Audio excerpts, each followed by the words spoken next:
We live. We live. We live. We live. All right. This is new to me. I haven't done this in a while, but we gonna get it popping.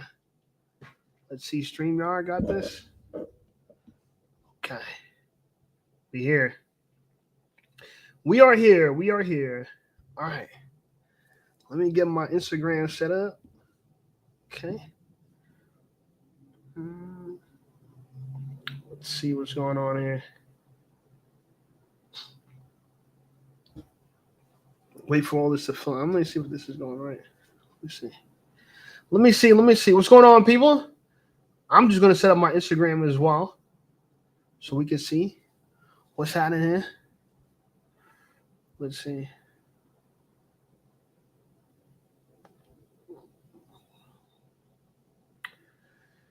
All right.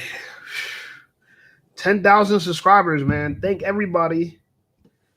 This is a big moment for me, you know. And shout out to the people that's just joining the live. Big moments here. Big moments. 10,000 subscribers. Let's go. Okay. Live streaming on Instagram as well. If you guys got my Instagram at Call Me Shape. I'm still trying to figure out how all this works. So bear with me. Portia, is it Portia? Portia says, hello and happy Friday. What's going on, Portia? How are you? Hello, happy Friday. Guys, we're gonna thank you, Portia. Portia says, congratulations. Thank you. We are going to be trying to do live stream this thing. I'm trying to figure out if I'm doing it right. Your live stream, probably you'll find it at the top of your feed on Instagram. Okay. I don't see it. Is it on the top of my feed on Instagram? I don't know how this thing works. Classy perspective, what's going on? Hello. Everybody, I'm sorry. I'm just trying to figure out how all this works. So please join, get settled in. We got a big live show tonight. Get settled in. Shout out to everybody, man. Damn. No, I didn't expect to figure this all out. It's been a while. I'm kind of rusty with live streaming. I haven't live streamed since I had I don't know, maybe 1,000, 3,000 subscribers. I don't know. When's the last time I had it? Mr. Mister, what's going on, my brother? My admin, shout out to my boy, Mr. Mister. He's the admin. If you guys act up in the comments, he is going to be timing you out, you know, and hopefully we can have a good live stream and no real issues. And I don't know if this Instagram live thing is working. Is this shit working? Can anyone check for me? Do I got to look at both of these screens? I don't know if I want to look at two screens all night. I'm trying to dual live stream from Instagram and YouTube. I figure to get a bigger audience and it'll be a little bit more fun. We get people from both sides, but I don't know if I'm doing it right. So bear with me. A couple of things I do want to talk about. I want to talk about this journey. I know a lot of people want to start a YouTube channel. People in my DMs asking me for advice about YouTube. I definitely want to help. There's a lot to it, right? But we could definitely I could definitely get you started. There's a lot to it, okay? And I was just in somebody's shoes earlier where I didn't have that many subscribers. I didn't have that much success. I wasn't getting hundreds of thousands of views on YouTube. So I know what it's like to start from the bottom and kind of build up your audience. Moosey Pipe says, I want to hear your analogy. My analogy on what? What analogy on what? I don't know. I guess I'm gonna kill the Instagram because I kind of want to use my phone to. I kind of want to use my phone to what's it called? I want to use my phone to start sending people this live, but I can't do it if my phone's being used. You know. Mr. Mister says all good on my side with YouTube. All right, good. So if you guys hear me good in the chat, just pump your fists. Pump your fists real quick if you hear me good in the chat. I want to get into this live stream. You know, I want to make sure I do it very succinct. It's going to be entertaining. I want to make sure it's good for the replay. and we're gonna get to the bottom of this. I had someone just said in my comments just now, right before this live, they said I'd be dissing black women. Since when? That I'd be degrading black women? I want to address that. I'd be degrading black women? Absolutely not. You know what I'm saying? So I don't know what she's talking about, but we're gonna address her. Anthony Wall says, yes, Shape, London boy. I remember London boy tuning in from Toronto. Big up, my brother. Shout out, bro. And I appreciate all the support. You know, you don't just get to this point without people really supporting and helping you. So I need you guys' support. Please like this live stream. Like this live stream. You know what I'm saying? That's how this thing grows, right? I'm here to talk about black issues, right? I'm talking about issues related to black people. There's relation issues to people as a whole, but we're talking about black issues. I'm exiting out my live stream on Instagram because I don't know if it's working or not. I don't know. Okay, I'm just gonna discard that. My bad. Hold on one second. All right. And my Instagram, like the reach, my Instagram just shot. Like I got YouTube blowing up, and then my Instagram is just like, I don't know if I'm shadow banned on Instagram. I might have to use a new one. I don't know what I want to do with that. Dominguez Leslie says, hi, Mr. Shape. I'm a fairly new subscriber. I enjoy watching your videos. Thank you. I appreciate that. Thank you. And during this live stream, I'm gonna have a section where you guys can call in. So we're gonna, you know what I'm saying? If you guys do got some gripe with me, I can stand in front of the audience and have the discussion. You can hold me to the fire if you feel like I'm doing something wrong. But I think I'm being pretty impartial about the subjects we talk about. So that's that. Portia says, ignore the negativity. Thank you. I appreciate that. I'm trying to. But I'm only human, right? If people make me feel like I'm the bad guy, I'm going to feel some type of way about that. Because I don't think I'm the bad guy. I think quite the opposite. I think I'm the good guy, but I think the good guy got to tell a ugly truth. And people are upset about the ugly truth, right? But hold on one second. I'm going to time out my video really quickly. Hold on one second. I'm going to just stop my camera really quickly.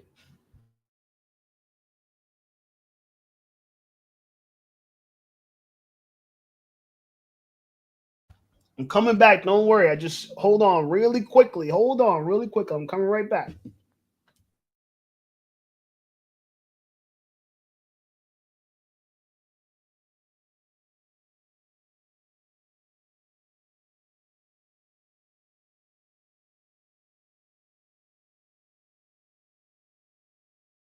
All right, I'm back.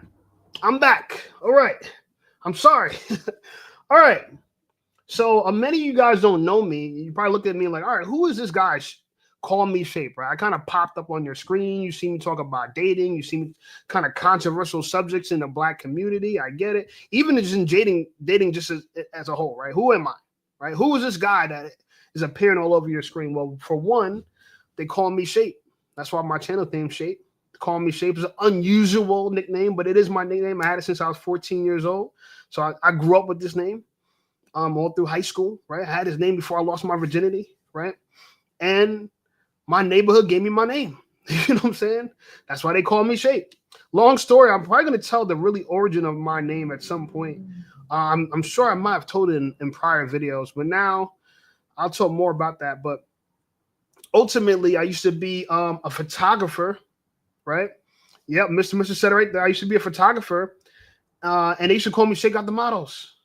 Yeah, because people used to always see me photographing girls in particular, and that's another story. I used to shoot exclusively female models in New Jersey and New York. I was mentored by a celebrity photographer. I was his assistant for several years.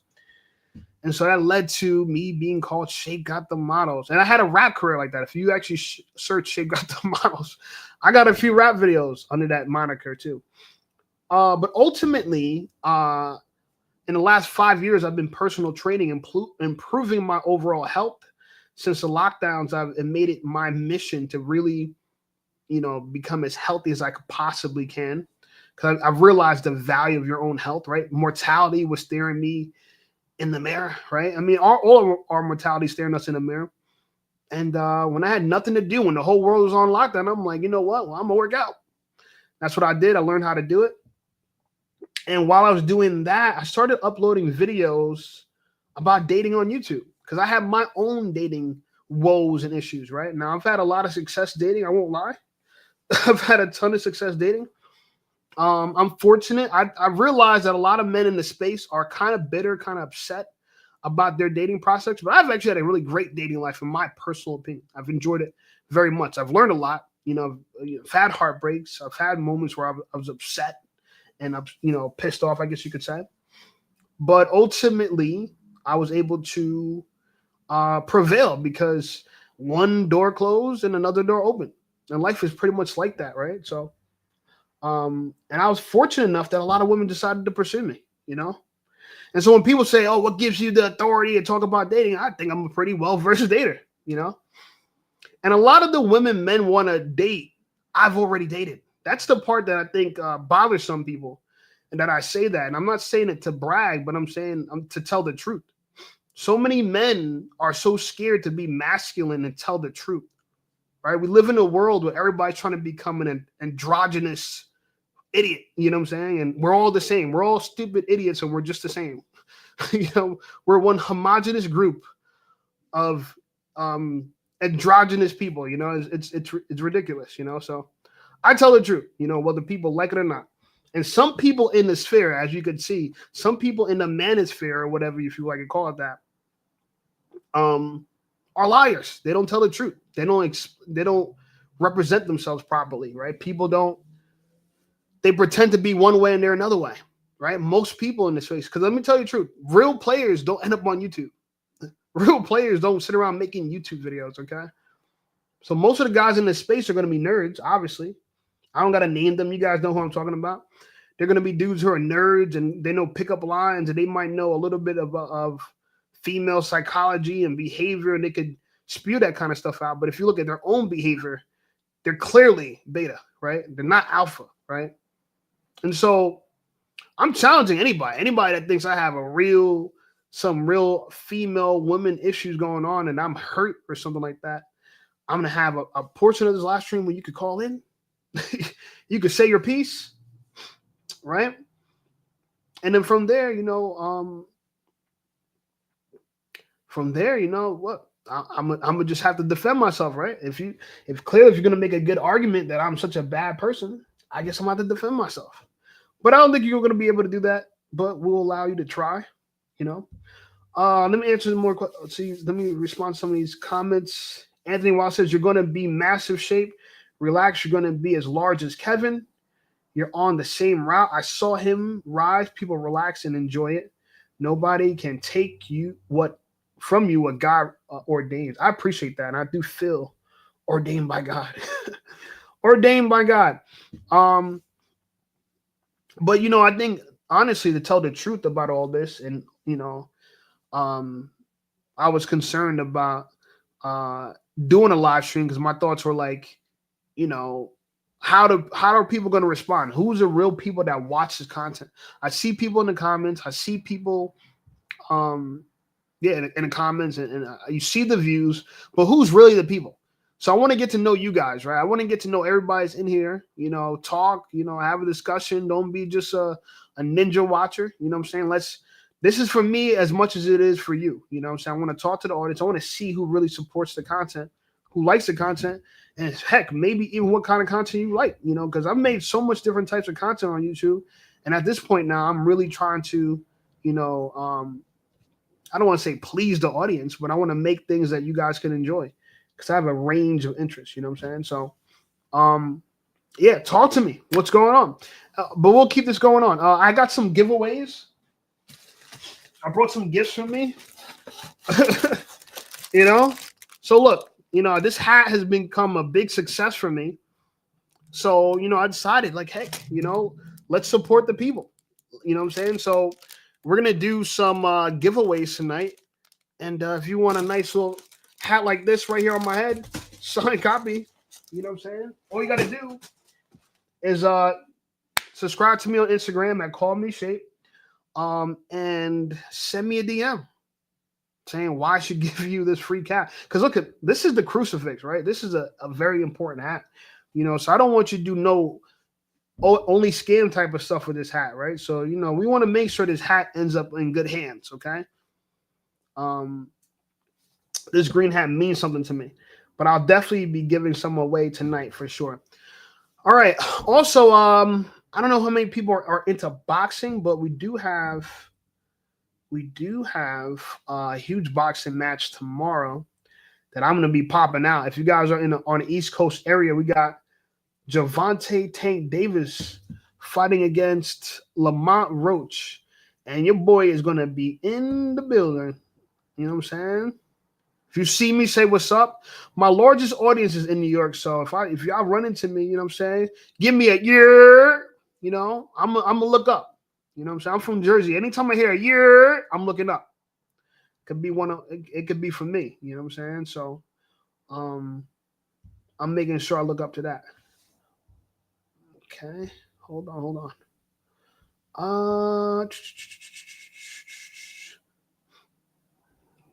Damn. I'm trying to figure out how to share my screen. Do I got more tabs here? No. I don't know what I'm doing. Yo, I almost forgot how to use this completely. Like, I'm like, damn, how did I really use this? Almost forgot how to use this completely. Almost forgot. All right. So giveaways. Also, I got a pair, and I want to be able to show you guys a screen, but I don't even know how to do it. Why StreamYard wasn't this hard before, y'all? It really wasn't. It was a lot easier than this. And if I can't figure out how to do this, we're just gonna skip to the call-in show. You know, Mr. Mr. says I'm from upstate, but I'm in California right now. Shout out to you, Mr. Mr. California is probably nice as cheese right now. As far as warm, New Jersey's getting warmer. We don't. I feel like what you call it? I feel like how can I say this? I feel like global warming is not really hitting New Jersey, y'all. You know what I'm saying? Like, or it is hitting New Jersey, and therefore like it's warmer than usual. I'm trying to think, yo. How come I can't window? How come I? Was there like? Okay, here it is. Okay.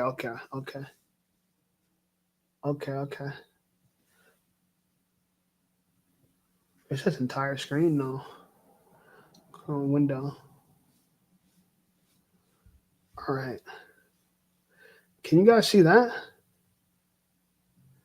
You guys can see that? All right. I'm popping out to this fight tomorrow. I don't know if you guys are going to be there. I'm popping out to this fight tomorrow. Tank Davis versus Lamont Roach. I'm a big boxing fan. In fact, I make sure that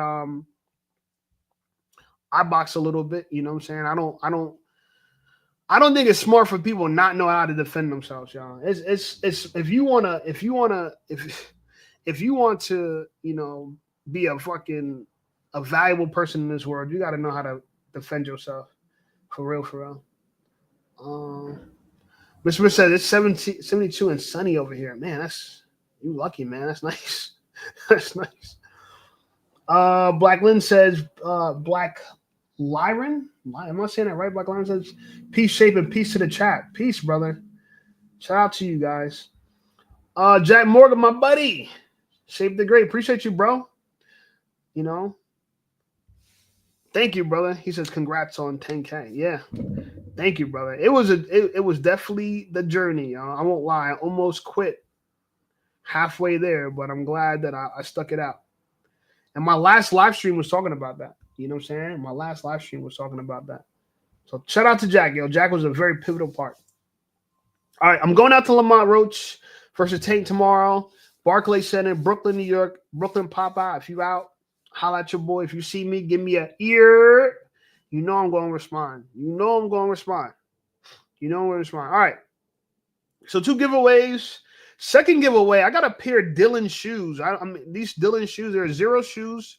They're from the company Zero Shoes. They're size 9.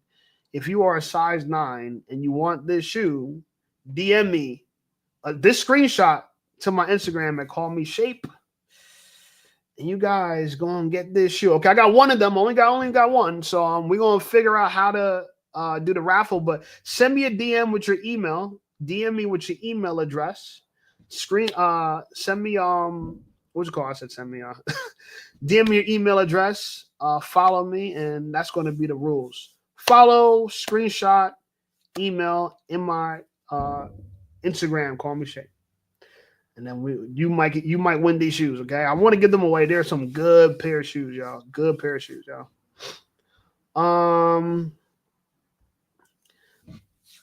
Watch the screen said proud of you, man. Appreciate you, brother. Appreciate you, man. Appreciate you, bro.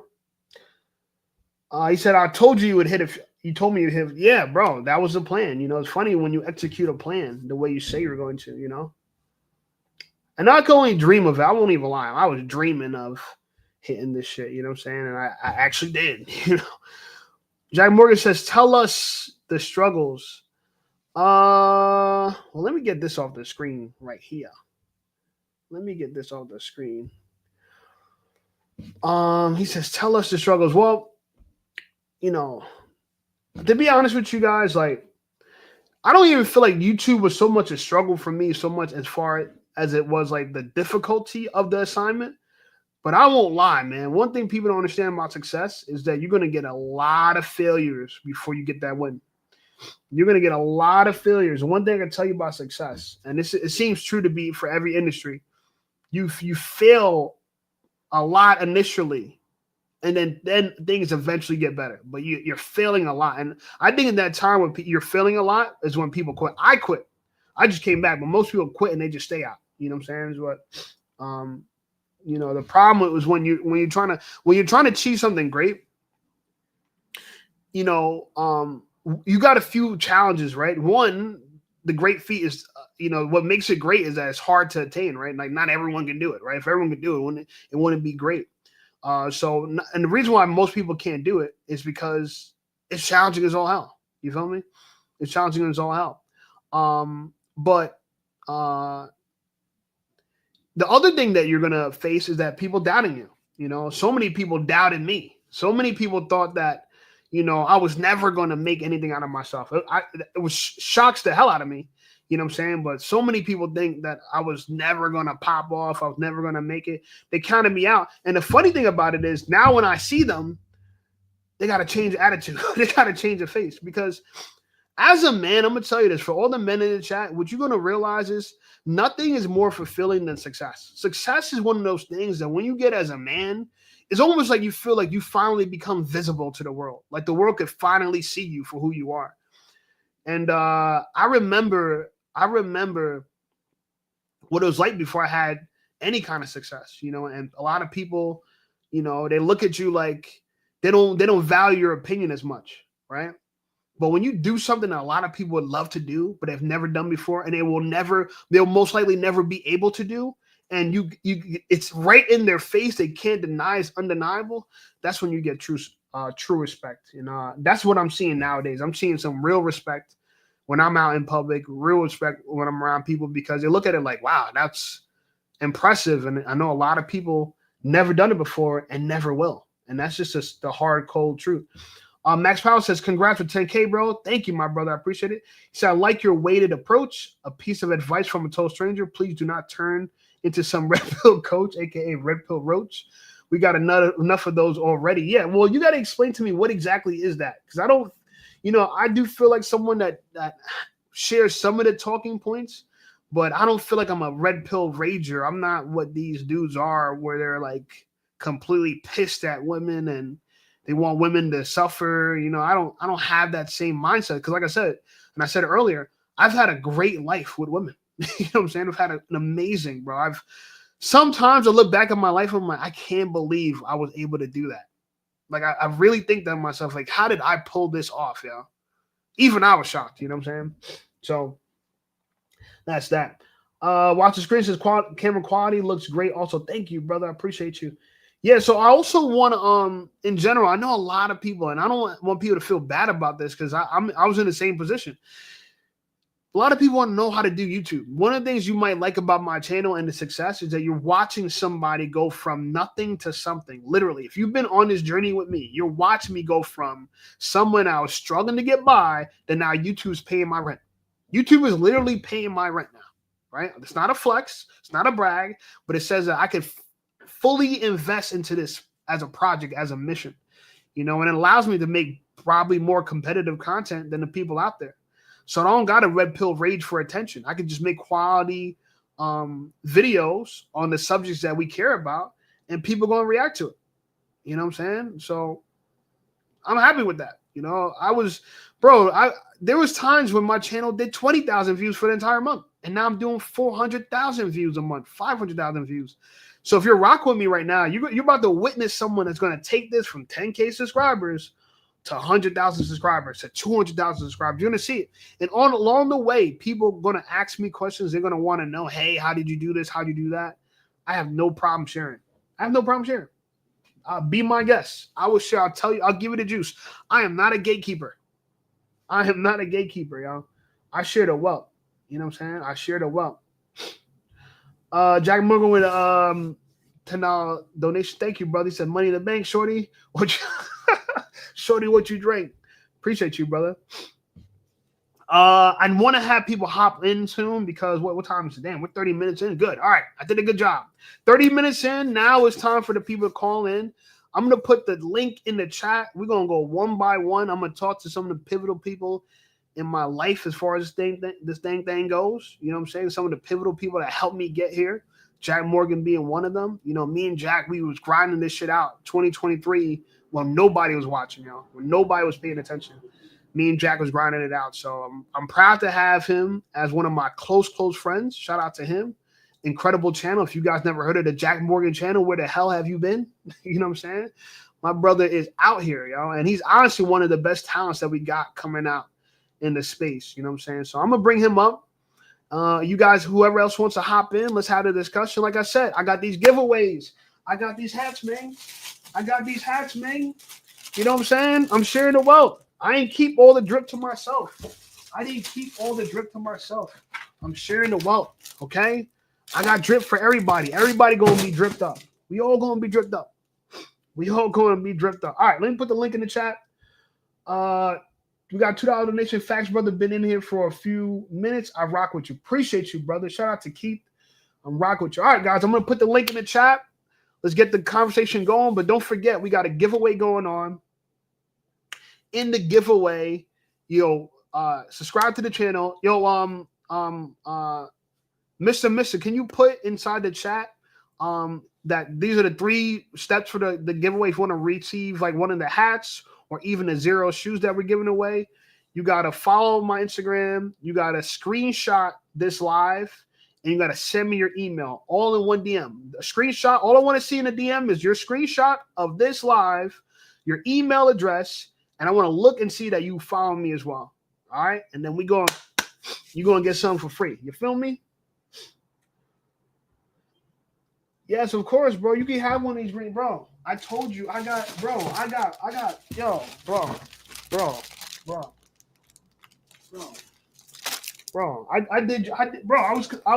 I cared about it, yo. I cared enough. I cared. I was like, you know what? Let me hook my people up. I cared about it, yo. I didn't know the green hat was going to be a thing. I just rocked it for myself. I'm glad you guys rocking with it. All right, I'm gonna put the link in the chat. Let's have the discussion. We got rules for the giveaways, but other than that, one at a time. We got people coming in. Make sure no cursing, no profanity. I'm not trying to get demonetized like those bums over there. We trying to stay lit over here. We ain't trying to get demonetized. So, make sure you got your camera on, your microphone on, and tell me why you mad, right? If you ain't rocking what I gotta say, tell me why you mad. If you got something good to say about the channel, tell me that. If you got to promote your own channel, let's do it. You can promote. We can have a conversation. This is our show. You know what I'm saying? Celebrating 10,000 subscribers. Thank you, guys. I appreciate you. I'll be nothing with you. Anyway, I mean without you. I said nothing with you. Sounds terrible. All right. We're going to put the link into the chat. Link is officially in the chat. If you guys want to join, come backstage. Make sure your camera's up, your mic's up. No profanity, man. We're going to get right to it. We're going to get right to it. Yep. You see Mr. Mister. You seen it. Screenshot this live. Send a DM on Instagram. Send your email to get a prize. That's exactly right. And I told you what we're giving away. Let me see. Hold on. I'm going to show it again. Boom. Size 9. Brand new. These are tough. And these are gym sneakers, by the way. These are gym. You can sell this. I'm going to keep it real. You can sell it. You can do whatever you want with it. It's my gift to you. I don't advise you to sell it. You know what I'm saying? Give it as a gift to somebody. It's gym equipment. It's $100 shoe. You know what I'm saying? From me to you. So, take that for what it is.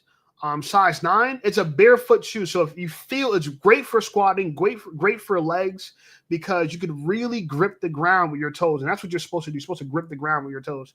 So great giveaway that we have here. And yeah, if you want it, you know what to do. You know what you got to do for it. All right. So hit the call-in link. Let's hear what you got to say. You know what I'm saying? We're going to rock this out for, you know what I'm saying, a little while longer, you know what I'm saying? But, we here. Feel me? A little while longer, my brother. You feel me? My man said ear shapes. Yo, that sounds kind of cool, though. I won't lie. Yo, ear shape, yo. Damn. That actually sounds pretty tough, yo. Damn. Keith Randall said, I need the gear, my brother. So $6.99 for the gear. What you mean $6.99? I'm giving these away. You don't got to buy. I'm giving these away. You guys do not have to buy these. At least not yet. I will start selling these, just not yet. Okay, I'm giving this away for now. So I thank you. I appreciate you for your donation, my brother. He said, not the shoes. Yeah, okay. So, I don't know. But come on, guys. Call in. Let's get it popping. You know what I'm saying? Let's see what's happening. You feel me? I want to see, I want to see what the audience is like. Show me the audience. Let me see. You know what I'm saying? I want to see you guys up close and personal. I want to have a conversation with you. You feel me? I want to see what's happening. Right? Also, I want to talk about, all right, so while we wait for people to decide to click the live and grow some balls, because, it takes balls to come on this ish, you feel me? So shout out to the people that can, and everybody else that's just supporting. I appreciate it. I want to talk about how I almost quit this channel in September, right? September. I actually quit back in September. September was an interesting time because what happened in September, I just remember just feeling like deflated, right? So here I am, September 2024. I've been monetized on YouTube for over a year now. My channel a year prior got to 1,000 subscribers, because that's what you need to get monetized. And a year later, I'm only at like 4,000 subscribers. And for some people, they might say, "Oh, that's really good." Well, I guess it could be good, but comparatively, one of my best friends was blowing up, right? In 6 months, I gained 1,000 subscribers. In 6 months, he gained 70,000 subscribers. 70x, right? I'm struggling to get 1,000 subscribers in 6 months. My good friend did 70,000 subscribers, yo. And I started to think to myself, I'm like, damn, maybe this maybe YouTube ain't for me. Maybe YouTube is so insurmountable, you know what I'm saying, that it's unworth the effort, Get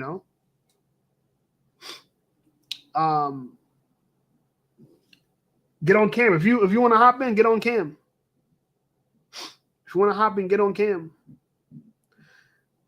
I don't trust everybody. I see people in the what's called. I don't trust everybody. Mr. Mitchell, I got someone trying to imitate you already in the backstage. I know Mr. Mister not backstage, so he probably realized that he don't know I understand Mr. Mister pretty well. That he wouldn't be backstage, especially not under a moniker like that, my brother. Jesus, we got some weirdos trying to mess with the live stream. I'm gonna have to block this dude. I know he up to no good. Yeah, shocking, shocking. My brother. Dude, that just took me 10 minutes to get this. You'd think I'd be a pro at this. Right? So what's dude, okay, I just want to tell everybody I met Shape when he was like we were both trying to be YouTubers, right? Yeah, we still had jobs. Yeah. And Shape roasted me because I actually kept my job well past. I didn't need to keep my job. I just kept it. And he's like, "You're fucking nuts." But we both met each other when we were like 1,000, 3,000 subscribers, no money, just doing it, trying to thug it out. So I just wanted to say that, you don't get to see. Oh, Mr. Mitchell, was that you? Hold on. Was that you, bro? What'd I do? No, I thought someone was trying to impersonate him. Who, me? No. Oh, yo, Mr. Mitchell, let me know if that was you, bro. I thought, we've had some weird people trying to. Okay, you call back in, brother. We can talk. My bad. Would you kick somebody out? I kicked someone, and I not only I kicked them out, I banned them. I feel so bad. Damn, I banned the person, Mr. Mitchell. I was like, there's no way Mr. Mitchell would have done this, y'all. My bad, brother. Being back in, I guess, damn. I don't know. Yeah, I don't know what to do. I think I banned you by accident. That ain't good. But you'll figure it out. You'll figure it out. Nah, but go ahead. Go ahead, brother. Oh shit. Really though? Is it the real really though? Shout out to he said Jersey's in the building. Is that the real really though? That's my boy really though. I'm coming. I got about 5 minutes. All right, go ahead, my boy. No, I mean I just wanted to tap in real fast before I go. I'm doing a little dinner right now with the boo thing. But ooh. She's cooking chicken. So hey, I know you don't eat meat, but she's cooking chicken. No, I just wanted to say congrats, man. And it's not. Ashley said she's proud of you. It's Thank not. you. It's just such a weird life to live. Like I know you still have your regular gig, but when you're doing this social media shit, it really is. What the fuck is she doing out there? Hold on 1 second. Yeah, go ahead, handle that. Really though, we know each other, brother, or not?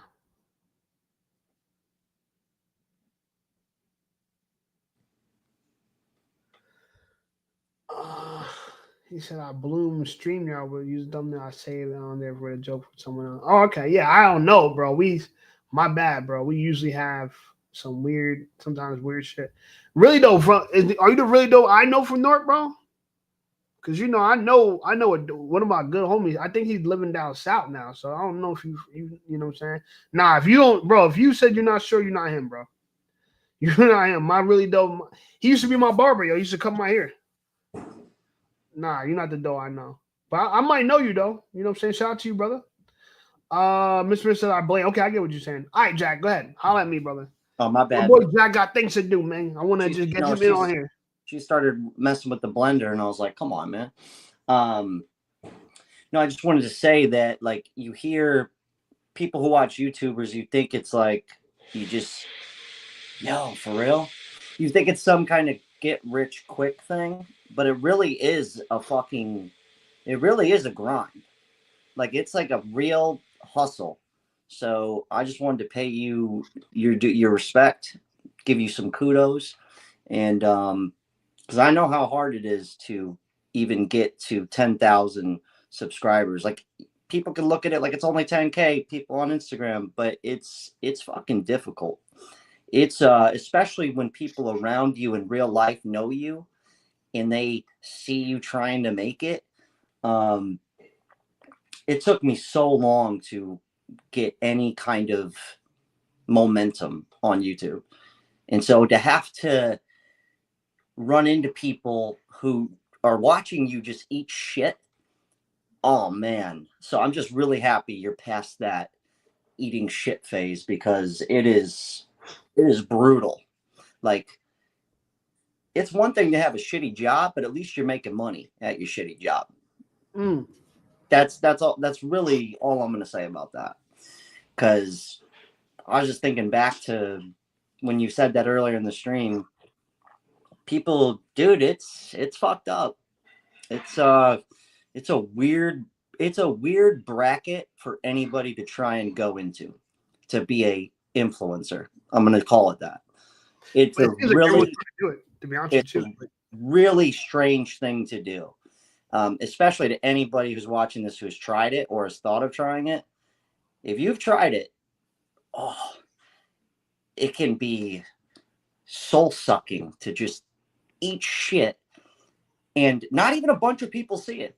That's the best part. But the people who usually do watch you in the beginning are people you know, and I just wanted to pay you respect, man. Just hop in here. I'm gonna get off the stream. I'm gonna be listening in the background, but I'm about to do some dinner. But congrats, man. Big Thank shit you, brother. popping. I appreciate you, yo. Big shit popping, man. I wouldn't be here without you, my boy. We gonna rise to the tippy top. We still got 1 million subs to get to. We still got that's objectives. I'm just happy to have made it to the slightly upper echelons, you know. Yeah. So, yeah. anyways, man, you guys have fun in the stream. I'll be in the background. All right, my boy. Appreciate you. I do. All right. My boy Jack Morgan, man. Jackety Jack. Follow my boy Jack Morgan on the gram. I mean, on the gram, on YouTube at Jack Morgan. Yeah, he's Jack Morgan RLB. That's a good brother for sure, for sure. Good brother, good brother. All right. Let's get back to it though. I'll read this. I'm from North though. Okay. But I don't cut here. Yeah, I knew, because the dude I'm thinking about, he would be wilding out if he's on this live right now. The doe I know, and he ain't really from North. He's from the Orange. I think he's from East Orange. You know what I'm saying? I'm guessing. I don't really know. You know what I'm saying? I think he's from East Orange, but I'm not too sure. He said that is the move, though, bro. Hey. Oh, that intro is the move. Appreciate you, brother. I used to rap, so I got a little skill at this. I can talk my shit a little decent, you know. I'm a little hot at this.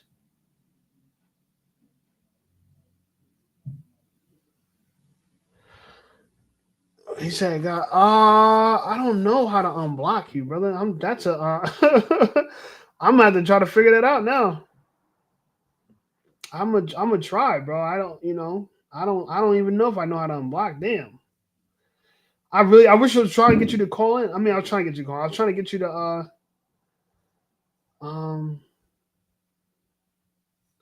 yeah, I don't know. That, yeah. Beats me, my brother. I don't know. I apologize, but I feel so bad because I for sure thought, like, damn, here's another person trying to scam the live.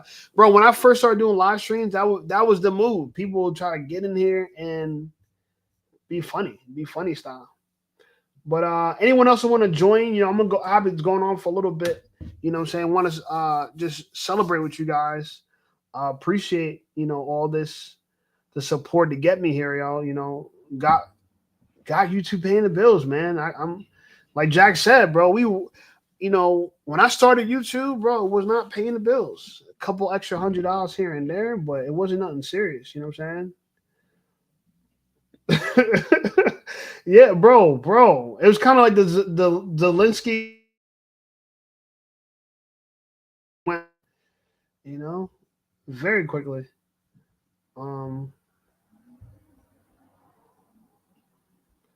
Damn, I can't. Something's wrong. I don't know. I don't know. Something is wrong with all this.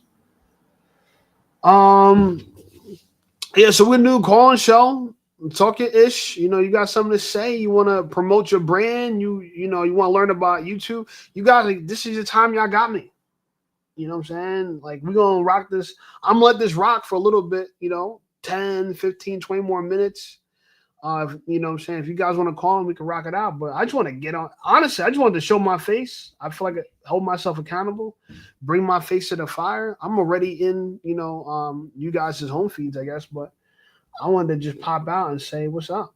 You know, say, you know, I'm grateful for all the support, you know?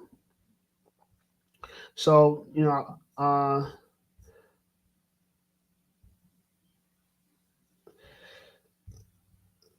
Mr. Olsavar. Oh yeah, we're quitting. Yeah. Damn, Mr. I feel so bad, bro. You can't use a different email to call in, brother. Damn. Let me take a look. I'm about to Google this answer. Let me Google this answer because maybe I don't know. I really don't know. To keep it real with you though. I'm blocked. Stream that. I don't know.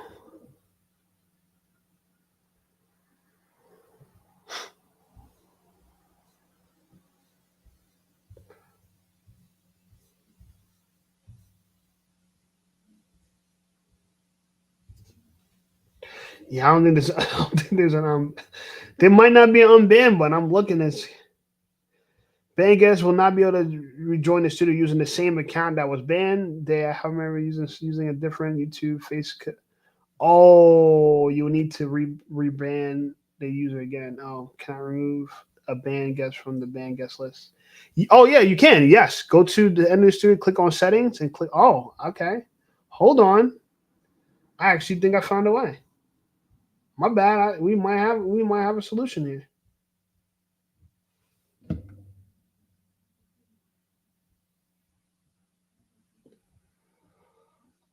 Yeah. Okay, Mr. There you go. I figured it out. I removed you from the unbanned list. You're good. Actually, yeah. My bad. I figured it out. There you go, brother. So, Mr. You could call in. I actually was surprised I found it. I'm actually pretty good at my job. Look out. You see the kind of person I am? When I'm looking for a problem, I can figure it out that quickly. Damn. I should have, I was just assuming that I wouldn't be able to figure it out on my own, but I could have. So, Mr. when you're ready, you can join back in. I actually didn't know I could see the list of my band guests. You could join back in. Lamont Bell says, "Congrats, bro. Thank you, brother. I appreciate you. 10K, man. People don't know. You know what I'm saying? It was a tough journey. You know, I went from quitting in September, which thank God I didn't stick that out too long. I quit for like a month, but I came right back at it. You know, I won't lie. If I wasn't monetized, I might have never came back. The fact that it was already monetized, I quit a monetized YouTube channel. That's how YouTube is so challenging. My channel was monetized and I still quit. You know, because I couldn't get it past $200 a month for like the longest while. I'm like, yo, I'm stuck at what the hell am I gonna do with $200 a month? Like I just felt like I was in $200 a month purgatory. You know. Then I figured out how to do what I got to do. Mister, what's up, brother? Hey, what's up? Shape is taking off heads as soon as I come up in here. Bro, man, I thought you never, bro, man. I was so worried that I was like, oh man, someone trying to destroy my life already, bro. Now I forgot that you delete people who don't cam up, but ain't much to see. I'm out here driving. Okay, how you been, brother? Actually, let me show you real quick. Battling this traffic. Okay. Yeah, that's okay. all. That's why I turned my camera off, because like it's ain't really much to see. Nah, you can turn your camera off. You don't got a camera on. You know, just the vocals is good, my brother. You could just talk. All right. You can just talk. You know, Mr. been rock, yo, bro. You've been rocking with me for a minute now, bro. I appreciate your support, man. OG supporter, no problem. Like I said, it all started. I'm driving around Ohio one night, and you just came up in my feed, and I started listening. I'm like, hold up, this dude sounds like my cousin. My cousin started a YouTube. Uh-oh. Now I come in and start talking. I'm like, wait a minute, you're not my cousin. But My I like voice the sound like your show, cousin so I'm gonna too? stay around. Yeah, you sound Oh. exactly like him. Oh, that's fire, yo. He got a unique voice then, yo. Yeah, he does. So that's why he thought it was your cousin, because weird. you're like, no way, and someone else has this fucking voice, yo. Yeah, I was talking to you I was in the chat talking to you for like 5-10 minutes before I'm like, that's not my cousin Ari. Oh, where's he from, yo? He's from New York like me. Oh, so you from New York originally? Yeah, I'm from upstate New York though. Not like Albany and shit. Nah, not that far. I'm from Beacon, New York. Where's what county's that? It's Dutchess County. Oh yeah, that's right across from Newburgh, right below Poughkeepsie. It's like halfway, almost exactly halfway between the city and Albany. How far is it? Like 5 hours? Nah, you know where the Bear Mountain Bridge is? Nah, that's bro. No, I don't even play up there. I don't even go past Westchester, yo. Anything past Westchester, like. Ain't that a beat? Well, yeah. Westchester, the Tappan Zee Bridge. Yeah, how far is it from the Tappan Zee Bridge? Well, the Tappan Zee Bridge, you know where the Tappan Zee Bridge is. Then the Bear Mountain Bridge is like the next one up. 20 minute. Yeah, it's the next one up, and then where I am is the next bridge above that. Oh, so it's like that's like 3 hours then? That might be like 3 hours from the city, right? Not even? You get to Harlem from where I'm from in like an hour. On the train.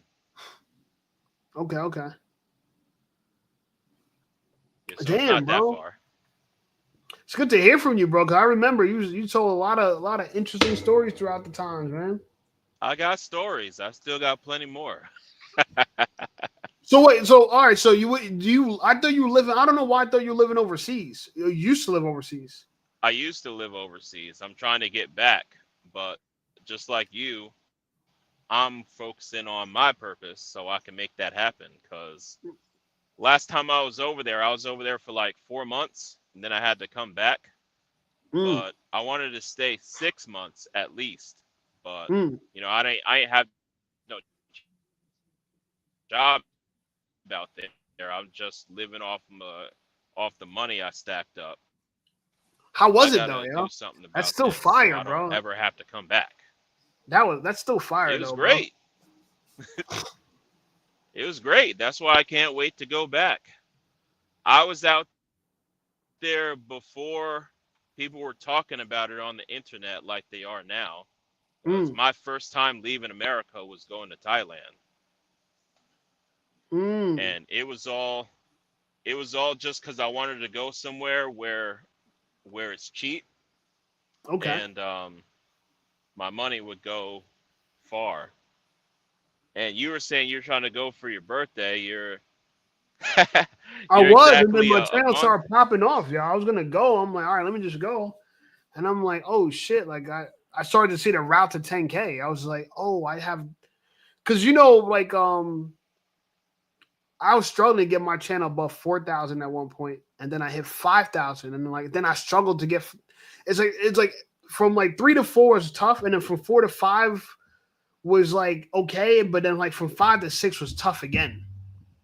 Like YouTube has these interesting pitfalls where like I'm not saying they do this to you purposely, but just in your journey of trying to become a YouTuber, you kind of fall on these pitfalls, and like all those stages is where people quit. Even before that, but just especially at that point too, you're just like, yo, like this ain't working. It'd be like that sometimes. Yeah, even this live, I was like, yo, damn, I want to do this live, but I want to make sure the turnout's decent. Turnout's okay. It's a little disappointing. I thought I could get a little more, you know what I'm saying? But I didn't really promote it that much, you know what I'm saying? So it is what it is on that end. And I realized that it's, if you want to build up a live stream, you just got to do it regularly. I was looking for some of the old crew to come through. Yeah, me too, bro. But I kind of, you know what? Like, I think I should do it later. I think it's just too surprise of a. You just got. Yeah, I think it's too much of a surprise all at once. Like my Instagram is buggy right now. Like, Gonna come up. What'd you say? Yo, you good? Crap, I'm starting to lose signal. So All I'm right. going through the... Nah, Yeah, I hear you now. I started to Okay. lose signal for a second. Oh, okay. Nah, I thought so All right. too, bro. Like Yeah, everybody's just so hard you to know, I might go out because I'm out in the mountains. No, you good. If you go out, you know what I'm saying, we gonna reconvene, my brother. You know what I'm saying? Another point, you know. Appreciate you calling in either way though, you know, and supporting everything. That's why I'm glad I was able to make you a moderator, bro, because you know, we got a lot of work to do, my boy. Got a lot of work to I don't know do. if you can hear me, but I'm gonna get in the chat. Yeah, all right, go ahead, boy. We're gonna talk. All right, that's my brother right there, Mister, yo. All right. Yeah, man. This you as you can see, man, like even me, like I'm gonna keep it thorough, right? Like 10,000 subscribers, like 9, 10, 6 people in live. Not that it's kind of underwhelming, kind of disappointing, you know. But I can't I got no one to blame, I got no one to be mad about. I understand that this is how this game goes. You know, YouTube is so interesting because I get 3 million impressions a month, like almost 4 million impressions a month, right? And with 4 million impressions, I'll get like 400,000 views, right? But you know, I know some people who they can't even get like 1,000 views on a video, right? Like that, you know what I'm saying? Like YouTube is an interesting, bro. YouTube has to be one of the hardest games out there, bro, because none of it really makes. Even me, like I'm having success. YouTube's paying the bills. Like I'm still trying to figure this ish out. You know, we all just want to be successful. Relocation Broker says, "Congrats, thank you, my man. Appreciate you, guy. I appreciate everyone that showed up. You know, I know it's not the hugest crowd. I wanted a big turnout, but the reality of it is, I can tell you from looking at my YouTube analytics, I got a core following.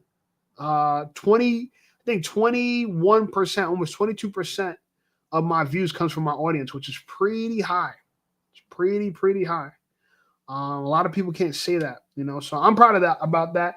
People really watching, but I understand 60% of my audience is older than me too. So maybe they don't even watch live streams. I think most of my audience doesn't even watch live streams. I was shocked to find out 65% of my audience is older than me. 65%. Yeah.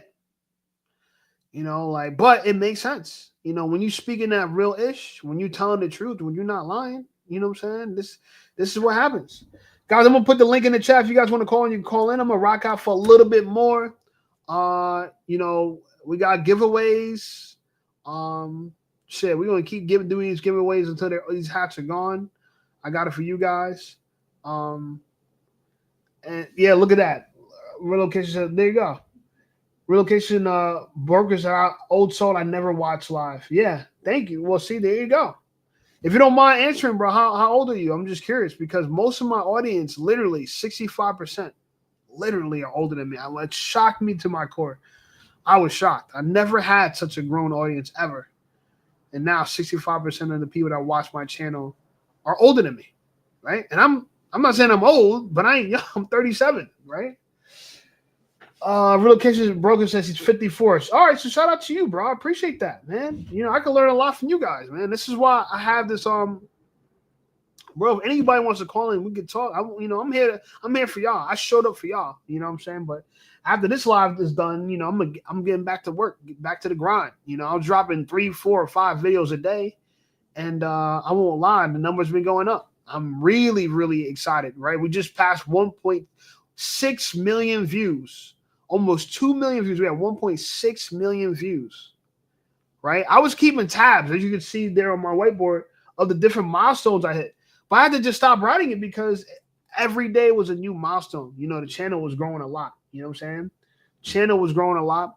And it was, you know, it was just like, all right, I'm not going to keep writing this shit down, you know. But I won't lie, I do want to get more into live streaming. So this is a good lesson for me to know that, all right, if I want to have a live streaming career on YouTube, I got to show up. I got to plan it out. And I used to do it. I won't lie. I used to do it. I used to show up, you know, Mr. knows, you know, I used to show up, do these live streams.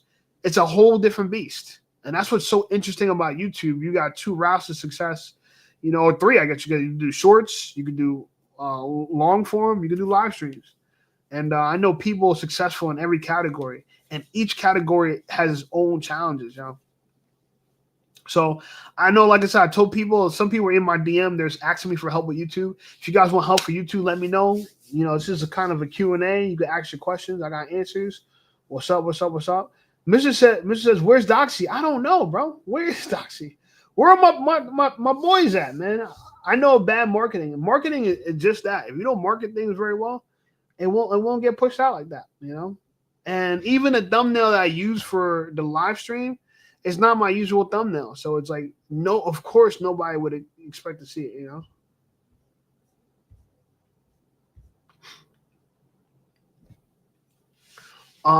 But yeah, most of my audience is older than me. 20% of my watch time comes from my audience, which is wild. It's a lot.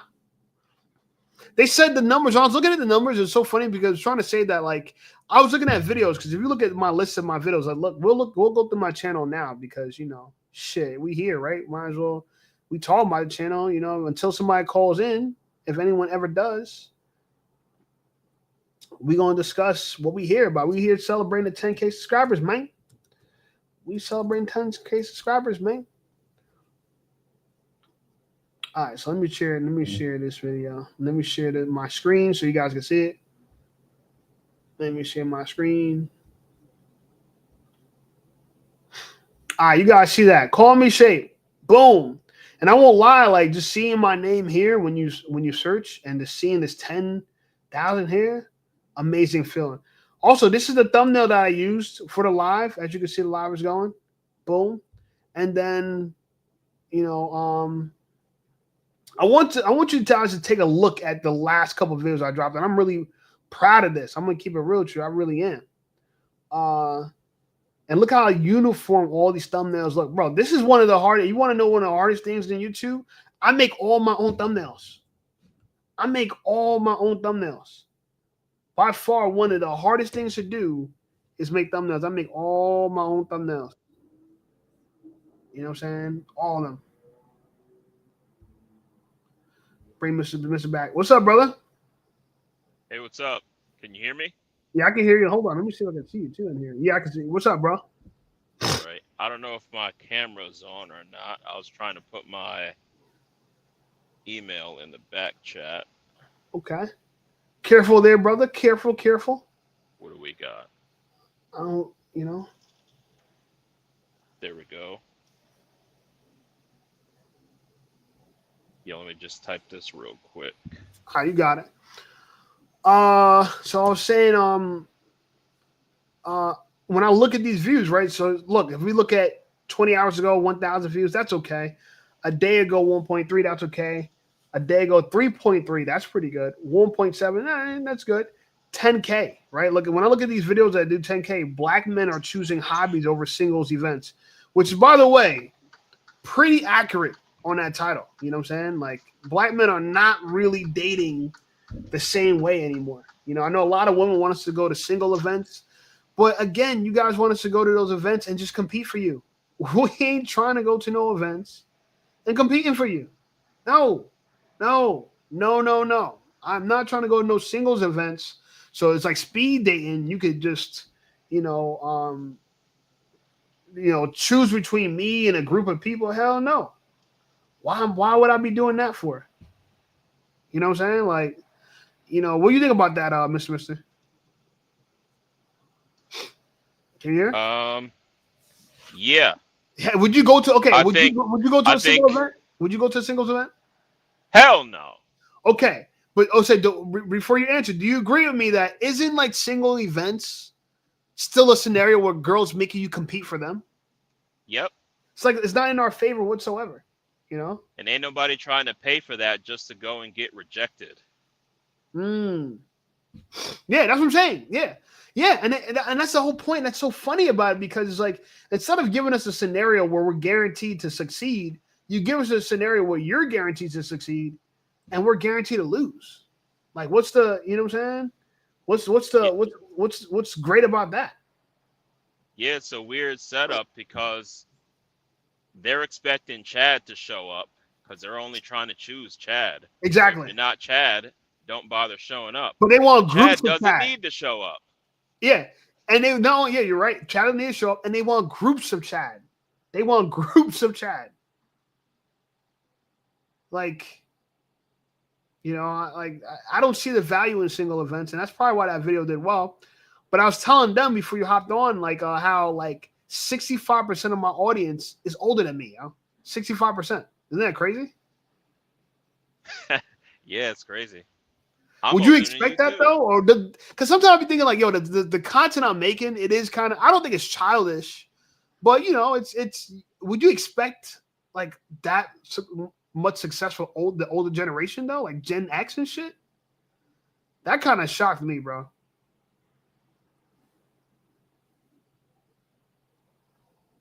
Damn, Mr. Crap. I'm cutting out again. Yeah. Yeah, what part of the Can country? you hear me you said- clearly? I can hear you though. I can hear you. All right. But yeah, this is a topic that affects men of all ages. So me personally, I'm not really surprised. Because there's men listening to this content that are at different stages in life and different stages of dating and relationships. You got people just starting out. I remember us doing a live stream. We're talking to, you know, one of the boys, you know, just about dating. He was younger than both of us.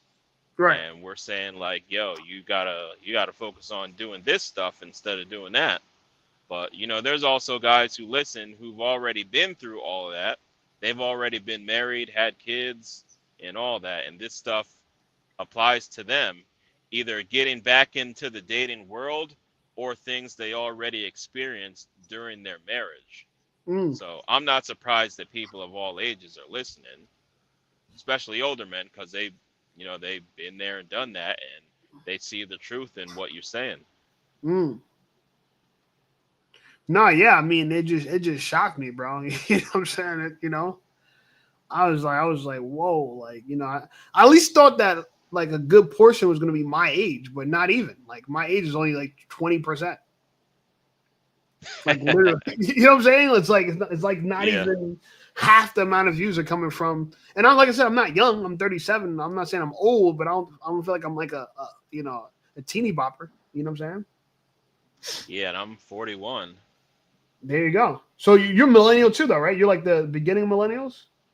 I don't subscribe to that name, but I'll go But with they're Gen talking about Y. yeah, they look at it generation wise. Yeah, I'll go with Gen Y, Generation Y. Oh, that's what we you. were That's what first you. called. Okay.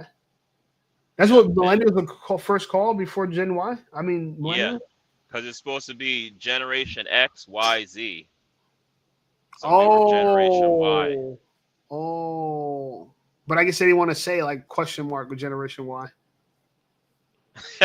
Yeah, it became all that nonsense afterwards. But like the first 5 years of Gen Y, we were called Gen Y, and then they started talking about millennial, and then talking about Gen WHY and all that. I'm like, I'm just sticking with the OG. I'm Gen Y.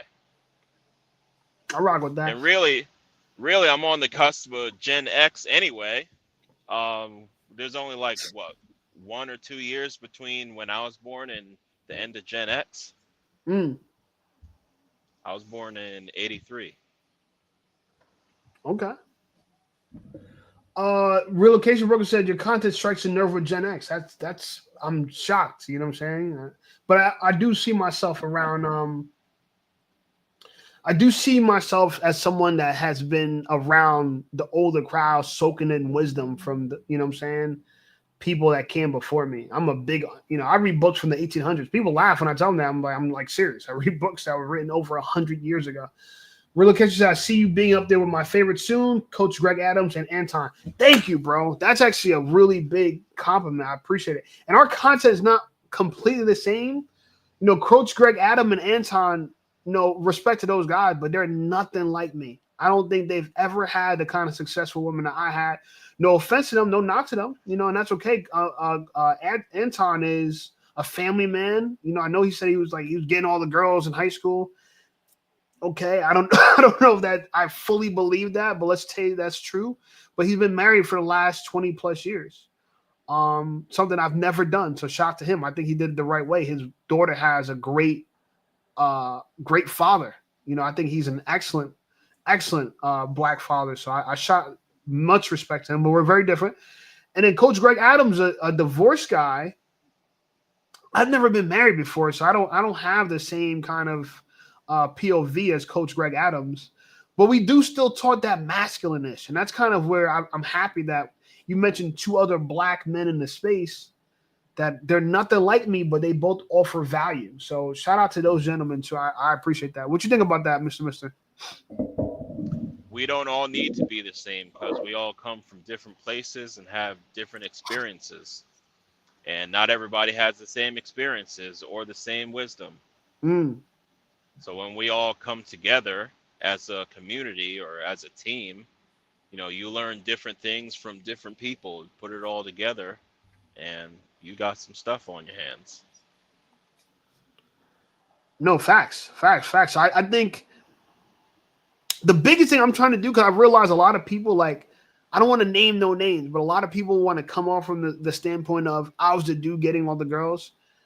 A lot of people that was not their lives, yo. And that's okay. I think people feel I don't look at this world the same way most men do. Most men look at it like, oh, they resent the Chads, right? There's nothing to resent about the Chads. You know what I'm saying? Like, there's nothing. That's kind of what I'm trying to do with my content, is show you that, like, bro, you could be a Chad and still struggling with women, like what I'm describing in these videos.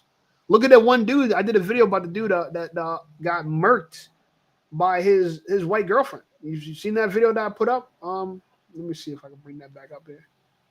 You know, black woman laughs at a young black man getting killed by his white girlfriend. Like, yeah, I started watching that video, but I stopped because I'm like, I don't want to watch that on Black History Month. Let me wait. My bad that I dropped it. It was just really, it was going. You know, I'm kind of sometimes like I had to weigh these things out, right? Like, if I should talk about what's going on or should I just stick to the content I'm doing, which is just like reacting to like delusional women on fucking social media. But that story was kind of popping. You know, a lot of people were talking about it. I'm saying, all right, let me just make a video about it. And it's really just a timestamp it, right? That it occurred around this time, and it probably won't be in the discussion 2 weeks from now. Yeah, I say keep doing what you're doing. Yeah. I pretty much watch every video that you put out. I just, like I'm driving right now, just every day when I'm driving, hey, let's see what Shape put up today, and just what you get from the content. Playlist. Yeah, what you get from the content? What's your takeaway? What I want to know, because which quote said Broker said I strike a chord with Gen X. Like, kind of help me walk me through. I'm really curious of how you guys receive the content. Yeah, a lot of this content I listen to it. I mostly listen to it for the talking points. When women start talking smack about this or that, I listen to the points that defeat the nonsense that they be saying.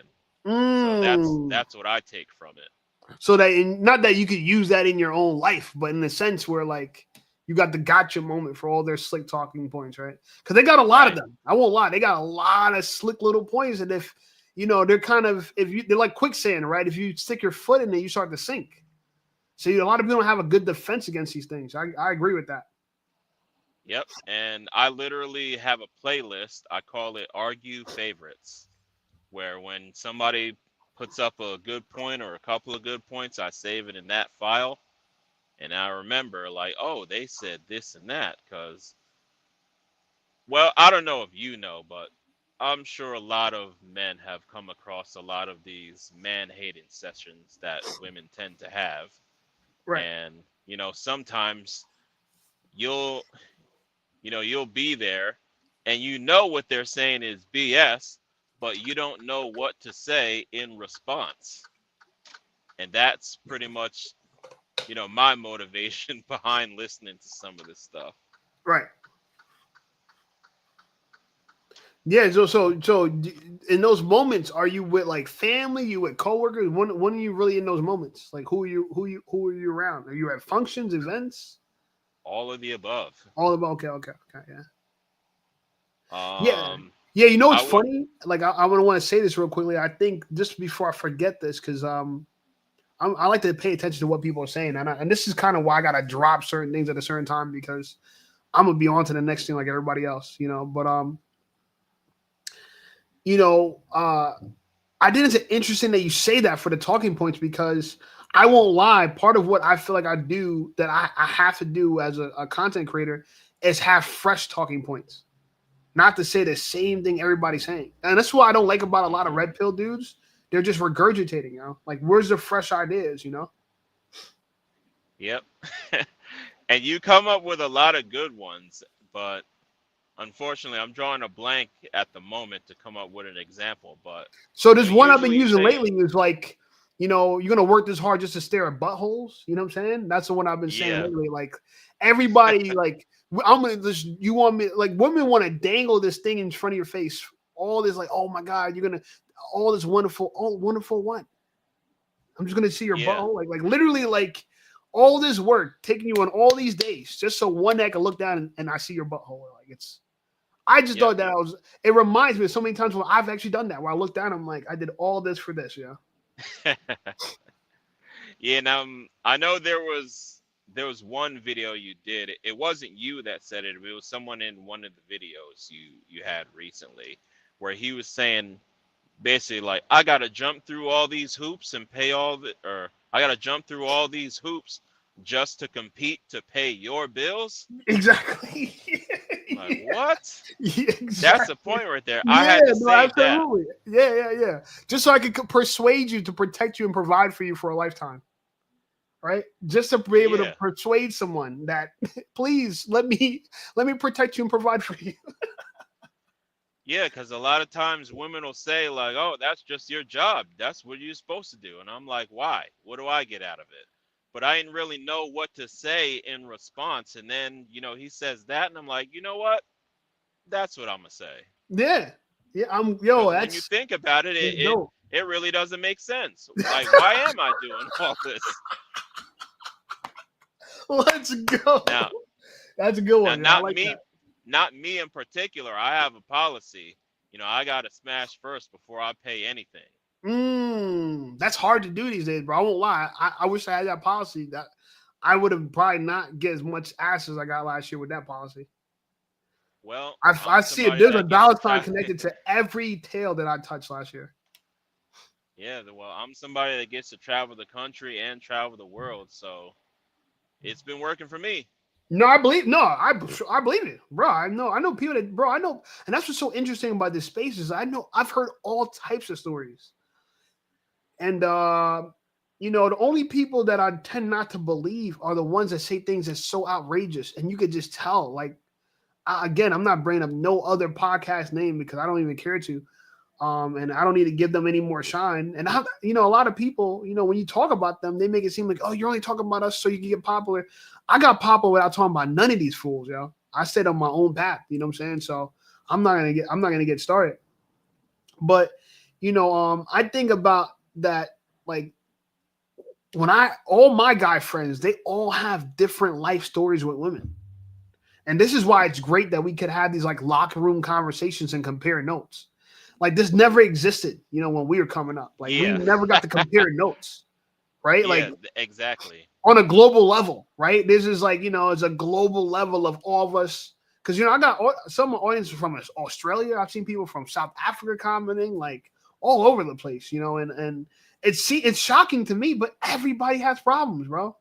Everyone got girl problems. I guess Yep. Jay-Z feels bad for all of us. If you're having girl problems, I feel bad for you, son. He feel bad for all of us.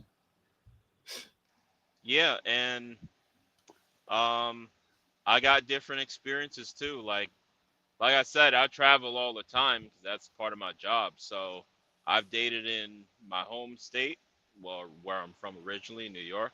But Okay. I've dated there. I've dated in Utah. I've dated in Texas and Chicago and all these other places. And I can not only can I compare notes with guys from around the country online, but I can compare my own notes, my own Yeah, experiences by around the traveling. country.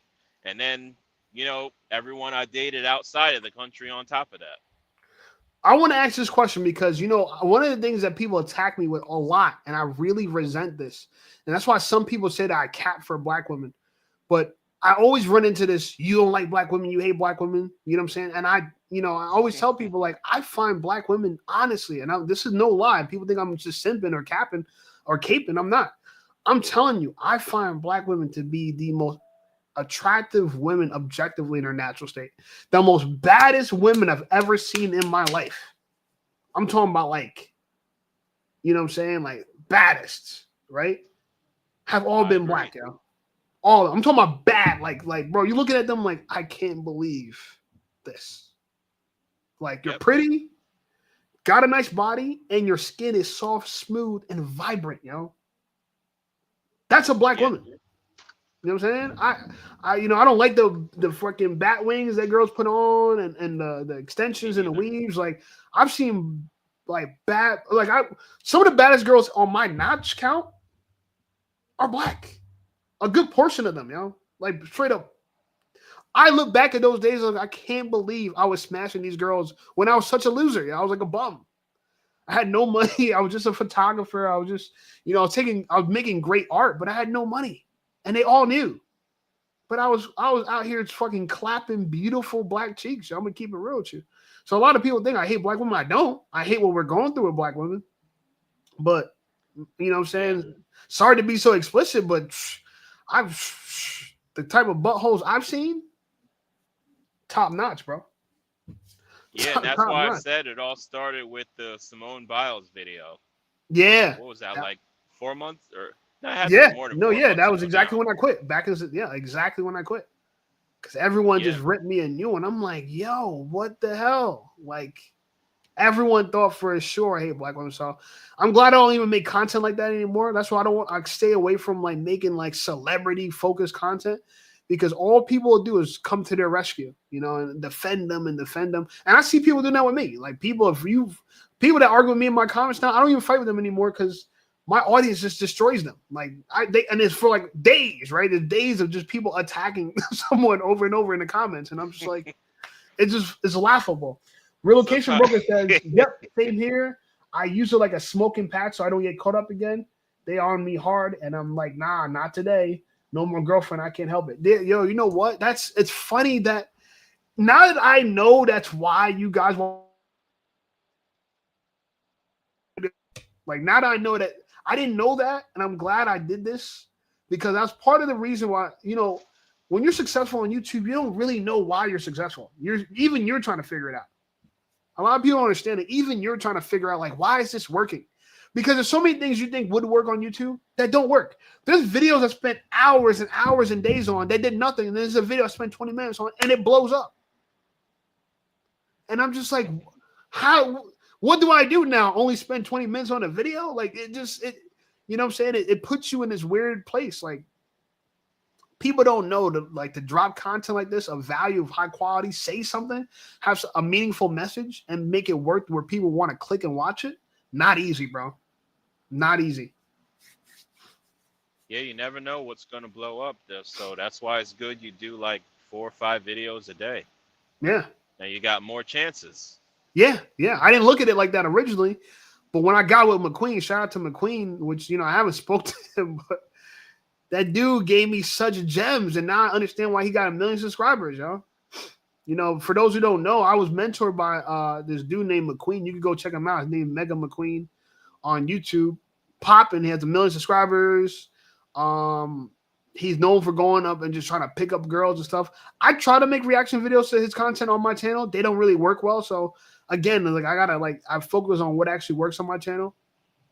But he gave me the bright idea of putting out 4 or 5 videos a day, which, by the way, everybody that tells you to make YouTube videos, none of them tells you to make a bunch of videos. They'll tell you like this, right? If you've met like a successful YouTuber who makes like $1 million a year, you know what he'll tell you? He'll tell you, shoot the video, edit it, take some time with it, work on it, and then put it out a few days later. They'll never tell you shoot today and put out today. No one tells you that. But I've been doing that. I'm actually good enough. I'm skilled enough where I know I got the equipment to make the video. I got the talent to just do it unscripted. That's the part, probably the hardest part for most people that most people can't do. I could just do it off the dome. Like a lot of these talking points you guys like, I'm coming up with them on the fly. Like I'm not even, it's not written down anywhere. And I can make the thumbnail, you know what I'm saying, and put it out. But most people can't do that, bro. At least not without a team. The Candace Owens and a lot of these creators are putting out a lot of content. They got like 4 or 5 people working for them. I'm a one-man army. You know what I'm saying? This is just me. Yeah. And it's interesting that you were mentored by McQueen because I was literally watching him on the way to him getting his first plaque. 100,000 subs? Yeah. Oh, wow. And I remember him talking about quitting YouTube because he was just frustrated. It wasn't working the way he wanted it to, and then people always want the same stuff with the what do you call them, the approach videos, and he's like, I don't even want to do that shit anymore. But we're like, we're in the comments like, yo, keep doing that shit 'cause it's mad entertaining. I used to watch this shit all the time because it was mad entertaining. It was funny. He don't understand that that's like his best skill, yo. That literally is his best skill. Yeah. He's really good at that, yo. He doesn't like it though. I talked to him. He doesn't like it. But he told me, he was like, you know what? He was like, yo, Shape, you know why I do these videos? He's because these are the videos that dudes around the world, they want to see this because they would love to be able to do that. You know what I'm saying? They'll love to be able, and in my mind, I'm like, bro, like where I'm from, bro, like that's why I'm glad to be from Jersey. Jersey, bro, we got mad players out here, bro. And so you learn early what the swag is like to even do. See, what McQueen does, I could just do without even really doing it, just on some joking shit. Like I'm just teasing the girl, like I'm just having fun. And that's exactly what he does. And it works really well. Like you actually go up to these girls almost as if like I planned this all out and I'm going to just say something ridiculous. You're going to laugh. And then from there, I'm going to just try to get your number. That literally is the entire premise of your approaching her. And your job is to execute that. Now, the funny part about that is a lot of people get choked up on the execution. They're like, and when really all you need to do is just have fun. And you got to be okay with the rejection. See, What you don't see is McQueen don't show you all the times where it didn't work. He shows you all the times where it did work. But all the times where it didn't work actually is what makes the parts that work actually work. Because you see the scenarios that girls throw at you. We used to do this in the mall. Like before there was cameras, we used to actually, back in the day growing up, we should go to the mall and try to approach girls and get numbers. That was a thing. People don't do that anymore. But growing up, we should do that. Go to the mall Friday night and just approach random girls, bro. And we got shut down a lot. But the ones that we did well with, it was easy because after all those rejections and turn downs and stuff, it becomes just a game to you. Like you and your friends, y'all make it a game with each other. Like, yo, how many people get bad girls? Let's see. You know what I'm saying? And it's funny that it's a thing now. It's a type of content now. Back in the day, it wasn't off of content. It was actually off of like a sport.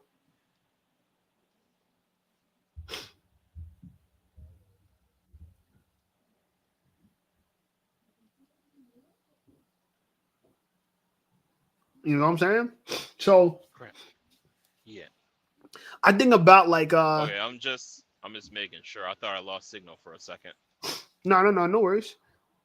But yeah, man, I'm glad that that's you. If you like the rebuttals to a lot of these talking points that girls have. You like the rebuttals.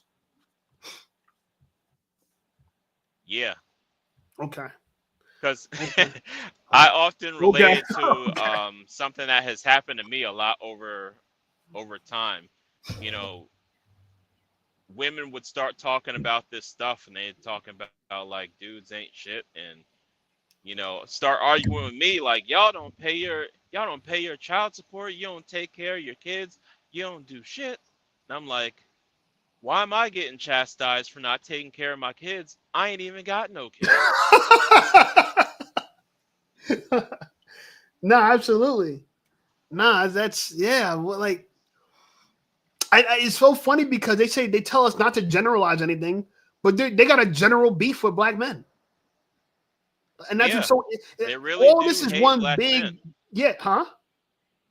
They really do hate black men. That's what I'm and saying. it'll Like be we're those being same ones accused that of hating say black that women. we hate black women. Exactly. We don't It's hate black women. bro. Shit. On a night like this, the kind of creature I want crawling in my bed definitely got black skin, baby. You know what I'm saying? Like the kind of brown cheeks I want to rub right now. Come on now. But it's not worth the squeeze. The juice ain't worth the squeeze. That's what's so bad about it. I'm gonna have to date. It's so funny because I'm actually forced to date girls that are not my race. I'm forced to. Because if I want tip-top femininity with natural hair, it's like I can't even count on black women to deliver that for me, yo. If I want Unfortunately not. tip-top femininity with natural hair, I know 9 out of 10 times black girls are not with none of that shit for me, yo. They're looking at you like you crazy. No, you gotta accept me with my weave. You gotta accept me. I'm like, God, like, it's not even, bro. It's not even worth trying to convince. Like, I don't even try to fight with people on it. I was dating one of the last bad black. I was dating, bro. If you seen this black girl I was talking to back, it's so funny because she didn't get to see me blow up because I don't be telling these girls my YouTube because I don't even want to fight with them. I know if I tell them my YouTube, it'll be a whole discussion. You know what I'm saying? Mm-hmm. So, but you know, I'm doing YouTube. But yo, if you see this girl, bro, she was so bad. Like, bad, bro. Oh my God. Like, I was obsessed with just the way she looked. Like, beautiful black girl from the islands, yo. And she actually had nice, beautiful long hair, but she wore a weave and she called it a protective hairstyle. And I'm just trying to say, but what are you protecting? You protecting something that never sees, you know what I'm saying? It never sees the light of day. So you might as well just cut it. So what are you protecting something you're never going to use? Why wash your hair, take care of your hair just to hide it? I never understood that. You go through all this, like she had beautiful long hair. She said, show me a picture. Got beautiful long hair coming down my back. All right. But why are you hiding it? You know what I'm saying? I don't understand that, you know? Yeah.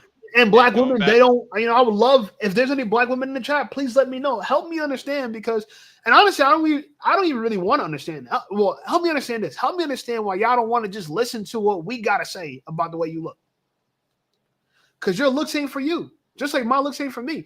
Now, I'm going to keep it real with you. You should keep yourself looking good for yourself in the sense of keeping yourself valuable. But at the end of the day, the end user of my looks is a woman. You know what I'm saying? I'm not in the mirror making out myself. You feel me? I'm not the one getting fucking all wet over me being muscular. That's what a girl does. You feel me? So she's the end user. I'm conscious that girls like a fit guy. I'm fit for other reasons, but I'm also conscious of the fact that they like a fit guy too. That's part of, you know what I'm saying? It's not the full reason, but it's part of the reason why I'm fit. You feel me? So I'm just trying to figure out why black girls don't consider what we think.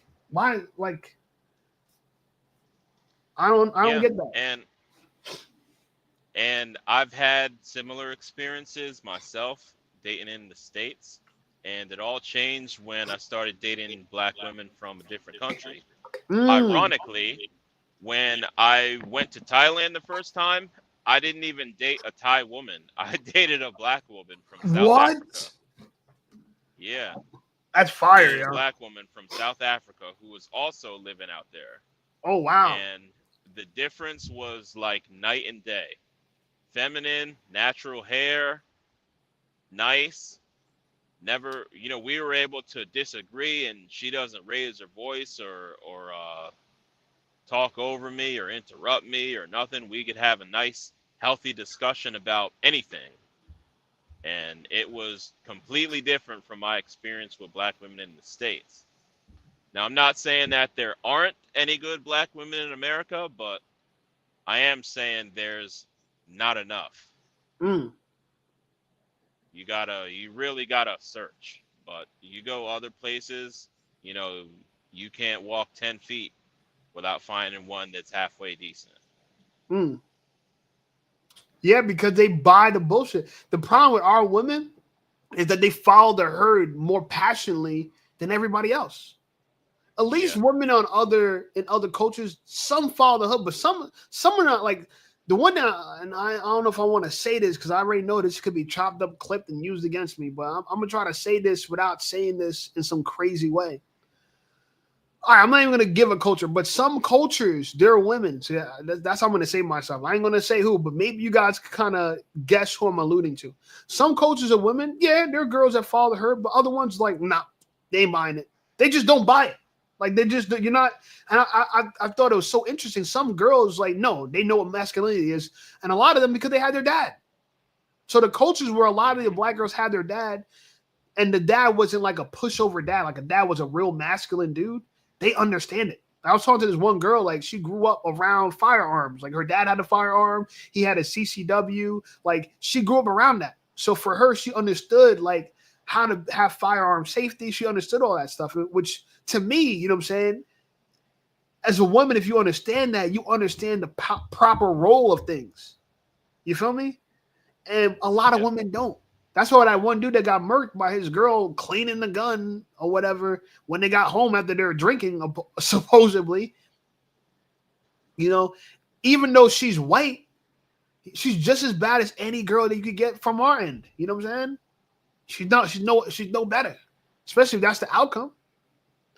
You know, so you know, I'm big off of telling the truth, no matter how it looks. You know what I'm saying? Like, I know it makes me like I'm simping for black girls when I say I think black girls are the most attractive. I'm just trying to tell the truth. I think if I was Chinese, I'd say this. But I would be the Chinese dude that had the balls to say it, where most dudes can't say it. I think most people can agree black women are the most attractive. I don't know. That's just me personally. You know what I'm saying? Like, especially over time. Especially over time. You know, maybe you don't feel that way in your 20s, but especially at 50, you might feel that way. I can tell you for a fact the whole time, and I haven't just been in Thailand. I've been all over Asia. I can tell you for a fact, in Asia, the Asian women very much admire black women. They always say they have the best bodies, the best skin, the best hair, the best lips, all of that, and they want to have all of that. And I'm like, hey, that's cool. I appreciate it. But, right. You know. You're beautiful the way you are also. You know, you're just different. Right. But yeah, another talking point for you is when they're talking about that we hate black women. We know that's not the case. You know, if we hated black women, we wouldn't be going to other countries to get black women. Yeah, I would love a black girl from Brazil. Are you kidding me? I would love a black girl I would love a black girl from Brazil. Are you kidding me? I'm talking to one right now that I really like. Huh? I'm talking to one right now that I really like, and she is banging. Where'd you meet her? I actually met her online. Okay, that's fire. No, fire, bro. I'm with that. It's funny because they're actually more willing to. This is what people understand. When you're a black American man, the whole world wants you, bro. Yeah. No many people want to come to America. So many people want to come to America. You know what I'm saying? Like, yeah, people have no idea. Yeah, there's a lot that want to come to America, but there's also a lot that want to stay where they are. But I think most people want to come to America. Well, that's what I thought. That's what I thought before I left America. I can tell you for sure, a lot of these countries, they don't really give a damn about America. They're happy. Well, some people are complacent. I'm not looking for the girl who's complacent with third world. I'm gonna keep it real with you. Well, there's huh? I mean, well, even though that term is out there, third world, you go to some of these countries that they call third world countries. The whole country ain't no third world country. You of go course to some not, of these bro. places, but you know what I mean. You wouldn't even know. Bro, they have. Yeah, I know what you mean, but I'm just making a point about. There's all types of women. A lot of people they don't care. It's all good. They have everything that they like. They have all the luxuries that we like over here. They have it over there. They just may not have it all over the country. You got to go to certain areas, but they're happy where they are. Yeah. Alberto, what's up, brother? Yo, we got Mr. Oh shit, Alberto's up in here. Berto, we got Mr. We even had his face earlier on, bro. Like, shit is getting real at Missed it. 10K, bro. Shit is getting real at 10K, man. And Yeah, I rock those are with the you. You guys are my team, yo. I really, Berto, Mr. You guys, I really rock with y'all out of the 10K. Yep. Not that I don't rock with my subs, you know what I'm saying? But these are some of the early ones that rock with me, bro, right before I quit all this shit. Because I quit, then came back. And they were here the Yep. whole time. Alberto, Doxy Thrash, Yup. Jack Morgan, me. Yup. Yup. The Those are original the crew, guys. bro. I'm telling you, I told to Jack about it. We all go on a link, bro. I talked to him about it already. In Florida, here, I talked to him about it. You know what I'm saying? So he's with it. And Jack don't even know. You know, Jack never really knows how famous he is. I gotta tell Jack all the time, like, Jack, you're famous. You can't do this. You know what I'm saying? I had one lady. She said, there's one of these new YouTubers I follow, this like lawyer for YouTubers. I'm trying to low up. I got to legal up a little bit. You know, now that the money's coming in, I got to get an accountant. It's an interesting change of stuff. Wasn't last year's problem, but this is this year's problem. And then she was saying, like, she was like, yo, YouTube. She's from Hollywood. She was a Hollywood attorney. She came to YouTube because she was like, YouTube is the new Hollywood. And I told Jack that I sent that to video. Jack is like, whoa, that's crazy. I'm like, but it is, bro. Son, you know what? Here's the thing with YouTube. Everybody's trying to get attention, right? I used to work for a lot of companies. People don't know, right? I used to work in the entertainment industry, right? I used to work at a record label. I used to work at MTV. For all the people older than me, you know the value of MTV, right? Because, you know, it was like, that's what our TV growing up, right? But by the time I started working there, it was on its way out and Instagram was on its way in. But I've worked all through entertainment. You know what I'm saying? I worked in a record label. I worked in television. Like, I worked all through entertainment, right? Especially when I was in college for marketing. And one thing I've learned from everywhere I went was every industry tries to do the exact same thing, sell to an audience. It's the exact same, whether you're in Hollywood, whether you're in music, whether you're selling staples. Every company is doing they're trying to do one thing, capture more market share and sell to that market share. And YouTube is a platform where you can do all that in one.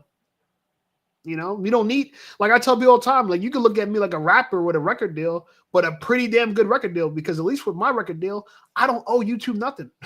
When YouTube pays me, they're never looking for a dime back.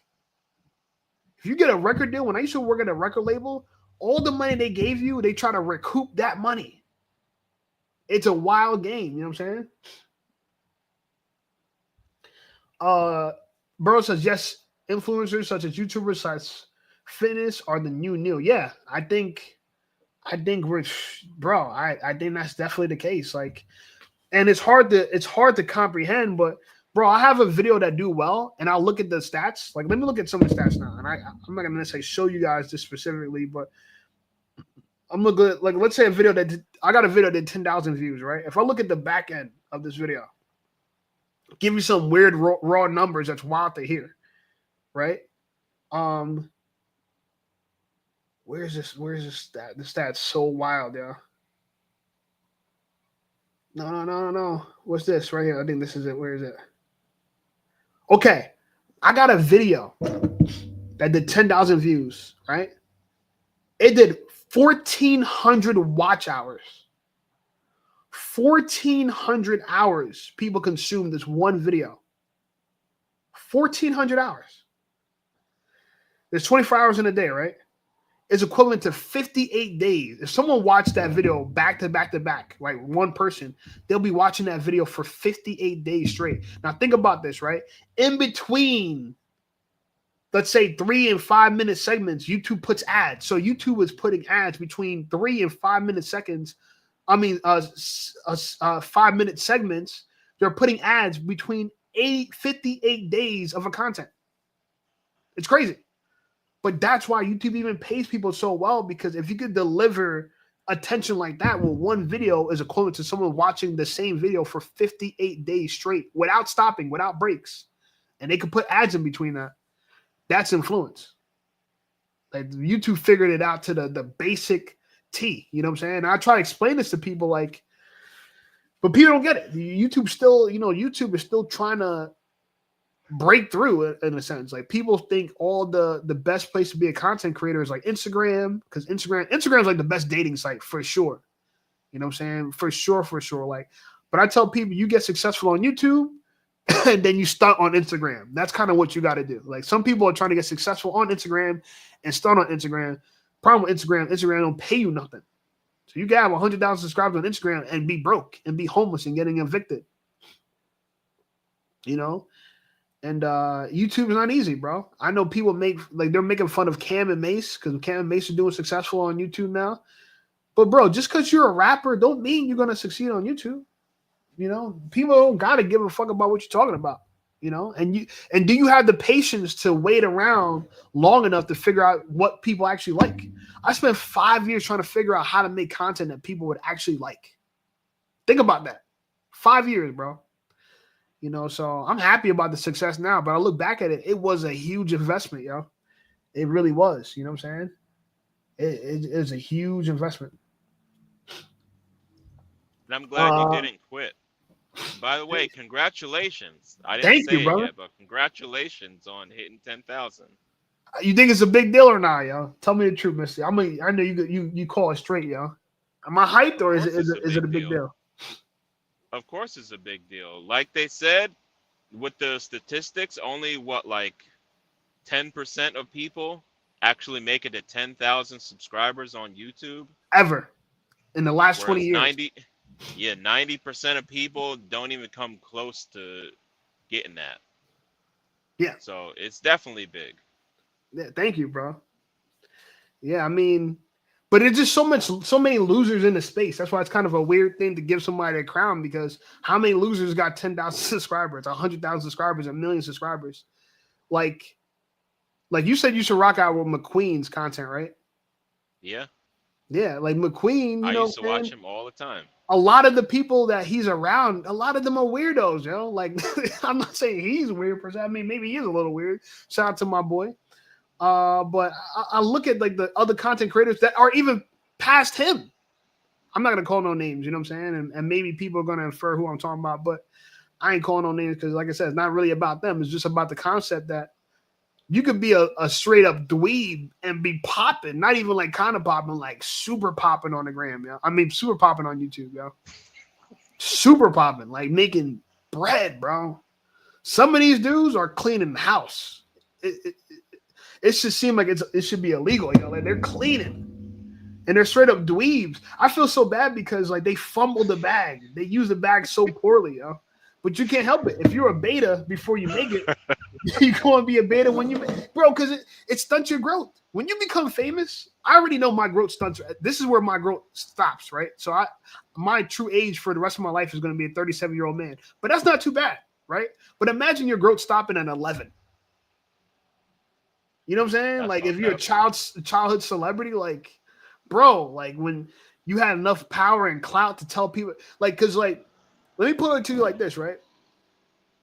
One thing I've learned about having this amount of subscribers that's unique to when I was like coming up, when you guys were surrounding me, rocking with me. Back then, people didn't give a fuck about me having 3,000 subscribers. It was like, all right, you just have it, it's whatever. Now, couple things. One, you know how they say money, power, respect? When you get to this level, you get paid. You know what I'm saying? I try to tell people, I don't want people to feel no way about it, but you know, YouTube pays my rent. I want to tell you, I'm trying to tell you as true as possible. It really does. You know what I'm saying? But other than that, you actually get power. And when I talk about power, I'm talking about the fact that you can get people to do what you want them to do. Now, people who would have ignored me and not pay attention to me, now they feel incentivized to cooperate with me. You see what I'm trying to say? And you see the shift. You see the shift of people doubting you, not believing into you, into how can I be of your assistance? Right? And it's all because people want this thing called attention. You know, attention is the greatest drug right now. You know, and everybody wants it in one way or another, and very few people are getting a lot of it. You know, 90, what did they say? 90, what were they saying? Oh my God. 90% of the views on YouTube goes to 3% of the creators. 90% of the views goes to 3% of the creators, yo. Unbelievable. I've heard of the 80-20 rule. This is the 90 and 3 rule. 90%, like 80-20 rule is like 80% of your business comes from 20% of your clients, which is what's happening now. Like 20% of my audience actually watches my content. But 20% of my content was by 20% of my audience, But for 90% of the views to go to 3% of the content creators, that's just insane, But it makes you understand why people are willing to do anything for success. Like right now, like if I give somebody a call, they answer, yo. And it wasn't like that a few months ago. It's kind of fake, right? I know people would hate that, but I actually see the advantage of it. I see like, oh, okay. Yeah, you kind of a fuck boy for not answering before, but the fact that you answer now is still valuable to me, Berto. With all of that said, you reminded me of something someone told me. When they said, when people ask you what you do for a living, they're really asking, how much respect should I assign to this person? Yo.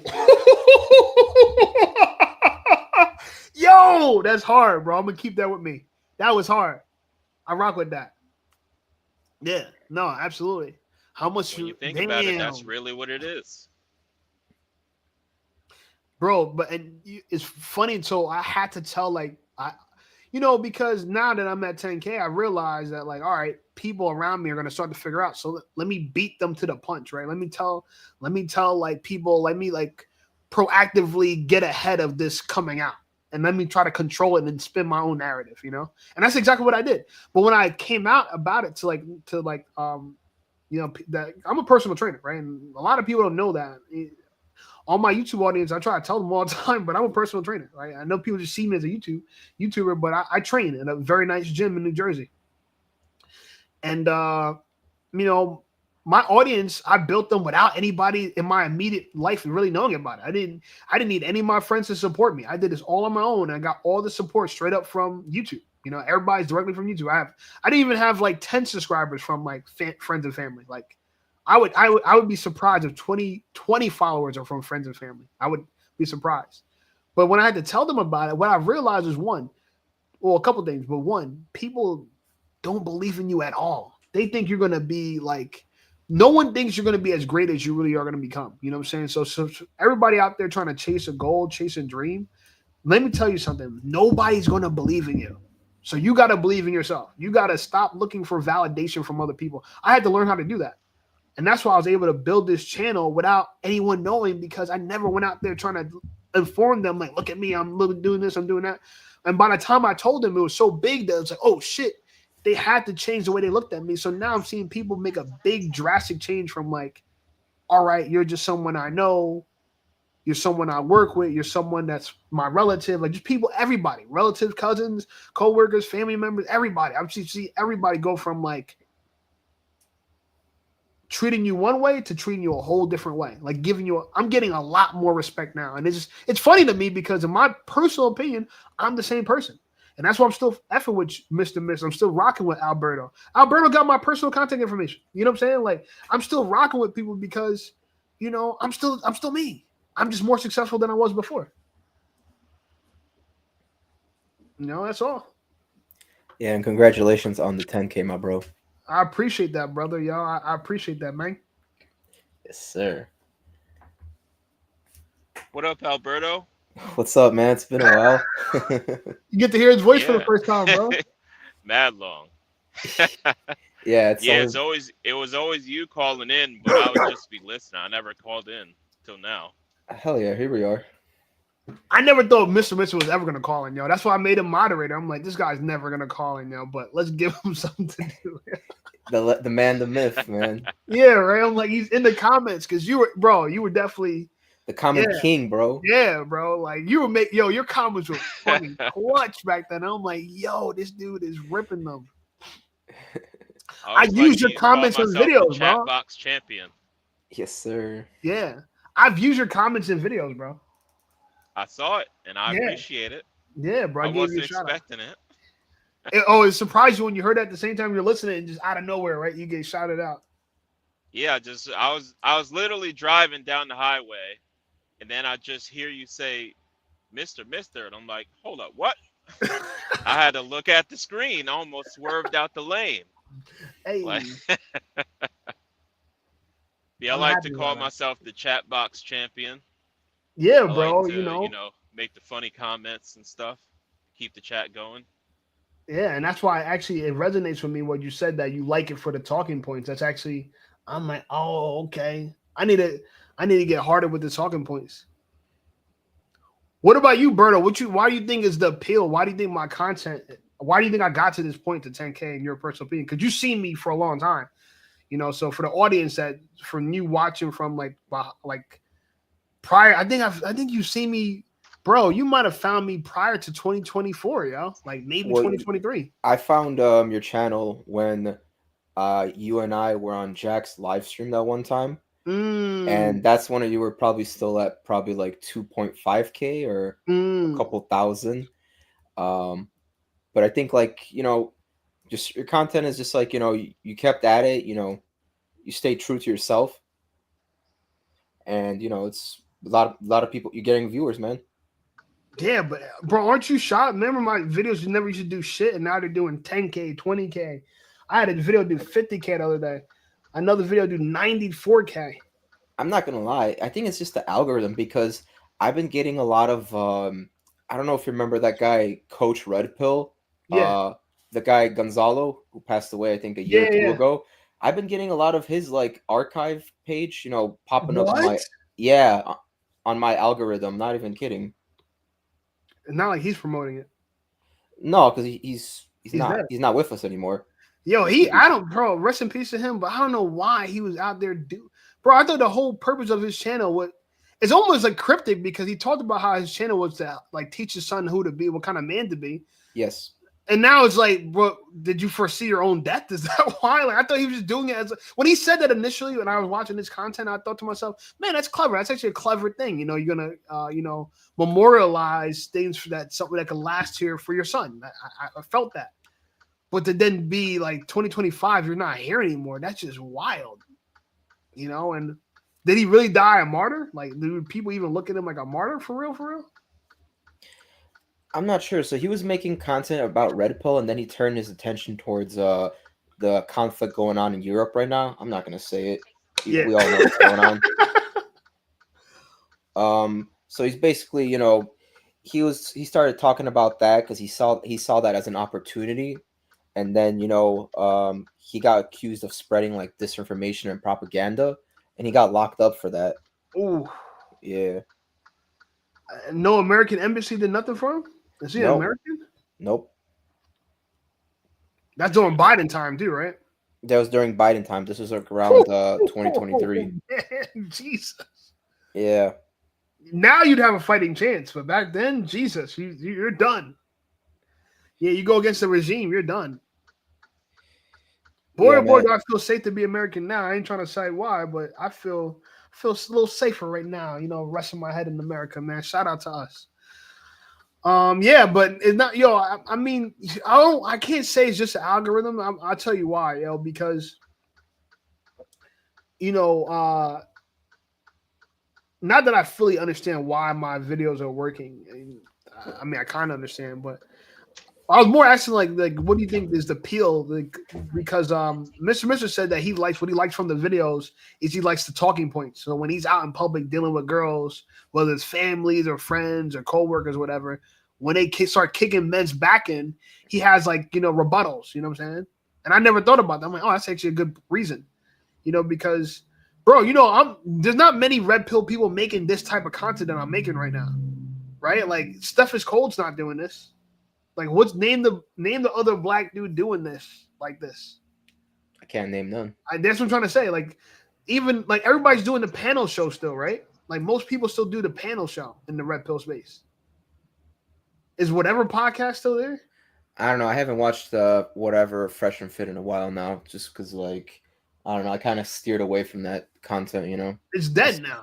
Yeah, it Me is too. kind of dead. Yeah, but that's like it's still. And when you think about red pill now, who's the red pill that you like? What's the new red pill? Not that I'm trying to be the new red pill, but I think I'm red pill adjacent at least. I don't know. What's like the I stepped away from the Red Pill, so I kind of altogether? altogether. I still watch your channel though. Don't worry. And I I appreciate can't that, say brother. that I stepped away from anything red pill. I don't subscribe to any particular group, but I'm Right. more along the lines of the people that are talking about travel. That's what I tend to Mm. watch more than anything. You want is it like past bro stuff or just regular tourist shit? Tourism. Well, yeah, all of that actually.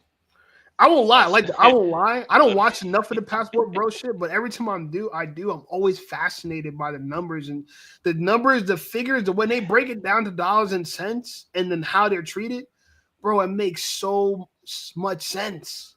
Like it's hard to argue these, like, you know what I'm saying? This one dude is like, and I believe him. This one dude. I forget. I think he's in Thailand. I think, or the Philippines. One of the two. I think it might be Thailand. But he talking about how he has like 7 girlfriends. The dude's like 72 years old, and I believe him. And he's like, and they're all cool with me sleeping with all with all of them. I'm like, what? I was like, they let you sleep with all of them? And he's like, yeah, they're all cool. They're all cool with it. They don't mind. Bro, they value men so much more outside of this country. It's not even. You forgot that a man had value living in America. Like outside of this country, a man is like everything to people. You know what I'm saying? Yeah, it kind of became like nowadays, like after the whole passport bro thing, it kind of became like anytime you saw someone posting about they're going to Thailand, they made it a meme that's like some old dude that's going there to get some like young poon or something like that. Mm. You know? And what's wrong with that, bro? Why are heterosexual men judged by what we do, but no other man is? The society we live Heterosexual in, men's man. preferences are like under attack and what we do, but everyone else gets a pass. Everyone else gets to wear dresses and go in the women's bathroom. No one, it just seems like there's not enough opposition for that. But we get all the pushback. It's like one, people talk about tolerance, but then they're intolerant to heterosexual masculine men.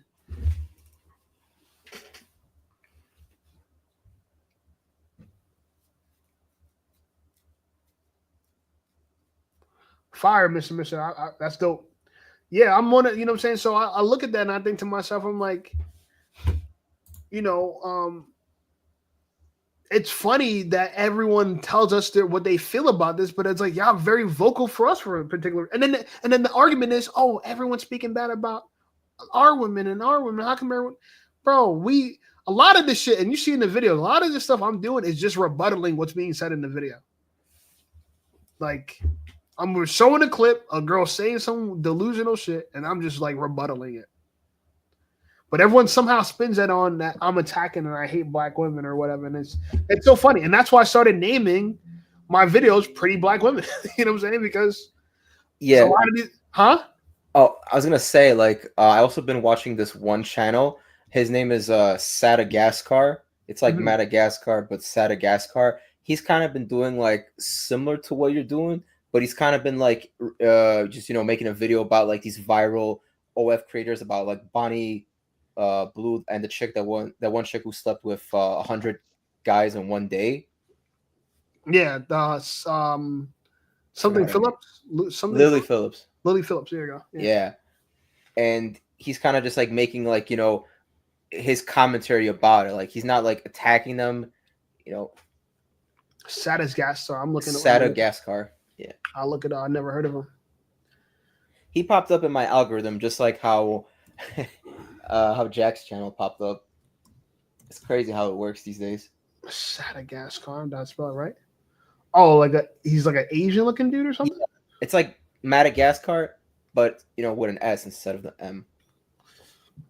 Let me see and tell me if this is it. Let me share the screen. This? Yeah, that's him. Oh, I just saw that video actually, the first one. Slept with his dad? Yeah. This dude's dad? Who is it? Who is the dude? That dude's dad. No, but who's the creator? This dude right here? Yeah, that's the creator. Dude? Yeah. Like Madagascar, but sad. Got 6 million views. All right. 139. Damn, when I get to 6 million, I'm gonna have 100K or something? That's gnarly. So he talks about celebrity. Yeah, I don't talk about celebs. Shout out to him though. You know what I'm saying? I don't. I get that. You know what's funny? I'm glad that you brought this up, and I think that's probably one of the differentiations about my channel compared to a lot of these channels in space. As I start straying away from the celebrity stuff, especially after the Simone Biles like what shit that I went through. Like I'm like, I'm not really like, I'm not really covering celebrity stuff. But shout out to the people that do. I got nothing against them, but I always feel like when I make a celebrity thumbnail, I had some success with some celebrity thumbnails. Like I did one of my Tom Brady videos did really well. I think I have one that has like 54,000 views. So I don't mind doing celebrity stuff, you know, but it just seems like I don't know. It just seems like you gotta be in a know about that. Like I don't know enough about a lot of celebrities to really speak about them. You know what I'm saying? Like I think you need to be like in the loop.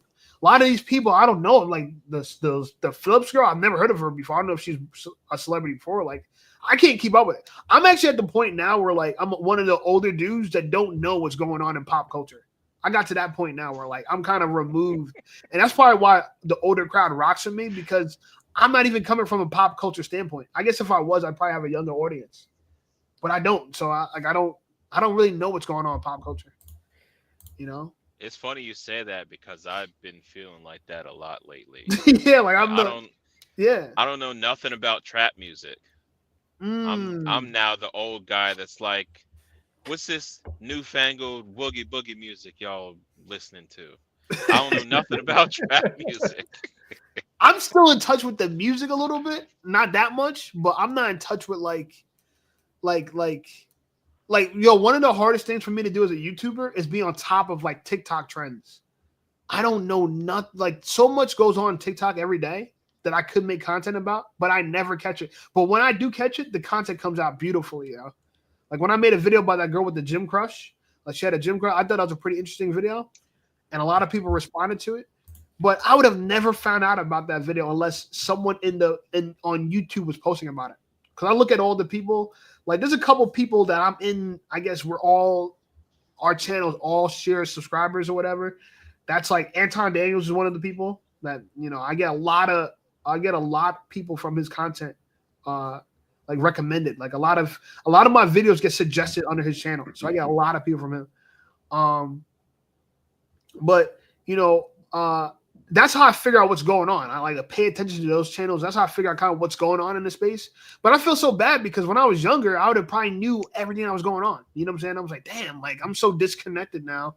I got to do research on like what are these young kids talking about? Like what's going viral? I don't ever look at TikTok. Like I have to look at TikTok for work, but I don't consume TikTok on my own. But honestly, I don't even know how to use TikTok. Yeah, but Berto, you fuck with TikTok, right? That's like something you regularly on? Yeah, just here and there, kind of like just to disconnect before I go to sleep. And we almost lost it too, but somehow we got it back. What do you mean? Because it almost got banned. They almost banned it. Oh yeah. Back in January. Yeah. Like I think they said it was a whole hoax though. It was like a blackout, I gotta say. Like it was gone for like a couple hours and it just came right back because I think it had to do with something with Trump bringing it back. Yeah, I don't know. But I don't know. Man, I guess I could say I'm a young buck myself, and I mean I don't understand some of the shit that's going on with the trends as well, Yeah, I don't know, but I think that's why I can't make like shout out to the Sadagascar dude. I don't know his content. Hopefully, it's good content. I would have never heard about him, I guess, until you told me. Because even my feed, like I don't know. I'm trying to think. Like my feed, this doesn't show me like red pill kind of stuff at all. Like at all. My feed shows me more like because I've had like various different interests in like various things.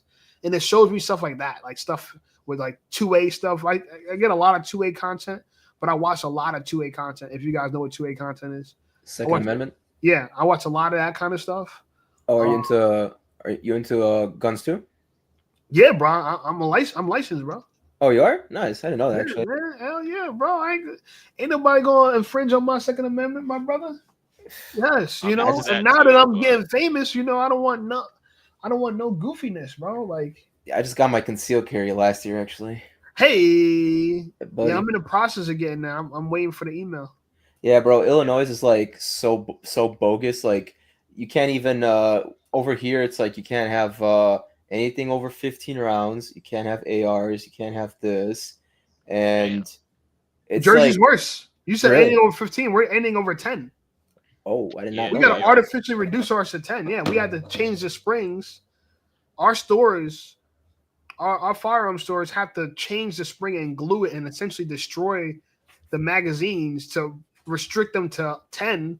But some of them, if you squeeze hard enough, you can get 11 in them, you know. But again, you might be risking, you know, a jam by doing that, you know. So God knows if that's the right thing to do or not. But yeah, we got 10 restriction is worse. It's hard Yeah. to get it out and here. you're not even allowed to order it to be sent over there either, because I can't have give you the ammunition sent to option. my house. Yeah, not to. Yeah, I mean nobody can really.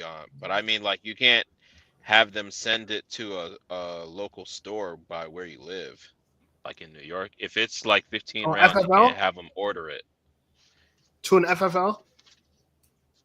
I don't know. It's different things in each Go to the state. stores. It's You said to the stores. FFL, To order to the store. Yeah. CHL, Oh, okay. Yeah, we call all them FFL. but I the don't know if they are. concealed the concealed carry license, It's basically hard. all of that. You can get it in New York now. I don't know how. Like people, like not that many people got it in Jersey. I'm going to be one of the few people that got it in Jersey because they don't promo it. They don't. It's not on the news. A law passed in 2023, and they've never. You have to go out looking for that information.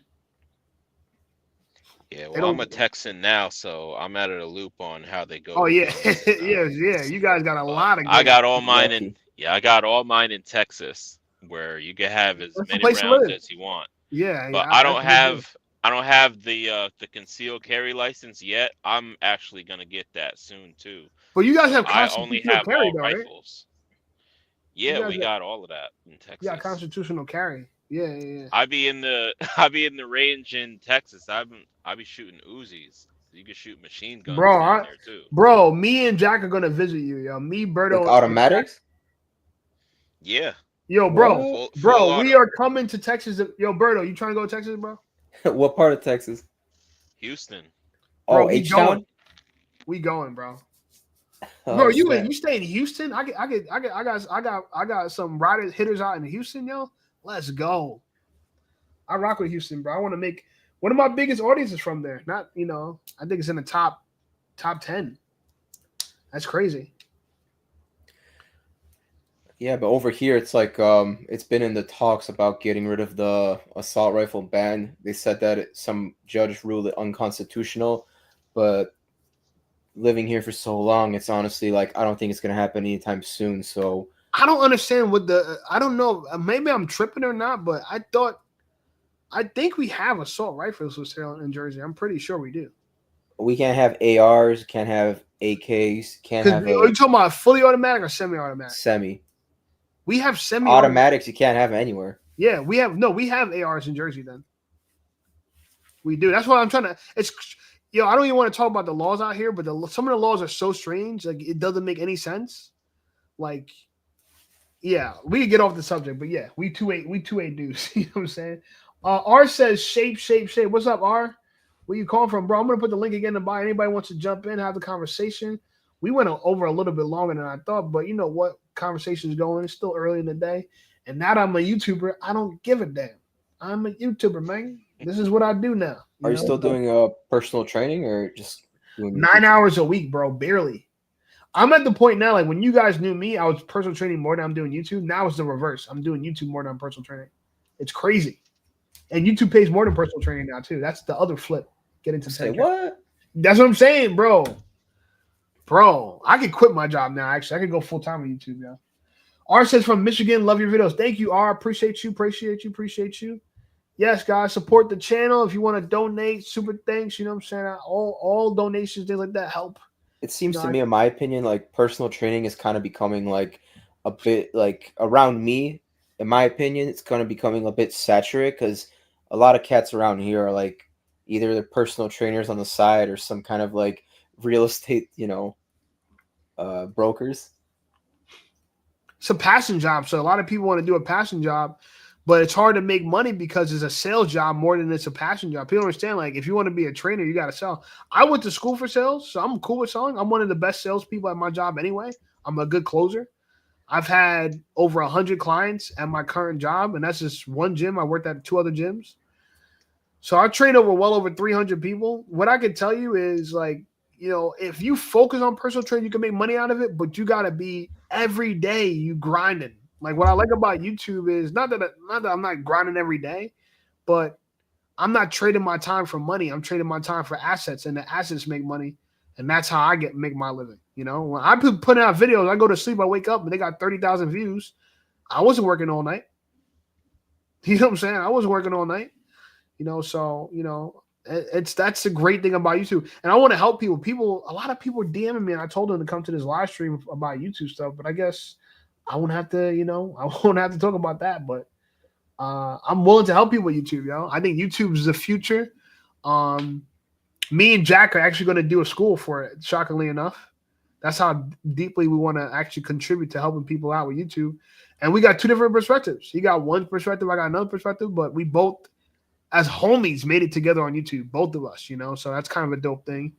And we're going to do a school together. So look out for that, guys. If anyone that does want, because I was going to start doing, I was going to start taking calls, helping people, like consultation calls or whatever. And I don't mind doing those, but it costs me a lot to be on the phone with people. I'd rather do, like, something like this would be better for me to make content out of it and talk to the audience. But to just talk to one person for hours and stuff like that, that's very expensive for me. And so I think the school is going to be our way I go. But initially, you could hit me up in my on Instagram for the consultation calls. I'm doing them, but they really are expensive for me, and I'd rather be making content or even doing a live stream where I can talk to everybody at once. Everybody, put the link back in the chat. If you hear, like, if you want to talk, just say your piece, man. I got these are my original gang. You know what I'm saying? You can see us on other live streams together. We've done a lot of live streams together, one fashion or another. And that's fun. It's funny. It's like full circle now, I'm glad you guys didn't quit on me because, I be gaining subscribers, but I also be losing subscribers too, though, It's not just all gain. You be losing and shit,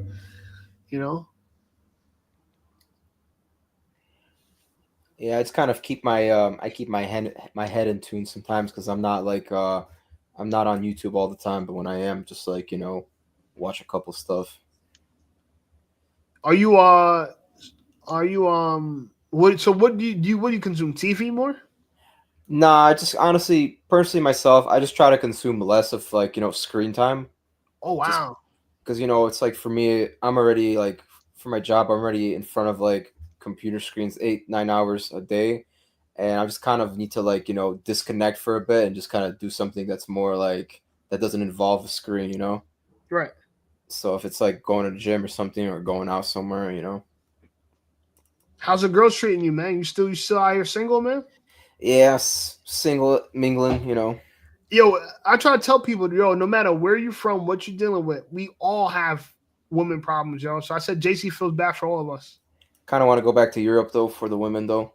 Yo, how is it over there, bro? Back to Poland?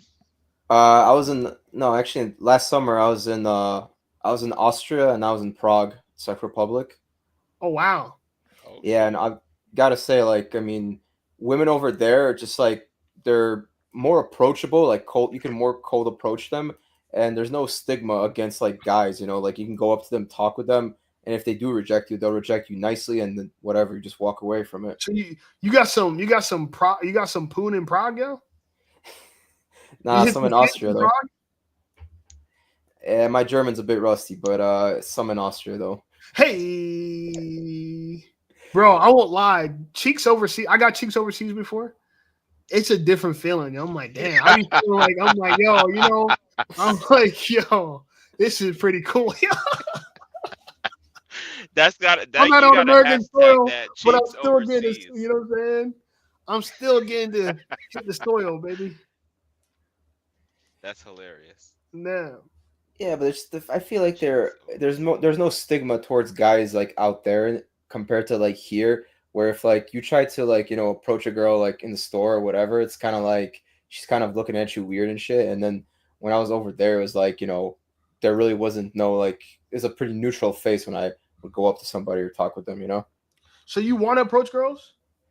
That's what I've been working on. Is like I've been less on dating apps and just more practicing my cold approach and trying to be a bit more social. I do feel like meeting girls in person is a lot more natural. Yeah, It exactly. doesn't feel so like rehearsed. Like, but I don't lie, but I won't lie. Even though like dating online is like unnatural, you get straight to the point though. That's the part I do like about online. That's not in person. Not nowadays, like that. As you said, you can't approach a girl. It's not only you can't approach a girl, even if you know a girl personally, it's almost like you can't hit her with the like I'm trying to get to know you. Like all that seems like you're being too much. I think girls prefer to date online now, yo. I'm gonna keep it real with you. I think American women prefer because it's all one big competition, right? Online, they can have a line of people in their DMs. Like it's easier for a girl to have a roster online than it is for her in person. She And can it's get caught. easier. It's easier for them to The hide hide it. or ghost That's what I'm you or trying to say. That's what whatever. I'm saying. So I think girls prefer online for that reason. You know how many girls I know personally that they're single, but they never date in public, but they only date online? Like almost every girl I know is doing exactly that. None of them are trying to get anybody they know in public. Yeah, well, it's like you kind of put them on the spot when you actually approach them in public. You put them on the spot, and they have to make a quick decision. Yeah. Compared to like, online, it's like you can't really like feel any kind of emotion or any like body language or anything. It's just like it's like whatever. I feel like I'm texting somebody. That's it. Yeah, but you know what? Online gives girls a lot of girls online are delusional too because they have Yeah. the illusion of options, right? They have this illusion of unlimited options. But the truth of the matter is, most of them hate. Bro, girls have shown me, and by the way, and I'm saying this, and please, for everybody that this might apply to, like, I'm not trying to knock. I'm just trying to tell you what girls tell me. Girls tell me they pretty much hate most of the options online. Girls don't like most of the guys online. They hate majority of them. This is why the top 10% gets all the matches. I remember when I told people I got 400 matches on Hinge, people couldn't believe it. Like everybody in the comments was like, "Oh, you're a liar, you're a liar." I was like, "All right, I'm gonna show proof," and I showed proof. I remember that. And those are all girls I was attracted to. It wasn't like I'm just matching with every girl. You know how some people their game is like, I'm gonna just swipe right on everybody. I'm talking about I matched with over 400 girls. Like that was 400 like a year ago. So well over 400 girls a year ago. I mean, in the last 2 years or so. Well, actually, in the last year, it's a year ago, you know what I'm saying, but not in the last 2 years. And then I find people online saying it's hard for them to get like 2 matches a month. 2 matches a month, and I got over 400. So I'm saying that to say this: that most girls are actually dissatisfied with dating apps. They hate them. Yeah, and half of their profiles, their profiles look almost the same, like identical. It's like the same prompts and like the same photos. Like, oh, there's a chick sitting on a sink. How original. Damn, you get the girl sitting on the sinks with their butt cheek on the Yeah, sink. yeah. Sink. And it's like it's just such a cookie cutter profile, cookie cutter photos, and the bios, whatever, the same thing. Because I've been on and off dating apps myself for like the past, I don't know, years. Okay. And you know what? I did meet a couple girls off the dating apps. It weren't too bad, but I kind of just like the best way I met people was like just when I wasn't searching and like it was just out of the blue. I meet someone. Keep talking, bro. Oh, I was like, where'd you go? Yeah. I want to do something off camera really quickly. But ahead, you go, because Rob been sitting on this live for a while. So do your thing, bro. I'm coming back on just now. Go ahead. Word. I can hear you though. I can hear you. Okay. But yeah, it's like I think my most recent date I was on not too long ago, like it went all right. Like actually I thought it was gonna be like something more out of it, but I got like 3 dates out of it, and then come to find out the chick was like stuck on her ex, and then she's like, "Oh, I really don't find this like this hasn't been really romantic." I'm like, "Well, you just told me you're stuck on your ex still, so do some thinking there." Hopefully you didn't spend any money. That was just a waste of your time. Just whatever. I just bought drinks and that's it. I mean, it's no big deal to me. No big loss. It's Yeah. you know, we gotta us pimps. We gotta keep on rolling. You know. At least you Oh, didn't bro, buy you no got all the $200 value, dog. dinner. You got all the value, man. You don't got to worry about like. Look, we gonna lose. You're gonna lose money on women. Exactly. You are. Like they're gonna lose money, bro. We're losing. You're losing attention. You're losing like value just talking to them. Right? You lose brain cells. You use like valuable time. You could be doing something else. I've learned. And shout out to this R said that Alberto has the intelligence of a 300-year-old. Shout out to you. That's fire. Yeah. Yo, bro, the people that rock with me are smart, yo. That says something about me, right? The people that rock with me, bro, they're not dummies. Like Mr. Alberto, a lot of people that talk, the gentleman that says he's 54 years old, he connects with what I'm talking about. He said it's the realness. Like, bro, you know, it's so funny because to just get common sense content now is so hard because everybody's trying to kiss up to some group. You know what I'm saying? Everybody's trying to brown nose some group for acceptance. And I'm just like, well, I'm just going to tell the truth. And some things people are going to agree with me. Some things they don't. But at least you guys know I'm being honest. You know what I'm saying? I don't cap in my fucking videos. Absolutely, man. That's what I like about your channel. You keep it real. Got to, bro. I mean, you know, bro, I don't want to get, some of these dudes are getting caught lying. You know what I'm saying? Well, it's because like another thing is too, a lot of them, like some of these big time YouTubers, they all have sponsors and they're just trying to like, you know, put on a face, you know, if you know what I mean. They're trying to put on their fake face, like, you know, just so they could splurge some BS out because, you know, they got sponsors watching them or whatever, you know. And I don't know about you if you have sponsors yet or not. I had a sponsor, but he was hurting my video, so I took him out. Oh, the insurance guy? Yeah, and it's fine, you know what I'm saying? Like, I don't mind doing it, and I got to find a balance to it. I don't want to ruin the content. Even for YouTube, YouTube complains with me a little bit because I don't leave like ad breaks in the video. So now I got to kind of leave an ad break in the video. You know what I'm saying? But YouTube complains to me because they're like, yo, like, guys, look who it is. Oh, Doxy Thrash, what's up, brother? Yes. $20 donation from one of the original Tape Squad, yo. Bro, we were wondering if you're going to be here, yo. Mr. Mitch was like, yo, where's the squad at? Where's Alberto? I shouted you out earlier. Yeah, he gonna watch it back. I know Doxy's gonna watch it back, yo. Appreciate you, my brother. Appreciate you, my brother. Yeah, we going up. You guys knew that this was gonna happen. Y'all believed in me, and now look at it, y'all. Y'all some clever dudes, y'all. Y'all know which waves to be a part of, yo. And yo, you know what's funny? I don't get audience like you guys anymore, yo. I don't get people like you guys anymore because the initial people that support you, that's like one type of person. And YouTube kind of knows like those type of, you guys are like, you might not notice, but YouTube considers like channels like you guys like tastemakers, you know what I'm saying? So like, I think when you pop on YouTube, YouTube initially puts you out to people that can kind of determine if the larger audience would accept you. And if they do and they rock with you, then YouTube kind of promotes you to more people. You know what I'm saying? So I don't even get like, they call like the like initial adopters or first adopters. But now I just got people that just join because they see how big the channel is getting. Like every other comment, people saying, oh my God, the channel's blowing up. Bro, where the hell were you guys a year ago, dog? Where was these people last year, man? They weren't here, you know what I'm saying? It's all part of the process. But I still remember the first stream that I came in.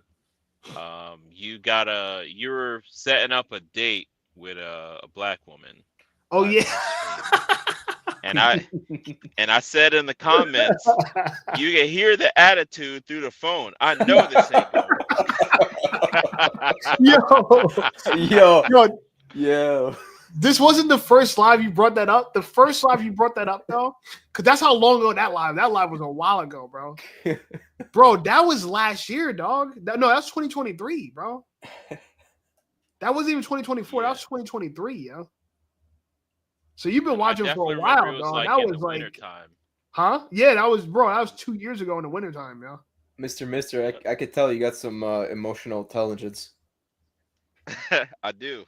Like even like even just by through the phone, you read it just like so good. Like, Well, yo, I forgot about that. I went back and listened to it. I'm like, oh shit, because I told you, right? I'm like, yo, can you comment on the video that it is? You comment on the video. I went back and looked. I'm like, I forgot that this was there, yo. Bro, I remember that girl. That girl showed up like 20, 30 minutes late. Hmm. Like, I didn't know at the time, but on a live stream, she's just like, so I was doing a live stream and I knew I had this kind of date set up. And I was like, damn, I'm going to have to get up the live stream soon. And then she hit me up, called me. So I'm like, all right, yeah, I got to get up soon. But I was like, I'll just answer it on the live stream. And I answered and I put it on speakerphone. And she was like, oh, she wanted to push the time back. So I was like, oh, this is great. I'll just keep live streaming. You know what I'm saying? And that's what Mr. commented at. But yeah, later on, even after I left, because she pushed the time back, she still was later than that. But bro, she was digging me hard as hell, bro. Like she didn't want to leave. Like, even though she came late, the minute she got there, because I met her off of like Hinge, the minute she got there, like, bro, I remember like we're eating, we're chilling. Bro, I'm not into busty girls, but she had some melons on her, bro. I'm kind of glad I waited those 20 minutes. Melonas. She had some melons on her. Jesus Christ. Doxy Threat says, you sped up the ammo on the vids. It's a good vibe for real. It's flowing. I appreciate you, bro. I'm trying to show out for us, man. You know what I'm saying? I'm trying to prove to y'all I could do it, you know? That was kind of the thing at some point. It was like, damn, I'm going to prove to people, not prove, but like, I want to prove you guys right, that y'all are right for like rocking with me to begin with. You know what I'm saying? Doxy says, you see the lady who left her kids to freeze in Detroit? They gave her, yeah, bro, what? Bro, what? That was so crazy. They rewarded her for misbehavior. I didn't do a reaction to that, but I seen that. I'm like, that's crazy, bro. 2 kids. Now she don't need a house. They should have gave her a house before those kids froze to death. Yo, Jesus Christ. They gave That sounds like another video I started watching. Is that the one where she left the kids in the car for 5 hours? Was it recently? Well, this is a video I recently saw. They're talking about a woman left her kids in a car for 5 hours. I started to watch it and then I stopped it because, again, Black History Month. So I don't know if that's the one you're talking about, if you're talking about something else.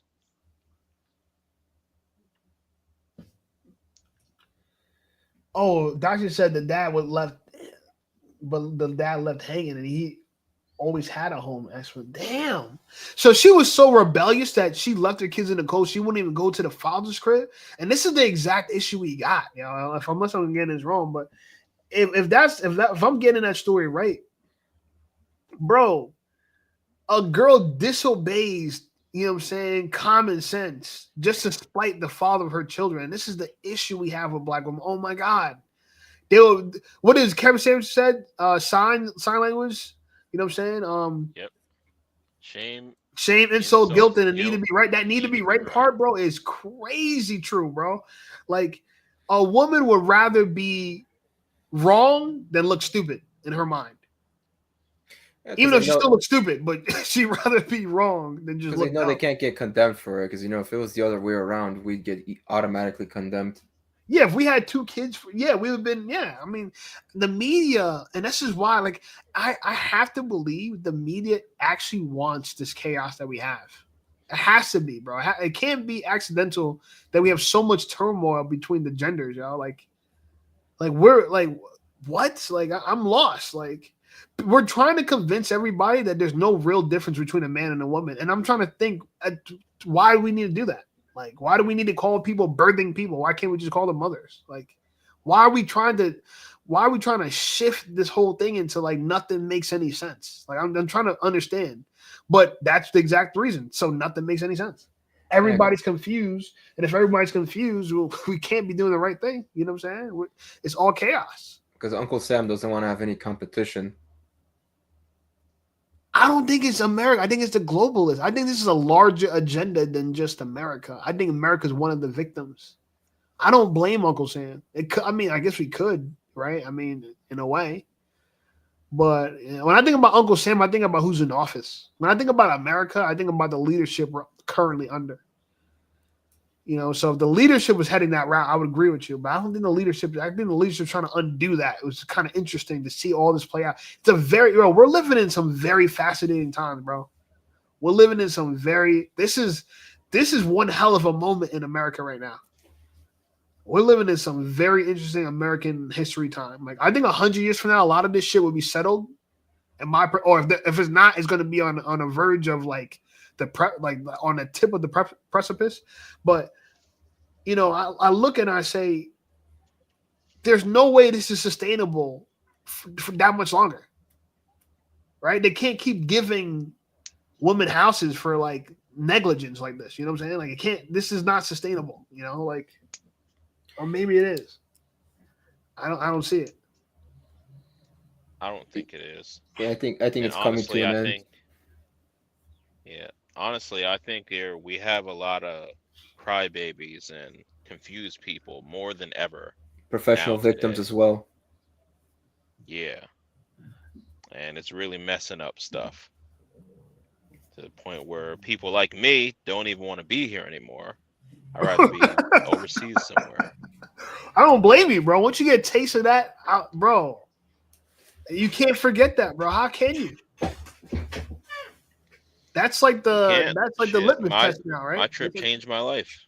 Yeah, bro. I won't lie, and that's just you traveling out the country. I'm talking about my experience with women out here changed my life. That's why I can't look when people talk about me hating black women. I'm trying to say in my mind, I'm like, you don't know how much banging black tail I got in my life, yo. Like I can never feel that way. Like that's what I'm trying to say. When you have life-changing moments like that, it's hard for you to ignore that information. You know what I'm saying? Like if you know that women can be better across seas, it's hard for you to just like ignore that. But one thing, if you don't know, then this is all you see. If you just only see chaos for women, that's all you know. Then yeah, I guess for that person, this is like normal living. Yeah, definitely. Once you leave the country for the first time, it definitely changes your perspective on a lot of things, and you could see how like there's a different world out there. Does it make you intolerant to American women? Does it make you feel like there's no way I'm gonna deal with this, yo? Well, in some ways, you can tolerate a certain amount, and then also like you kind of see right through the bullshit as well. Yep. Because like some of them, when I was out there, it was kind of like some of the ones I talked with were very like straight to the point. They didn't freaking beat around the bush or anything like that. While some of the women back here were always like kind of like throwing you in a spiral.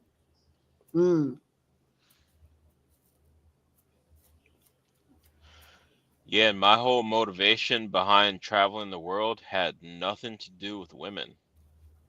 At the time, I had some stuff going on, like my best friend died at the time, and so I had to go overseas and take time off from work because I just couldn't even work anymore. I had to go somewhere and like clear my head or something. And while I'm over there, just living life and trying to take care of myself, I noticed society in general is completely different from what we know in the United States. And then when it comes to dating, because I eventually started dating while I was over there, I'm like, that's completely different too. And that's how I even became aware of all of this stuff in the first place. But yeah, me going over there, it had nothing. What was the reason why you went though? Like, what was it? Did you go? That's what I'm trying. If you didn't know about Passport Bros, what the hell was driving you over there? Passport Bros didn't even exist yet when I first went over there. What year was that, yo? That wasn't the 2016. Yeah, I never heard about Passport Bros. I think I heard about Passport Bros. It had to be like earliest was like 2019, like right before the pandemic, yo. 2021 for me. Yeah, I'm just saying earlier, not even like as a thing, not even as a name, but just like the concept that I heard there was like the male bride order, like there's like things like that, and like obviously Patriots overseas. It was going on in the background in the military, but it wasn't called officially a Passport Bro. I think it was called like Army Joe or something like that. Where they're getting stationed overseas somewhere. Jack Morgan says, "Them boys, hey, What's yo, up, Jackie, Jack? you see, bro, everybody's here. Doxy, Birdo, Mr. I even got Mr. calling in, team. bro. What? Yep. Legendary 10K, bro. We really turned up for this. Shout out to RR says Shape is the only person I've ever seen on YouTube that actually gives a fuck about other people, yo. Damn. I like that compliment. Appreciate you. Yeah, I care about my bro. People, I guess they would be shocked that I know they see the 10,000 subscribers and they'll think that like I'm fake now. Like, bro, nah. Like, bro, Berto hits me up in the DM. I just respond to him. You know what I'm saying? You know what I'm saying? Like, I'm still cool with everybody. Yo. I don't gotta switch up. What's how's that gonna benefit me? Yo? You know what I'm saying? Like, I actually want to rock with the people that been rocking with me. Yo. I'm scared of everybody new. To keep it real with you. I trust the people that I've you know what I'm saying, that I've been rocking with the channel early on. Now it's just like drive-by fans, yo. Doxy says out of wedlock kids. I don't know. What are we talking about? Wait, what? Other wedlock kids? Oh, you're talking about like the joke, like the military dude like knocking up girls overseas? I don't know. Maybe. I mean, when I think about like the whole passport shit, you know what I'm saying? Like, oh, what do I think about wedlock kids? What happened, bro? I think, yeah, I think. Listen, I won't lie. I engage in fornication, but I do think it's wrong. And if women ever wanted to stop it completely and say, it has to be a collective. It can't just be one girl talking about she's celibate. No.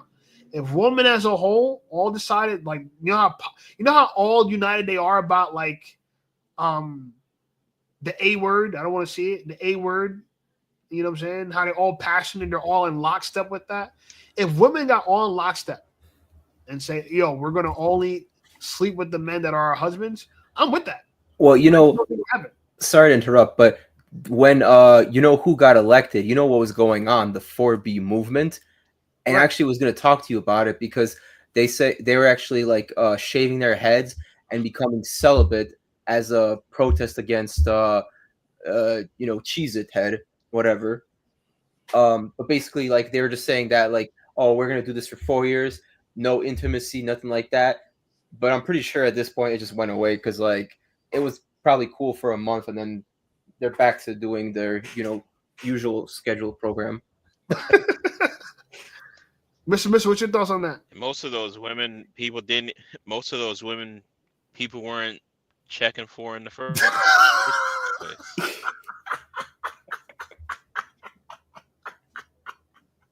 I know, right? They shaved their head and made it worse. Like, bitch, I wasn't even looking at you to begin with. And you shaved your head? Loser! You know what I'm saying? Like, complete dummy, bro. Like, oh my God. You know, it's funny because you only become a feminist when you don't have pretty privilege. I think the feminists, like the really like feminists, like 4B, any of these type of girls, none of them have pretty privilege. Because if they did, they would never want it to end. Once you have pretty privilege, you want the world to like obey pretty privilege. If you see a bad, and this is why some very attractive girls are rotten, because they've gotten away with shit their entire lives. They don't know how not to get away with shit. You know what I'm saying? That's why it's funny to watch them get arrested. They're like, what? Like, you're arresting me? Like, yo, some girls get so violent, and you're thinking to yourself, why is this girl violently be arrested? I mean, like, resisting arrest. It's because she's so used to getting her way, she can't believe you're like, this is like a violation for her, for you to like not give her way, you know?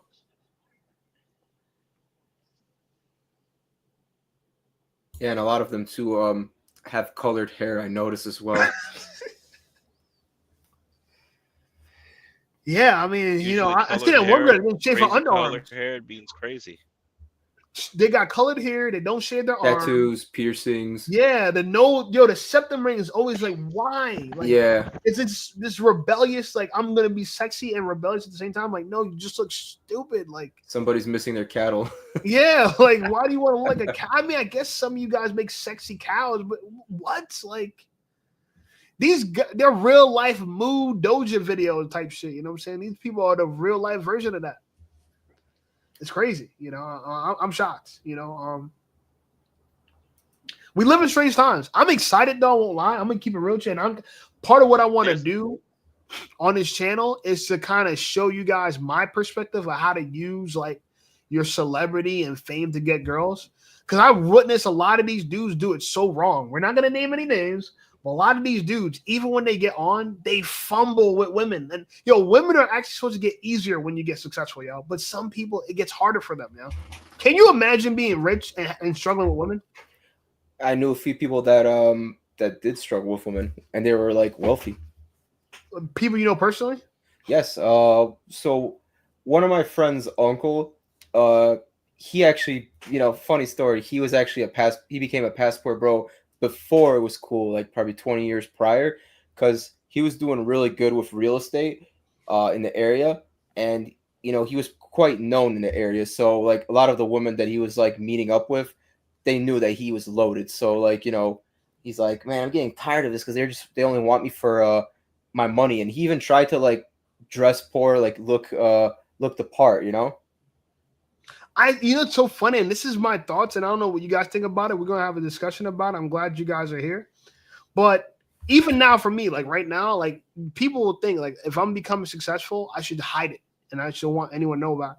But it's hard to do that, and I'll tell you why. One, because people want to know what you do. Like Mr. Mister said, they want to judge like how much respect they want to give you. If you got something really successful going on, do you really think you want to lead with not the most respectful thing you got going on? Right? That's just one. Okay, that's one. Second thing is like, even though people want you because of your success, in my personal opinion, that's actually a very valid reason to want somebody because it's actually something they achieved. It wasn't something that there was ascribed to them. You know what I'm saying? Was you not like you were just born a beautiful man and now you're getting all the girls. That in some way, I'm not saying it's a bad thing, but it's why a lot of people used to be has-been because they're so used to getting successful women so easily that they don't feel like they need to try. Anyone that gets everything's getting too easy to, it ruins them. You know what I'm saying? Like people need challenges in life, not necessarily from women per se, you know what I'm saying? But they need challenges in life in the sense where they need to go through stuff in order to develop their capacity as a person. But if you just think about like from the standpoint of everybody needs to be used. Women are being used for their beauty. If I date a bad girl, a girl that's mad attractive, best believe her being attractive is one of the reasons. So should she be upset that I'm optimizing, you know what I'm saying, my dating choices by looks? I'm not mad that she's optimizing by success. Here's the thing, though. Just because you're successful doesn't mean they should get away with your resources. I don't think we should be. I think marriage is something that you might want to do in church, maybe not necessarily legally. Personally, I'm just trying to say, in my personal opinion, the laws just don't favor men at all, and it doesn't seem like it's going to stop or change course whatsoever. It seems like it might actually get worse. Doctors said people are getting houses, you know what I'm saying, when they are negligent with their children, unmarried women. So I don't see this place getting any better, you know what I'm saying? But I think when you're successful, right, when you're successful as a man, you actually have more power because you could get more people to do what you want them to do. So that man that you talked about, instead of like running away from it, you I don't want to say you lead with it, but you absorb it. You don't fight it. Oh, you want me because of my success? So then you dangle the fucking success, the carrot in front of their face. How bad do you want this? How bad do you want freedom? How bad do you want the opportunity to travel the world and buy what you want? What you going to do for it? That's what I would do. Even if I was an ugly dude, like if I'm an ugly dude, I'm not an ugly dude. And if I was, who gives a fuck? Like, still live your life. A man, his greatest asset should be his success. It shouldn't be, you know what I'm saying, you're a very handsome dude. You don't, bro, I've been an attractive man my whole life. It's not the most exciting part of my life.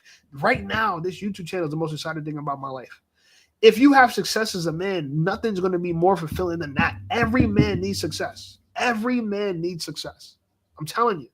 And success is not just looking down and seeing a new butthole. I'm telling you, want that. You know what I'm saying? I won't lie. That, one of the most, status symbols in the world is women.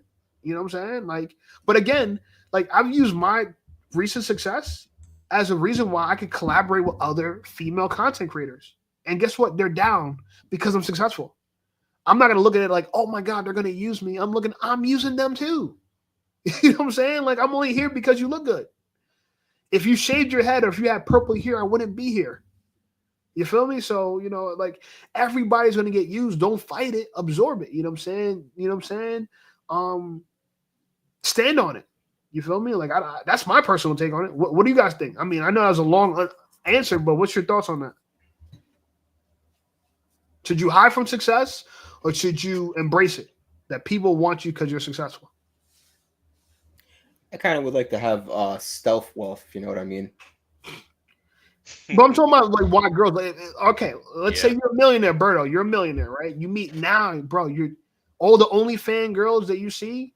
They're DMing you. They want you. They want to hook up with you. Are you really gonna be pissed off that that's your life? Not really, no. Right? And if these girls are so interested in you, are you gonna be scared to be around them, or do you feel like you're gonna have your way with them because they're the ones chasing after you?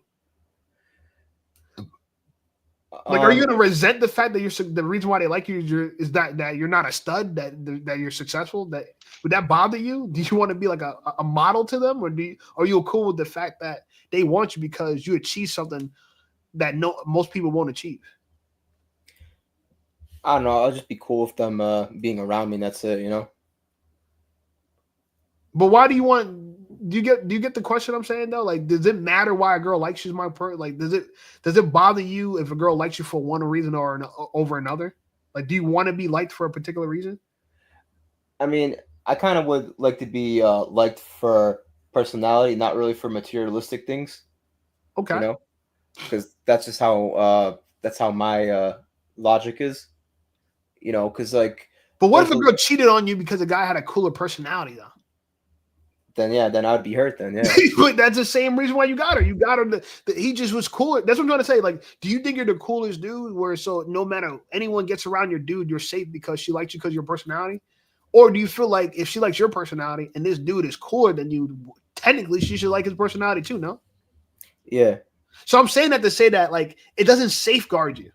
Same thing with looks. If a girl likes you because you're hot and exclusively because you're hot, it don't safeguard you, because what if there's another dude that looks better than you? There's always someone that's taller, slimmer, more fit, you know what I'm saying, younger. Like when it comes to the appearance competition, it's through the roof. Like you don't run out of competition. You get more, you know what I'm saying? So I'm saying that to say, in my personal opinion, success is so rare if you think about it as a man. If you have success, you're not easy to come by. So the next wealthy man is not just around the corner down the street. That's why I think success is actually an interesting measuring stick for a man, because keep it real with you, and success could look like many ways. It don't have to look one way, right? I trained a client, one of my clients I trained, he was a truck driver and now he owns like 15 trucks. And so now he has a fleet of people that drive for him.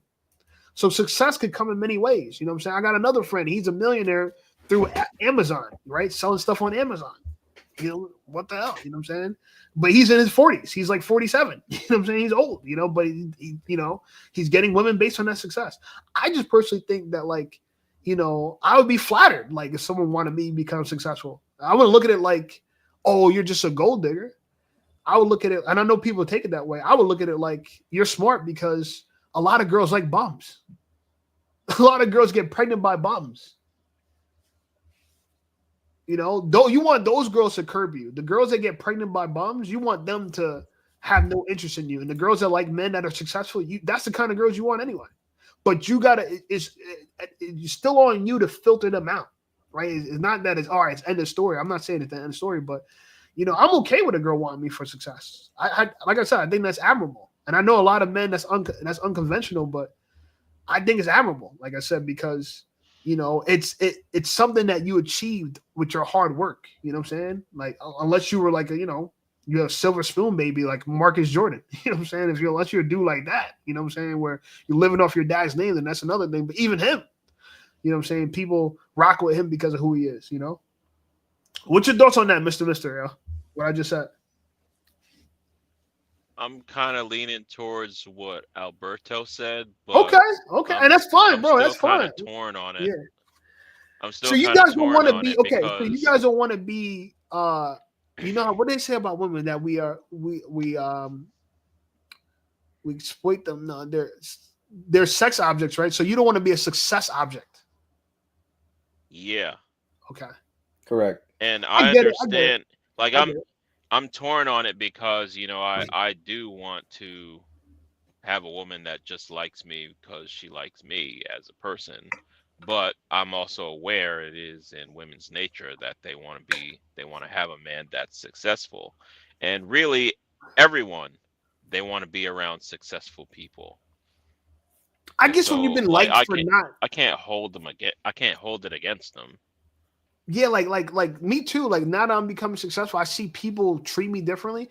Can I really be mad at them? You know what I'm saying? Like, it's like, can you really be angry? Like, oh my God, you didn't believe me. Like, I feel that way, but can I be mad though? I'm not mad. I think it's just funny, but No, I'm so not you could just angry. brush them off. Then that's like just You get what I'm ignore trying 'em. to say? It's like, so like with women, listen, I've been liked for being myself my whole life, but I'm gonna just tell you, as someone that has gotten that don't get you far. Because you know what ends up happening? You're still not just because a girl likes you because of who you are, doesn't mean that long term you can last with her, because she's not going to be able to respect you until you could command freedom. Like success to me, when we really think about it, are people who can buy freedom. So, you know, at the end of the day, even if a girl likes you genuinely, she still needs to survive, right? So her thoughts are going to be, my lifestyle with the guy I really like is like this, but it could be like that, right? And I guess this is, like I said, when people say they're gold diggers, but I don't want a girl that just wants a lifestyle to just buy stuff like a consumer stuff. I want a girl that wants freedom, like can value the fact that I could give you freedom. Like you could be free. You know what I'm saying? Like not value the fact that I could buy you a $250,000 pocketbook. Like that's retarded. Like a Birkin to me is dumb. You know what I'm saying? Like I get that people buy them and maybe they do have value. Maybe they hold their value. You could resell them for the same price. Then that makes more sense to me from I'll look at it like any kind of art. Like I might not agree with the art, but if it holds its value or even gains value, it might be a valuable asset. But for the most part, I think people want expensive stuff because they see successful people with expensive stuff. And it's like monkey see, monkey do, keep up with the Kardashians. It's like that. It's not because people are really into super designer stuff, that they're super fancy, fashionista or anything like that. It's just oh, you have a pocketbook? I want a pocketbook too. You got this? It's like, I want what you have. It's like that. And I don't want a girl like that. No, I don't want a girl like that. But I do Neither want do a I. girl who could value freedom. I think that's something to really think about. You get what I'm trying to say? Like they could really appreciate that. Like, effing with you, I'm free, but if I effing with someone else, I'm gonna be like in shackles. You know what I'm saying? I don't agree know if with you guys that part too. Yeah, like you could. Don't you like think about it this way too? Like if you're very successful as a man, like I'm not saying all of us are going to become millionaires. You know what I'm saying? That's fine. You don't have to be. Like freedom is not that expensive where you need to be a millionaire. People don't even understand this too. I found an interesting quote. 30% of the newest millionaires every year are retired teachers. 30%. 1 out of 3 brand new millionaires in America are retired teachers. How they became millionaires? By investing over the long term, which is a slow ass way to become a millionaire. But I'm just trying to say, so even that route, if you can have command a job that pays as much as a teacher, even if you want to take the long route, you know what I'm saying? You could be a millionaire in your 60s, which is a lot. To me, the goal is to be rich when you're young. But anyway, I digest. The whole point I'm trying to say is you don't even got to be on that level. I think you could be free in America at 100,000, 150,000. And if the girl makes 100,000 herself, y'all both could travel pretty well, live a pretty good life.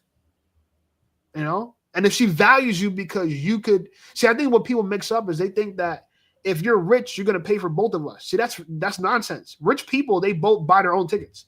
If a guy and a girl are both traveling together and they're both, let's say, make 6 figures, they both buy their own tickets and they go together. They naturally split things 50. Rich people naturally split things 50-50, or they just pay 100% for themselves. You know what I'm saying? The people who want to split 50-50, want to do 100% for them, they can't afford to go to those places themselves. All these girls want a man that can provide an experience they can't provide for themselves.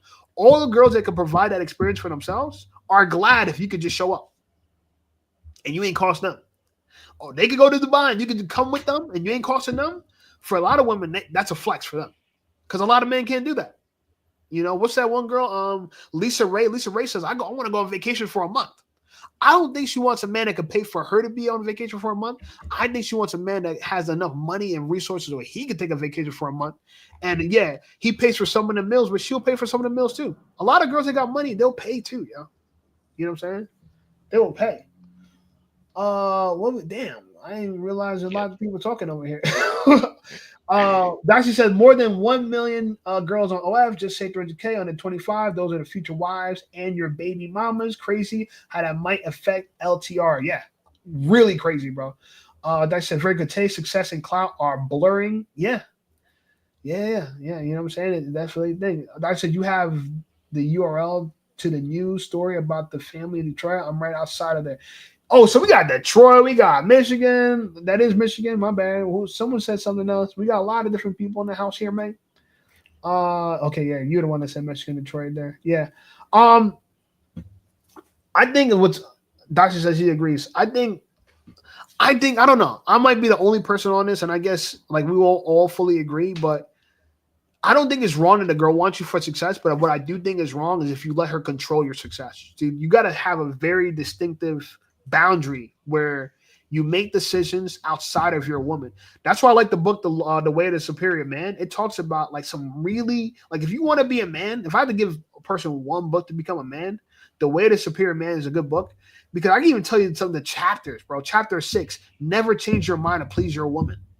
Chapter 7, your purpose comes before your woman.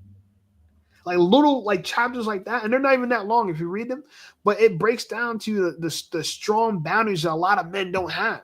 One, a lot of men were willing to change their opinion to please somebody. You know, we all know men like that. And on top of that, a lot of men will put their women before their purpose. The problem with that is, and I say this in a lot of my videos, it's our job to labor for the mission that leads to freedom. You know what I'm saying? That's our job because at the end of the day, does anyone here want a woman to provide for them, to have the life that they want? Does anybody want a girl to buy them the car that they want, the house that they want? No man here wants that. Every man would rather if he was the one to be able to do so. So what you're saying is you want power and control. You can't give up your power and control to women because, you know, again, you know what I'm saying? It's what people are scared about when women say they want a man that's successful. They're scared about that woman taking over their success, manipulating them, control them. I'm not worried about that. If I got the money, I make the rules. That's the golden rule. Whoever got the gold makes the rules. So people come in here and let girls take over their empire. I don't see how. Yep. And going back to what I was saying earlier, you know, I'm already a person that has that freedom to take vacation for a month, like you said. I took a vacation for 4 months straight, actually. That's fine. So I can understand the freedom aspect that you're talking about. And that's cool. You know, one thing I like doing with my woman is going out and you know, doing stuff. Like just going out and like going on vacation like we said. And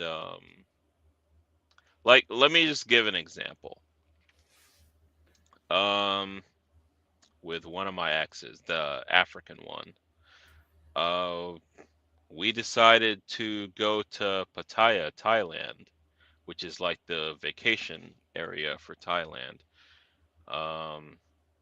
And you know, it wasn't really a hassle to go and do it. It was just like, hey, you want to go? Yeah, I want to go too. All right, let's roll. And then we did. Right. And we were Who there paid for that it? same weekend. We both paid for it, actually. You see what I'm saying?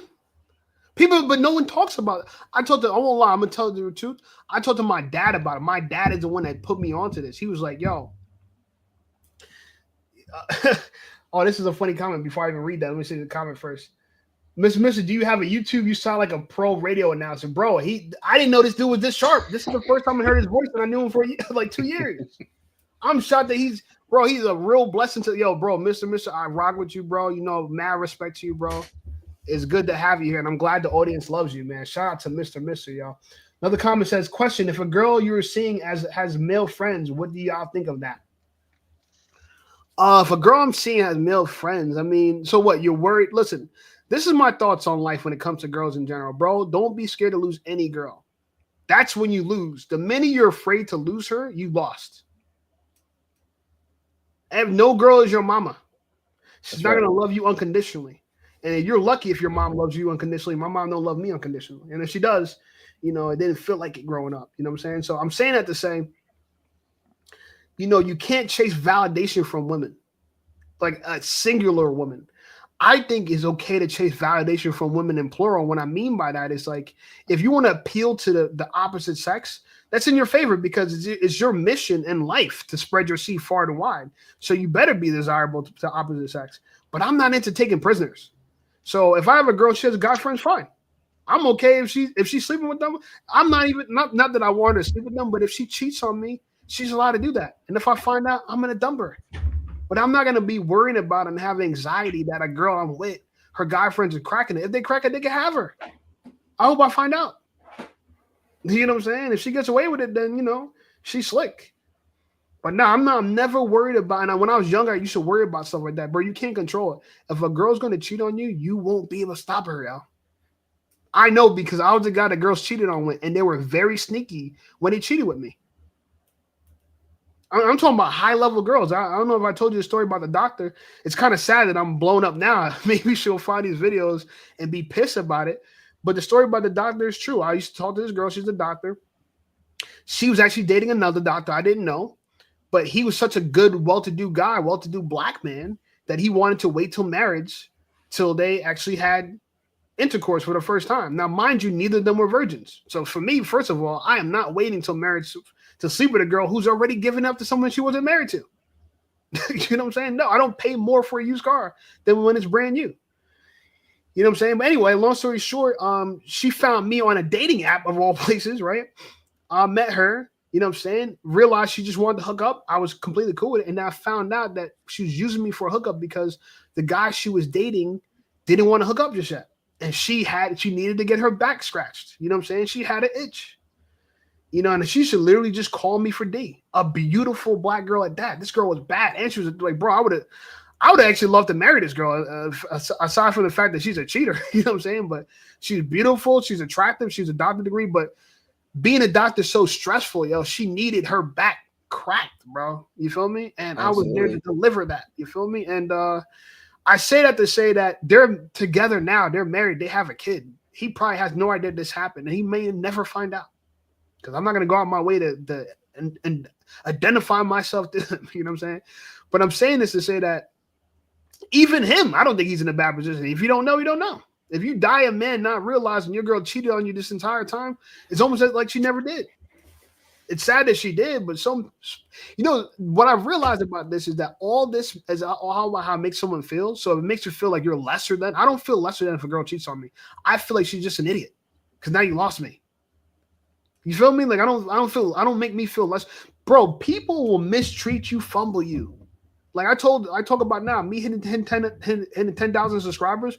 One of the most fascinating thing about it is no one believed I was going to make it here. Doxy, Berto, Mr. Mrs. These are people that rocked me way before this happened. You know what I'm saying? So it's kind of funny, you know what I'm saying, that we're all collaborating and coming back together now. But majority of people won't believe in you. Your mama won't believe in you. Your brother won't believe in you. Your sister won't believe in you. Your aunt, your uncle. Nobody's going to believe in you, and that's okay. That's honestly the best kind of motivation, though. Huh? That's honestly the best kind of motivation. If they don't believe in you, you got to believe in yourself, man. Exactly, bro. You know what I'm saying? Like, so a girl that cheated on you, she didn't believe in you, man. And you know what's funny? I had a girl that cheated on me, got pregnant by a guy, and he ends up being now he's a loser. And look at me now. The dude's a complete failure, like threw his whole life away. I'm sad for him. I wish he figured it out. I don't benefit from him throwing his life away. But according to her, he moved to a different state. She don't know if he's straight or not. Like, and I'm like, damn, like this is the story. Like Jesus Christ, and like he's not in their child's life. I know if that was my child, and she even told me she knows if that was my child, it would have been a completely different thing. But at the time, she didn't realize it. Hindsight is 20/20. She figured it out when it was too late. And she tried to come back, and I'm like, you know what I'm saying? Like, and so success is the best revenge for that reason. This is why, and don't even do success for revenge. Do success, you know what I'm saying, for your own benefit. But guess what? Success, it's so valuable, it burns everyone else that don't got it. R says, tell him to take a hike. Dr. Trash said, cheating under 23 is a fair game. I mean, I don't know. I mean, yeah. I mean, I don't know. No. I mean, some women should be married by 23, honestly. I mean, we're doing all this wrong, man. I won't lie. I know I'm participating in it, and I guess I'm just as guilty as everybody else. But I don't see how we could go back. I just think that we can only go forward. I think moving forward, I think women growing up, they should be taught that you might as well just wait till marriage because, you know, there really is no benefit sleeping around. Like, what do women really get from that? I see how we benefit as men. I'm shocked that women do it. You know what I'm saying? Like, what's the real benefit of it?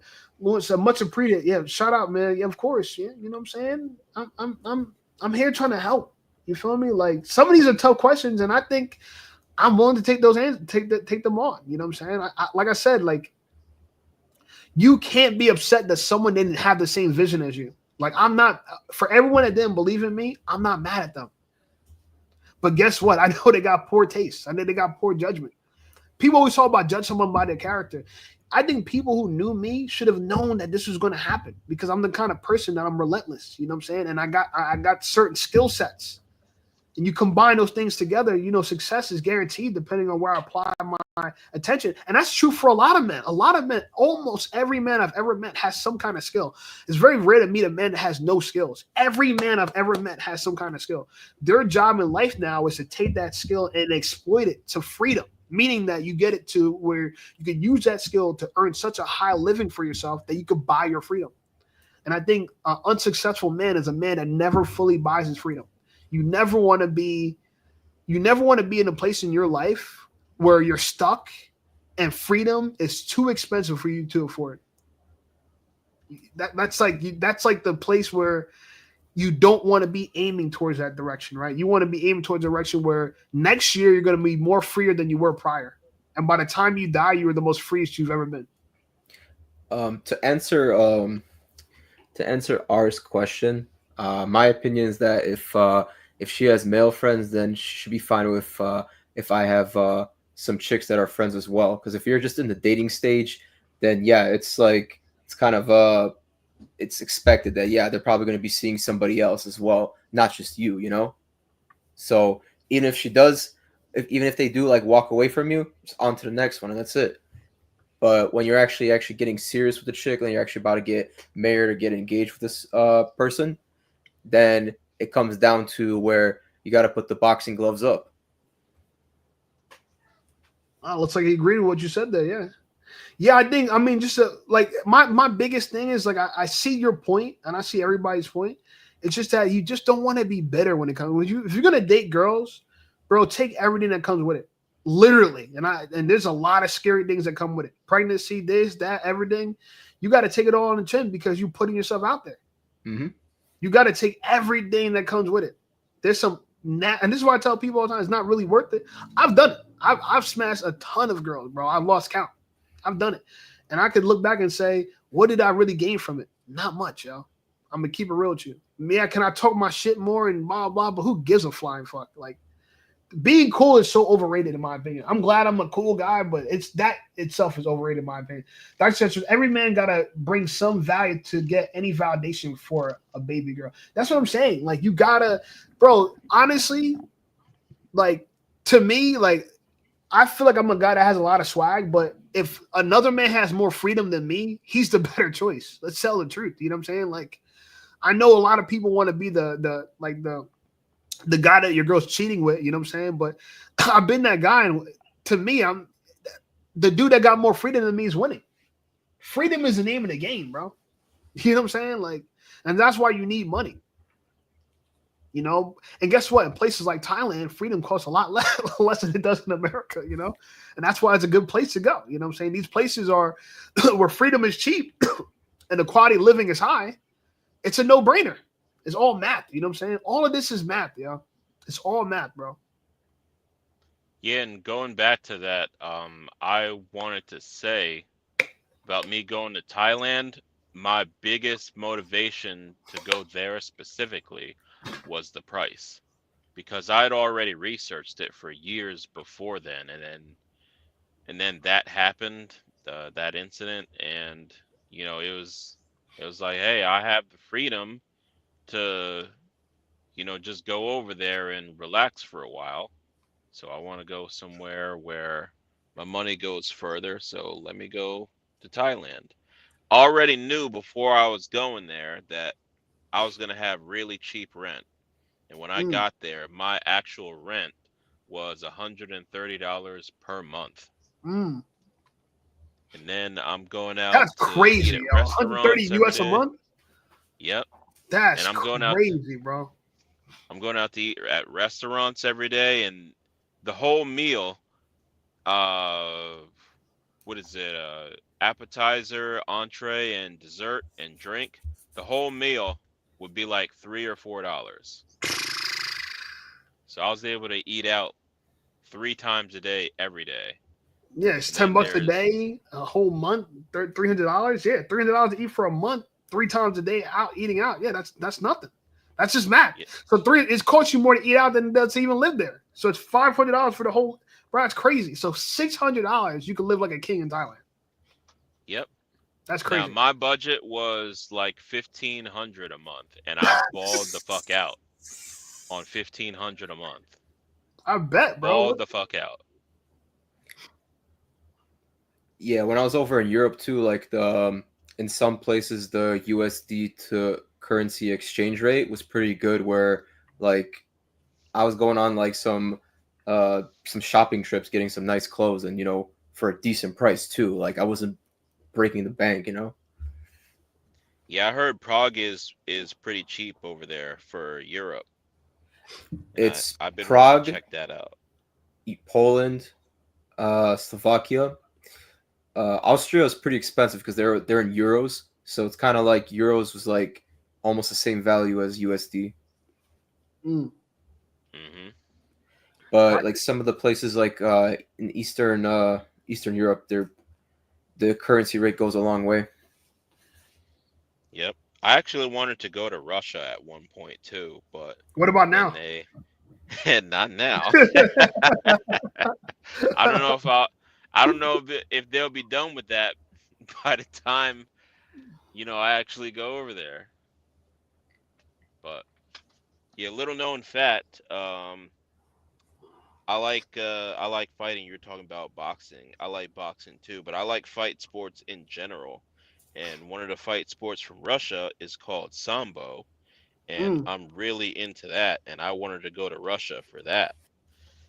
But, can't do that right now. Yeah, no, I'm going to see that fight tomorrow night, man. I'm excited about that, man. Definitely step out. See my boy Tank Davis, bro, fighting. Yo, I'm glad, man. I'm excited. I'm souped. It should be a good fight. Dr. Dry says 100K may be 1 mil in a lot of places. Bro, that might be more than that, and let me see. Like Thailand, because if you had to compare that, right? So if you had to eat out 3 times a day here, right, and get every like what you're describing, if we had to guess, if I had to meal average that, it should be $12 to $15 per meal, maybe even more, maybe $12 to $20 per meal. 20 per meal. Yeah, so let's just say 20, right? That's $60. 60 times 30, that's $1,800. So, what cost you $300 cost us $1,800, 6 times the price. So realistically, so 100K would be 6 times that. Let's just say 600,000. Yeah. So yeah, 100K. Yeah, like $500,000. If you look at it like that, from just the small math that I did right there, if the cost of living for certain things, and like you said, you lived for $250, over here, what kind of apartment you had? I had a nice studio apartment that was like 10-minute Furnished? walk from downtown. Furnished? Yeah, furnished. Fully furnished. Bro, man, they got to turn you. They got it so set up there. You could just walk there and just live there immediately. Yo, Jesus Christ. Yeah, I didn't need a That's car turnkey, while huh? I was out there. I literally had the mall right across the street from where I lived. And then we had downtown like a few blocks away from that, to where you could go to the night market, you go to the club, you go to the massage parlor, pretty much everything you would want to do was right down there. It was all in walking distance. Doc's about to see Lenny Kravitz in Prague, yo. Shout out to you, brother. Yo, that's fire. March is gonna be lit for you, doggy. Jesus. You're gonna love Prague, man. It's awesome out there. Yeah. It's on my list. Food's great there. You know, there's a lot of things to see, like to walk around. You know, and they also have you're gonna find this funny. They have a SEGS museum. I heard about that and I Yeah. forgot about it till you just said it. Yeah, because Yeah. over there it's like, you know, it's kind of like they talk about like intimacy, like it's nothing. Like they really don't. It's not. They just talk about it normal. It's not like over here, you know, where it's just kind of like taboo or something like that. Mm. Yeah, Prague is actually the porn capital of Europe, from what I've heard. Oh wow. On top of that, that's where they make all the stuff, is over there in Prague. I can't really comment on that because I kind of stopped watching porn. Good. Yeah, bro, it's been kind of a struggle to cut that habit, you know. You ain't missing nothing. Yeah, but it's just kind of like, you know, I just needed to like, you know, there's times where I just needed to work it, but then I just try to like distract myself to like, you know, take my mind off of it, you know. That's the hard part. You know, it's like getting your mind away from those thoughts, you know. Like do something like distract yourself, like, or do 20 push-ups instead. You know. It's better to be doing that in real life anyway. If you're so rather than bored watch where it you on the want to even screen. like whack off, bro, what you really need to do is just find something that requires so much of your time that's valuable for you. That like I don't even, bro. Nowadays I don't even think about it. And if I do, like, all right, you know what I'm saying, whatever. But for the most part, I don't even think about it. No, that's why I realized what's happening is we have too much free like time in a sense. We have too much like idle time.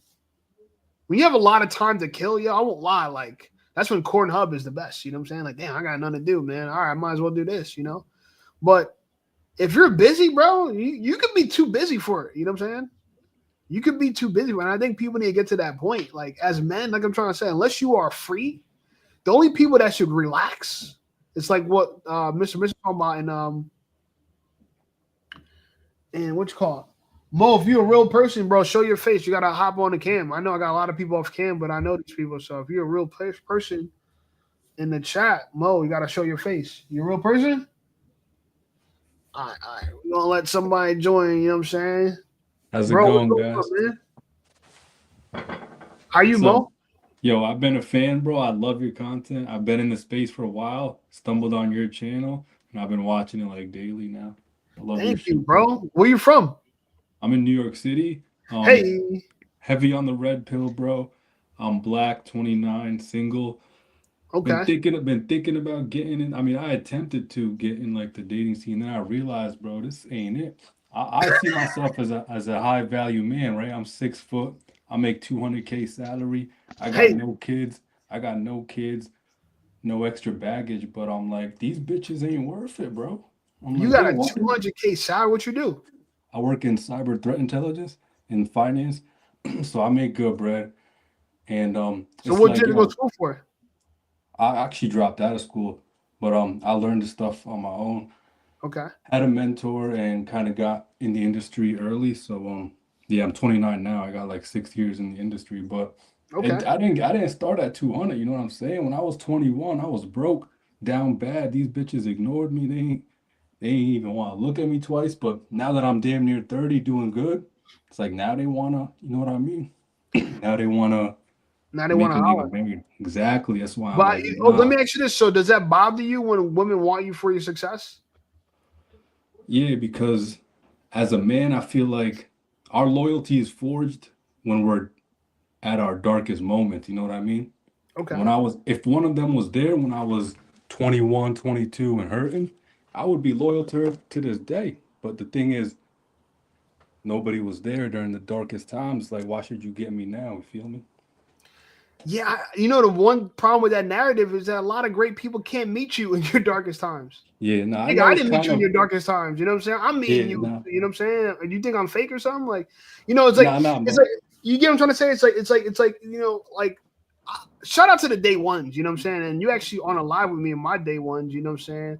This dude here, Berto, Mr. Even the dude Doxy in the chat, like these dudes have seen my channel way before a lot of people seen it, and they believe in it, you know what I'm saying? But I'm a rock with everyone that believes in it in general. Like I think some people are lucky enough to know you, you know what I'm saying? Like some people are lucky enough to be around you.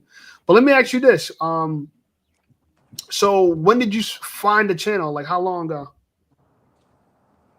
Right before New Year's, like around Christmas time. Yeah, that's when you were like 7K, 8K, right? And then no, because I've been heavy. So yo, I get off of work, right, doing my tech shit, and then I go watch Single Mamas Cry on YouTube. So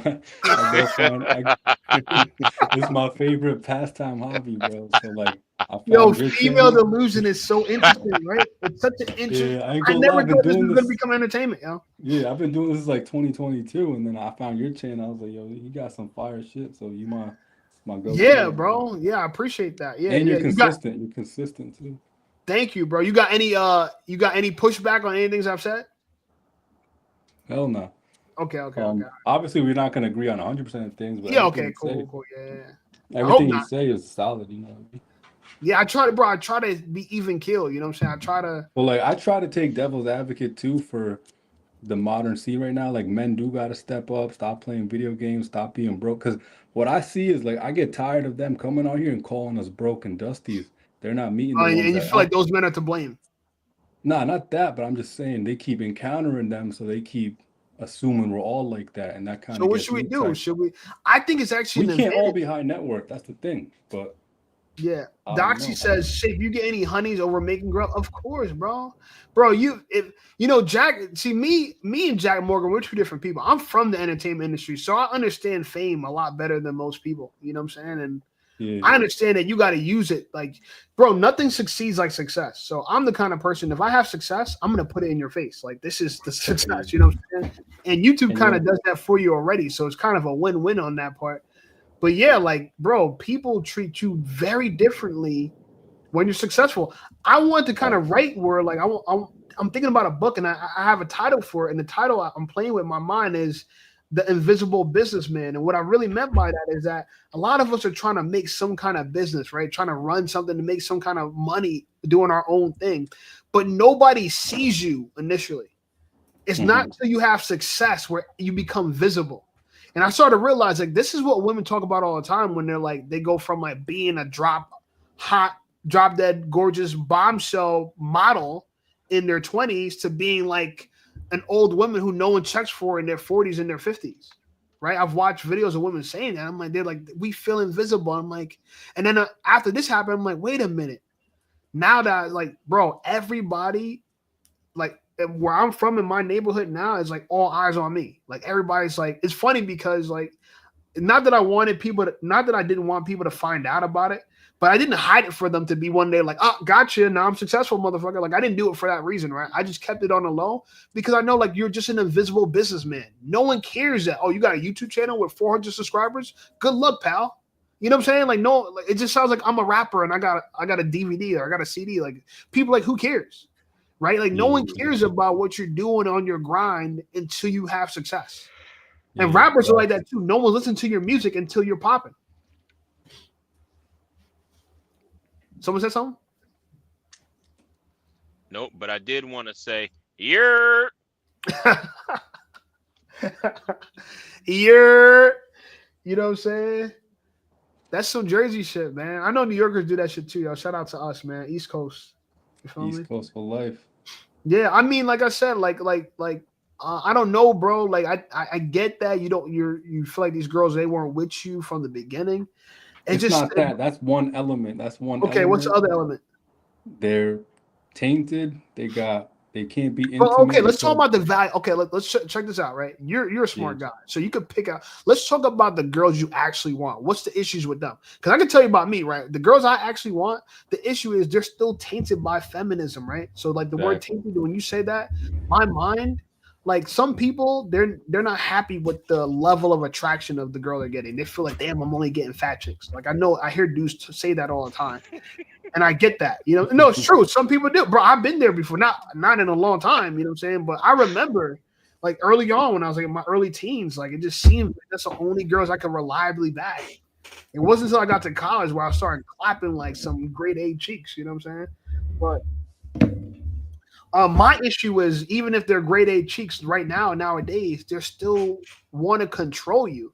Every girl wants you to be beta. I think most girls want a beta guy that's attractive. I'm being really honest with you. Like most girls will feel very safe if their man was obsessed with them, he's attractive, and they can control them. See, you just hit on something. That's something I refuse to do. I refuse to kind of want them more than they want me. You know what I mean? Because I've already been with baddies, bro. Like I've been with baddies, so my standards is kind of high. And for like a 6 or 7 to want me to obsess over her, it's not really gonna work. It's not gonna happen. But they always do, yo. It's so crazy. Everybody wants, that's what I'm trying to say. Like, everybody wants this high level validation that I don't think we could get from each other anymore. Back in the day, people used to give you more validation. Now it's like, bro, because there's so much of success visible online, that it's almost like nobody's successful anymore. We're all poor. You know what I'm saying? Like, that's kind of where we're at now, where it's like. And bro, we seen it happen. Like, I was in high school 2010 when like all the social media iPhone shit was getting popping. And we witnessed it with our own eyes. These girls we grew up with, getting the first wave of that internet validation, not checking for us, not, you know what I mean? Like if we were born a generation before, it would have been different. So we were born right in the thick of that shit. And I think the eggs are coming home to roost. The chickens are coming home to roost. They're turning 40s, 30s, and they're seeing what they done. You know what I mean? And the men who succeeded are the ones who 30s, mid 30s, and got wealth and didn't play the game, bro. I think that's what the trick is, because we seen so much men lose it all to divorce, chasing a woman. I think you just got to focus on yourself, self-mastery, your craft, because, bro, it's a losing game, bro.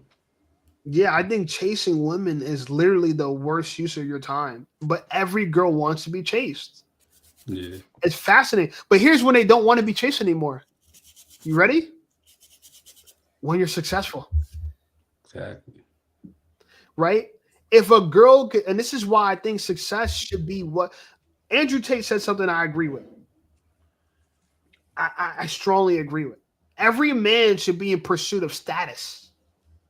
But the reason why you want status is because people actually listen to what you have to say and they respect you.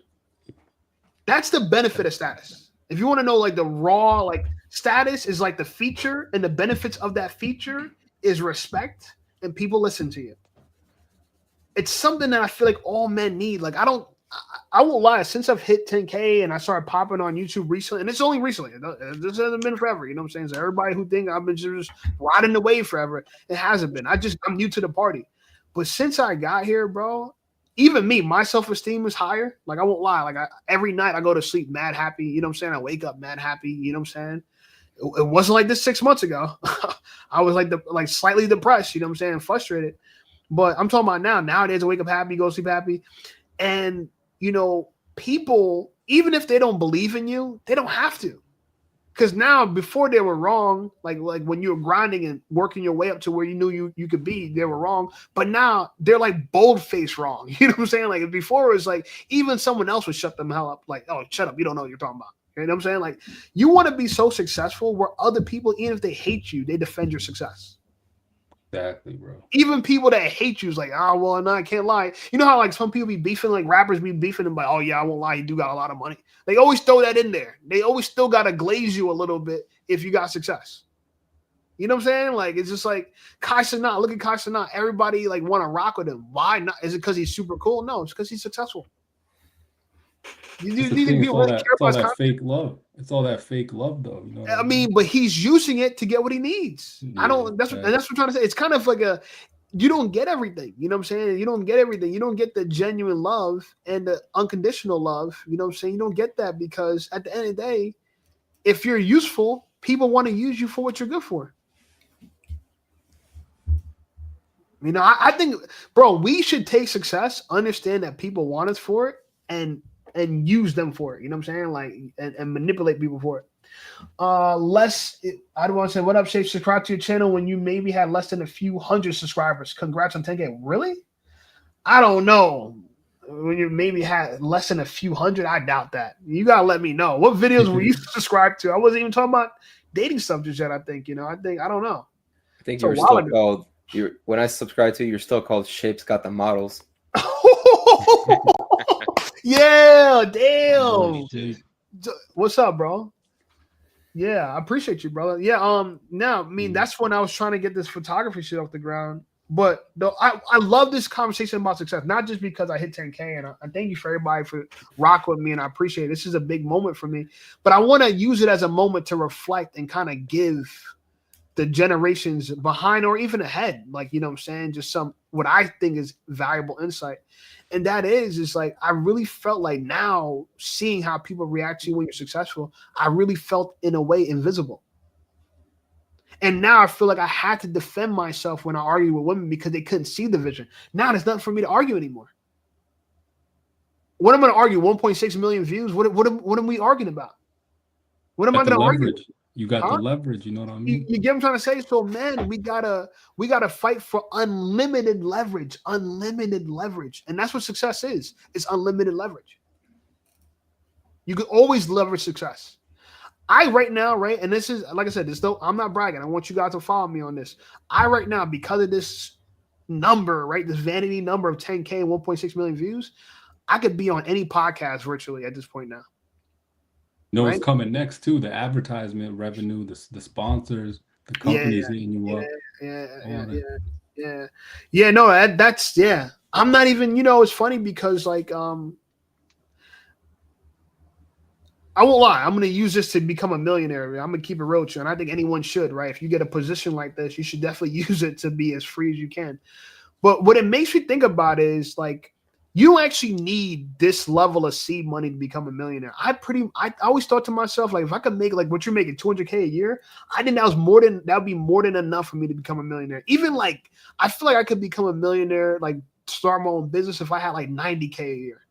You actually onto something.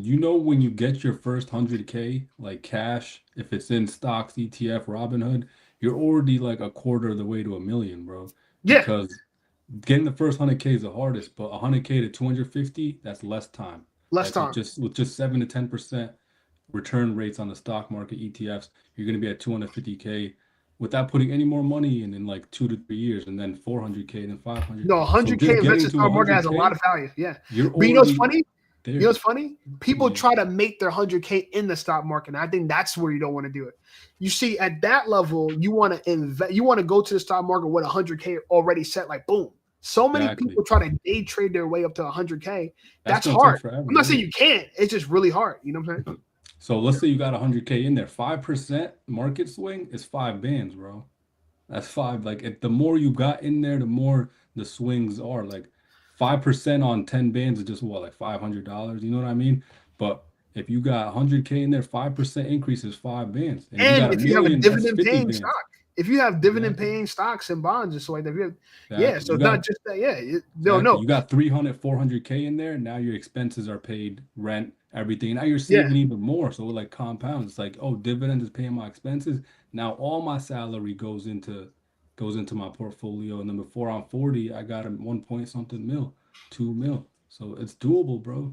It's really not that hard. I had to do a lot of unprogramming because I was born in the hood. I wanted flashy things. I wanted a Rolex. I wanted a diamond chain. I had to reverse all that because I'm like, bro, what am I doing this for? Real wealth is this money in my portfolio. It's not my diamond bust down chain, my diamond Cartier. That's just trying to impress fools. So I was still doing that stuff when I was 25, 26, Cartier shades, all this. And then 27 was when I kind of like tried to snap out of that. I was like, I got to break this generational curse and trying to fit in with the Joneses, bro. Because these white people I know, these Jewish people I know, these Indians I know, they are building wealth and they're not splurging and trying to look like a boss. And that's very wise.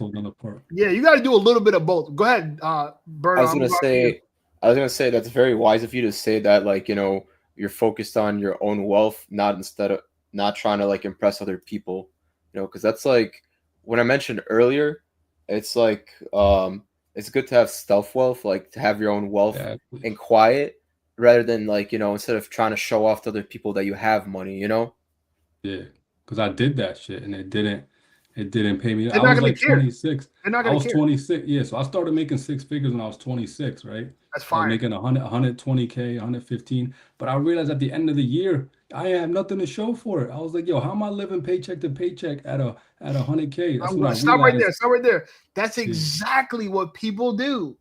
That's exactly what the reason why very few people have, I think less than 20% of the population has $1,000 for an emergency, is because no matter how much people earn, lifestyle creep. You earn this much, your lifestyle creeps right up to your earnings. Above their they try to live above their means. And so now you're in debt servitude because after a certain point, right, you're spending more than you actually earn, and now your whole life is to serve a debt, and your debt could be, like you said, these luxuries trying to impress other people. Exactly. Some people like me, it's sad, but I gotta be one of the people that gotta look successful because of my job. You know what I'm saying? Like, it's just the nature of the beast. You know what I'm saying? Like, I know what a nice car would do for my channel. You know what I'm saying? I know what like beautiful. I call them some baddies, like Doctor's Access.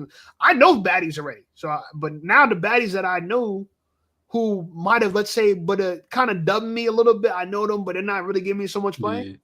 Now, when they pick up the phone and I tell them what's going on, they're ready to link. You feel me? And I'm not saying that they're trying to link for smashing, but I be telling these girls like, yo, let's just. I told one girl like, hey, yo, like, come with me to the gym, yo. You know what I'm saying? I'm just trying to be around some beautiful women. Like, I want to work out. You know what I'm saying? Like, you know, I need some new flips on Instagram. Medium. Yeah, you could be there's a happy medium. You know what I mean? Yeah, you like, gotta go bro, I'm friending baddies. You know how people say, oh, they're like, don't befriend baddies. No, I'm befriending baddies. I'm not even thinking about. I'm so far past thinking about the cheeks. First of all, I know if I'm around beautiful women, people are going to think I'm cracking it anyway. So, you know what I'm saying? I don't even got to sell them that lie. They're going to believe it anyway. You know what I'm saying? Mm-hmm. But on top of that, I'm just saying for me, I need to demonstrate wealth. And I'll be trying to tell my boy Jack this. You got to demonstrate wealth because at some point, people don't no longer believe your success if they don't see it. You know what I'm saying? Like, they need to see your at certain people's levels, not everybody. Like, Berto, you talking about that stealth wealth shit? That's for like the average regular guy. They can live like that. The dudes at my level and the things that what I'm doing, it's sad, but people want to see the bling bling. You know what I'm saying? They want to see, and so like what I would have to do, you know what I'm saying, is make sure that I'm buying assets in equivalent value or more than my liabilities. You know what I'm saying? So if I got $100,000 chain, I better have like a business or some kind of investment instrument that's $100K at least. You know what I'm saying? And if anything, what I really should do is have an instrument where I could take $100K, put that into that instrument, and quickly withdraw that $100K from the equity of that instrument, and then buy the luxury. And then now you got both. But this time now, since you bought the asset first, and then let's say, because I'm like that. That's an example of like a HELOC. You could do this with stocks too. You could borrow against your stocks. So I could put $100K in the stock market and borrow against that, but maybe let's say at a 70% rate. So let's say I took $100K, put it in the stock market, borrowed against the 70K, and bought a luxury chain. And now I'm just paying off that 70K with the market or new money coming in. But the reality of it is I have the asset, the liability with the asset, and the asset's paying for the liability. A lot of people get a bunch of liabilities and no assets. As long as you're accumulating assets, you could spend money. It's just a lot of people are spending money and they're only living off of earned income. If you're spending money and you're actually still expanding your capacity to earn money, you're good. You just keep expanding faster than you're spending. That's really the game. You need to have a gap between how much you spend and how much you're earning. Once you do that, you can live any kind of lifestyle. Exactly. I heard that saying one time. It's like one guy was like, I'm not going to cut down my lifestyle to get what I want. I'm just going to make more money. Exactly. That's what I was saying. Your goal should be freedom. The goal shouldn't be when people say live along their means, it's almost like their whole life they're trying to stay below a limit. I'm not trying to do it. I'm trying to be free. So I'm constantly trying to raise the ceiling. You know what I'm saying? That's I'm not why trying to I feel like below water. There's a happy medium because I know these penny pinchers that they don't even have fun, bro. Every dime must be saved. That is too far to the extreme. And then there's another extreme where I get a paycheck direct deposit. It's time to go ball out. There's a happy medium, bro, that you just got to find what's best for you. But I won't lie. I've been balling out a little bit too much recently. I won't lie. I feel like, damn, I'm balling out a little too much, and I've noticed it. But what I told myself is that because this is going to shrink my funds to a point, I'm not going to be hurt, but it's going to shrink it to more than I want it to be. I know myself. It's going to make me just grind harder on YouTube. Yeah. You know what I'm saying? Bro, you're telling me I was doing all that, bro. I was going to Dubai, banging models, bro. Over there, there's there's dimes. So from all around the world, they come there to the Palm Islands, and they're just throwing it around. They're looking for people like you, wealthy Americans, come and staying at the resort. Oh, I know, used to bro. be in I'm New gonna York take City. full advantage. I'm gonna Zach, I take used to full be in New advantage. York City. I used to be in New York City at the strip clubs on my Wall Street shit, bro, with baddies, bro. That's why I'm saying it's hard for me to kind of settle with some mid-average. I've already seen baddies. So I I know, know but you they'll know what it go does? married. Yeah, What's it so kind of great about it? distorts it. It makes me feel like I don't care about chasing tail because I've been there, done that. When I see a beautiful woman, I'm like, yeah, I had someone like you. Yeah, I had someone like, yeah, I've seen something like that before. You know what I'm saying? Like, Intimidated. We not jaw dropped or nothing. yeah, I'm familiar with. I'm you know, I won't lie. A beautiful woman still gets the like, ooh, you know, hey, you know, but it's just the curiosity is short lived, right? I'm interested for a second, and then after that second's gone, like I could care less. Because like I said, What do you? Yeah. go ahead, I you was go. gonna say, what do you think about these red pill females saying that? I heard them saying on this one podcast that men now have so much access to beautiful women through the phones. Like we see 1,000 gorgeous women in a week on our phone, better than we've ever seen in our life compared to the past in history, where we maybe see 30 in our lifetime. So they think that we are desensitized It to goes beauty. both ways, to be It honest. does. It's a two-edged sword. Like they Let's got go, so much. Berto. Let's go, yo. Let's go. They were trying to throw a counter argument to our red pill movement, bro. They were saying that you I like guys that, have yo. seen so Well, much it's the same thing beauty. with like Yeah. with women. They see so many like guys on a Attention. daily basis. Like they get so much validation That's the to daily day-to-day DMs are basis, flooded. you know. Yeah. Yeah. So It's a it's perfect like Everyone has an bro. inflated sense of self. That's what it's a funny thing because, well, not everyone. Women have the inflated sense of self because for them, they'll look and they'll say their DMs will have like 20, 30 people trying to hook up with them. They don't want any of them though. That's the strangest part about that particular thing is these girls don't want none of them. They'll go on dating apps, they'll get a bunch of matches, and they don't want none of their matches. yeah. And I'm like, what? What in the world is going on? When I'm on my dating apps and I'm matching, I want all of them, bro. When I had 400 matches on Hinge, and I got a lot of tail that year, you know what I'm saying? I won't lie. The only reason why I slowed down because I just didn't see the point in the same thing over and over again, taking a beautiful girl out to eat several times. So I'm persuading her that she's ready now. Because every girl's, you got to make sure she's ready. So I got to get her to the point that she's ready. The minute they're ready, it happens so fast, right? All these like, I had this girl, she wouldn't kiss me for like the first 3 days. And then by the third date that we kissed, we smashed that night too. I'm like, damn, we went from no kissing to everything. You know what I'm saying? Like head, everything. I'm like, Jesus Christ, you move fast when you start moving. You know what I'm saying? But either way, my whole thoughts were like, this is so boring that this is the routine. It's almost like we're characters in a play. You know what I'm saying? Like I take you out a bunch of times, you pretend like you're not that interested in me, and the minute you decide you are, you're like gun ho all over me, and then from there you're smashing like regularly. Now you went from okay, this is a girl I'm trying to persuade to now this is a girl you're really dealing with. Clapping cheeks left and right, left and right, left and right. Now she might be right. And then after a while, you guys realize you don't even really know each other. You don't even really like each other, but you're just in this trance of, you know what I'm saying, lust, right? The girl's You feeling ever notice? on her. And you ever notice? You know it, y'all start fighting about stuff that y'all might have realized had you, you know, like, I don't know. I'm trying to figure out like what part, like there's the point that it kind of, the part that cycles it out all the time within like a 2-month period is that first month you're trying to get with her. The second month, now you're enjoying her for that whole month. And then by the third month, there's a small issue that she just exaggerates and now you're done. That's exactly the pattern of it. And I was like, I'm tired of this exact scenario. I'm meeting these girls, taking them on. It's almost as if like their plan is, I need to be going out. I need to be eating. I need to be dating, smashing with men, waiting to find the right guy. And they're just all sleeping around. It's like I'm like another guy in the lineup of they might be done with me, wait 3-4 months, and then they're on to somebody else. That's like the refuse to play that game. That's why I refuse to play that game. I don't want to be in a roster. I'm not trying to be DM number 102, DM number, and then roster number 5. But that's why I say girls can chase us, right? And people always disagree with me. I'm like, no. Everyone's arguing that if a woman chases a man is masculine. I'm like, how does that make sense? It's feminine to chase a man because to me it's feminine to be in search of leadership, provision, and protection. Why is leadership, provision, and protection in search for liabilities? That don't make any sense. It would Exactly, make more bro. sense to me that the liability is in search of leadership, protection, and provision. Exactly, You know yo. what I'm saying? So when I did try them dating apps, I was getting single mothers. You don't know how furious I was getting, bro. I was getting Oh, you single weren't paying mothers for them, huh? No, this If you was can on pay the for it, apps. yeah. If Nah, you I pay tried. for it, you get the free version. Yeah, I did the That's how I free know you got version. the free version because if Yeah, you but pay for it, you get I to single that out. Yeah, no, yeah, yeah. you get to single that out. But yeah, I was getting furious. I'm like, yo, what do I look like? A sucker? Like to take in another man's kid? And then it was that threes and fours, and I'm like, yo, I must be ugly, bro. Because I was just getting like I don't know. But then I You started never got a watching red baddie pill from a dating content. app. Yeah, but she was a single mother. She'll be like 29 You with the never got kid, a and okay, but what about another baddie? You never got another yeah, baddie. I did, but this is what happened. I don't feel like DMing and like bugging them in DMs, so they expect a DM, and I just don't do it, bro. I'm a busy dude, and Wait, I'm wait, wait, wait, wait. unemployed, Okay, whoa, whoa, whoa, whoa, whoa, whoa, whoa, whoa. so I You don't got a mess with baddie that that. wasn't a single mom. She wanted you to chase her.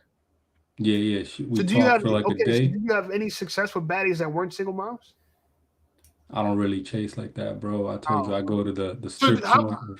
do you feel like you got double-digit bodies off of dating apps or not? Nah? Play the game like that, bro. I don't Damn, really. I'm bro. not.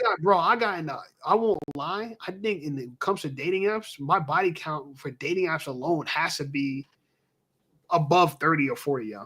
So I don't really play the game. Like every time I've been on it, it's been for 3 weeks and gone for years. So So what do you have reason more why? success with in person?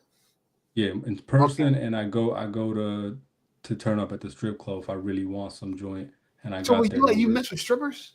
Yeah, bro. I told you I'm highly efficient. I'm highly efficient, and I got bread, so I will get right to the Yeah. point.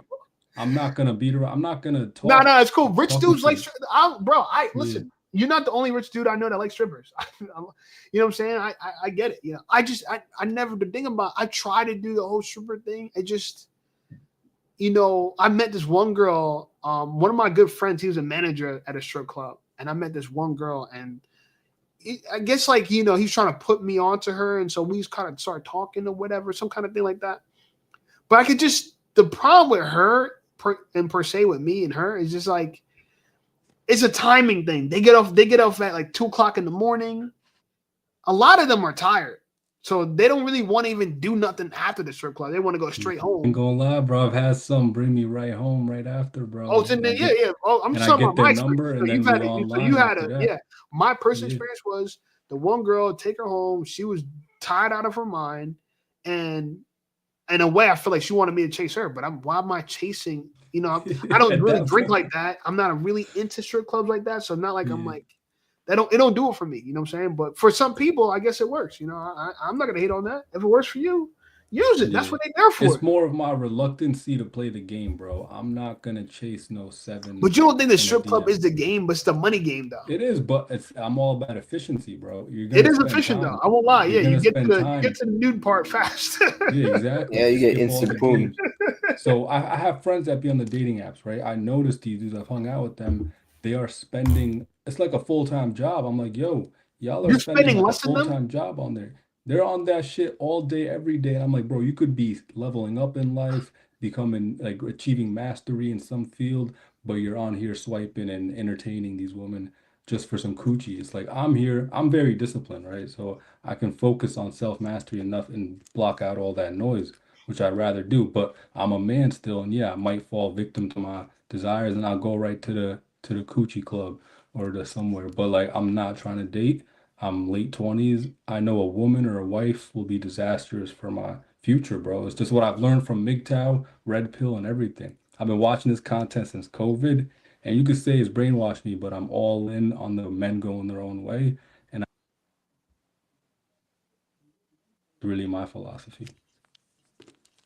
You cut out. What'd Some you say? people, I'll say my philosophy is MGTOW, going my own way, because it's just Yeah. the juice ain't worth the squeeze, bro. But here's the thing, right? The reason why you need to go your own way anyway, because you're the only one that's really going to benefit from it. Yeah. Don't follow what I'm trying to do, because you got to do what's best for you in the sense of, what's right size for you. My life is not going to work for everybody. I don't try to pretend to everybody they're going to live like me. I'm a guy who's been chased by women my entire life. I'm actually used to women pursuing me. I'm the guy that gets most of the matches online. I'm that guy. You know what I'm saying? I'm the guy getting all the matches online where everybody's struggling. I gotta like I literally had choices of like for me it's kind of and the part that got hard for me is like how do I choose? And now I feel like I have unlimited options. I feel like I could just get back on the app. Like I literally feel like right now if I wanted to I could sit, work hard, and I'll have a girlfriend in like 3 weeks. But you probably have enough of a network. You never need to get on that app again. You got women from months or years ago you could hit up and probably link them. You know what I'm saying? Some people never build that roster. Well, I used to be a realtor, so I know girls from real estate. I'm a personal trainer. I know girls from personal training. Like, and I'm smart enough to even if I'm just cool with a girl, I friend them on like social media. So when they do see you become successful, it's almost like you're flexing without really flexing on them because it's not like you're flexing to them. You're just flexing to your own social media. Like when I posted that, like, you know, I had 10K subs and so I didn't tell people the channel and I didn't went around like trying to really show it to them. Like, but I just said about the success. So does that shit really get them going? Like, if you bro, I never really. I won't lie, bro. Any girl I call now, she picking up, yeah. Follower number, bro. Huh? They love that. Like, I didn't know they get that number, that vanity. Not just women, everybody, men, everybody is on your nuts. People want to take me out to dinner. People want to hang out. Like everybody, because you got again, and this is what I'm trying to tell people. And I didn't know this until I got here. This is new for me, right? I'm gonna keep it real with you. I'm a guy that never really made more than like 70K a year, ever in my life. I've always been a creative. I've always worked in creative different jobs, and you know, creative work doesn't really pay much. A lot of the paying stuff is in STEM. It's not in arts. You know what I'm saying? I was an artsy guy my whole life.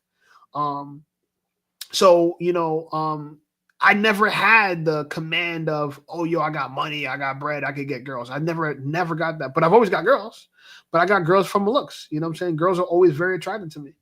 So I say that to say the difference I see now compared to looks and status, the thing that status is better about is that status is like not prejudice. See, looks are prejudice. People have their preferences, but status and success, everyone prefers it. This is why I think now I start to see this is why successful black men could date women of all types of races because these women don't even see their race first anymore. They see their success first. Exactly. You know, like you could be a black, but if you play for a football team that everybody knows, every girl would take your phone call. And so that's what I see now. Obviously, I'm not there. I'm not at that level, but I think it's funny because once you're at 10K, it's like people believe you could get to 100. They believe you get to 1 million. Right, but when you're at 5, they don't know if they can see you get to 10. But when you get to 10, they can see you get everywhere. Right, 10, oh yeah, you can get 100. People ask me the whole time, like, yo, you at 20 yet? You at 30 yet? I'm like, damn, right, just got to 10. Yeah, people for me, you know what I'm saying? So, I'm happy for you, bro.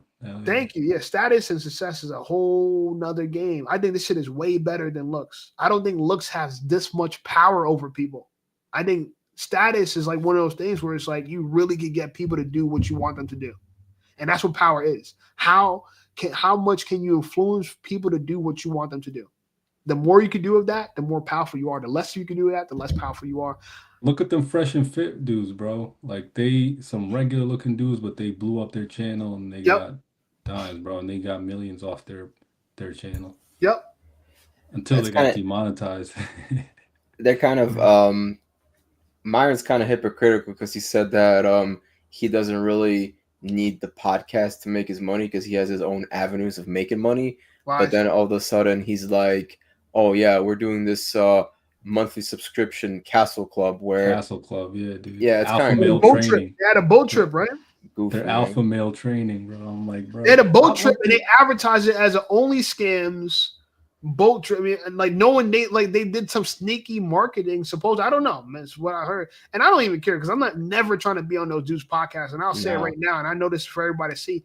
I'm never trying to link up with Fresh and Fit, but I'm only going to talk about them since y'all bring them up. It's not me chasing no clout. I don't want them to say, "Oh, you chasing clout, bro." I don't care about. I got on my whole run has been without bashing them. So no one can say I try to use the top dudes to get to the top. No one can say that. And what I like about you, Shape, you made it on your own, bro. Exactly. I didn't do any. I don't got no super successful Fresh and Fit video. Come on now. Mm-hmm. But and I'm not knocking people that do. One of the dudes that I'm cool with, that's how he made his route. I'm not knocking him. I'm not saying. Shay is my boy O'Shea. No, this dude I know his name is Watts. O'Shea's different. O'Shea's like one of the OGs. I'm gonna reach out to O'Shea soon. I'm definitely due for O'Shea Connect. You know what I'm saying? I'm gonna reach out to homeboy. And that's what I'm trying to say. Even at that, like when you get status, like you could reach out and people welcome you. They're not mad at you for reaching out. Like they're not looking at you like and Fitz Fatal Blow. Last time I talked to them, they started going crazy direction. And then advertisers didn't want to mess with them anymore. You start saying YouTube didn't want to mess with it anymore because of exactly. the whole Exactly. And I don't they were so and like I said, I don't want to beat them into the dead horse, but or I don't want to beat the dead horse because that horse is dead. You know what I'm saying? But what they did was they were trying to fight for freedom of speech, but for what? I don't want the freedom to be able to say whatever I want without consequence. That sounds like some female shit. I want to say what I want. No, someone's gonna punch you in the face. See, these are the dudes that who walks around and just want to say whatever they want. I don't. You know what I'm saying? You guys are hiding behind screens. Like somebody will really hurt you over this kind of stuff. Yeah, they kind of do like they kind of were like very like aggressive and such. And then like on his I think on his other channel, he was like just dropping like some anti-Semitic stuff and like dropping hard R's like nothing. Exactly, bro. One thing I don't like about him, he's from Sudan, the same country I'm from, right? Are you from Sudan? I'm like, bro, you're black, my dude. You are black, and he drops. So do you look at yourself as black? 100%. So I'm from North Sudan. So he got some real issues because like. So what happened over there, right? Is the British, when they give us independence, they had told the North Sudanese, you guys are Arab, you're Arab. And then this caused the division, and they started feeling like they were started oppressing the true black Africans that were their neighbors. And it's like, yo, we're all black. Y'all jacking what these Brits told us 100 years ago. And if you go to Saudi Arabia, we're black to them. We're not Arab to them. So in Africa, we think we're Arab. I've seen Sudanese in Saudi Arabia and UAE. They're second-class citizens, servants. It's like, yo, what was all that Arab shit y'all were talking about in Sudan when you guys were oppressing the black Muslim Africans there? So they're brainwashed, bro. We might have like, what, 10, 15% Arab, but we're black. Look at my skin, bro. I'm black. So them trying to tell me I'm Arab, it's like, and then Myron himself trying to say he's not black. It's like, bro. He thinks he's white.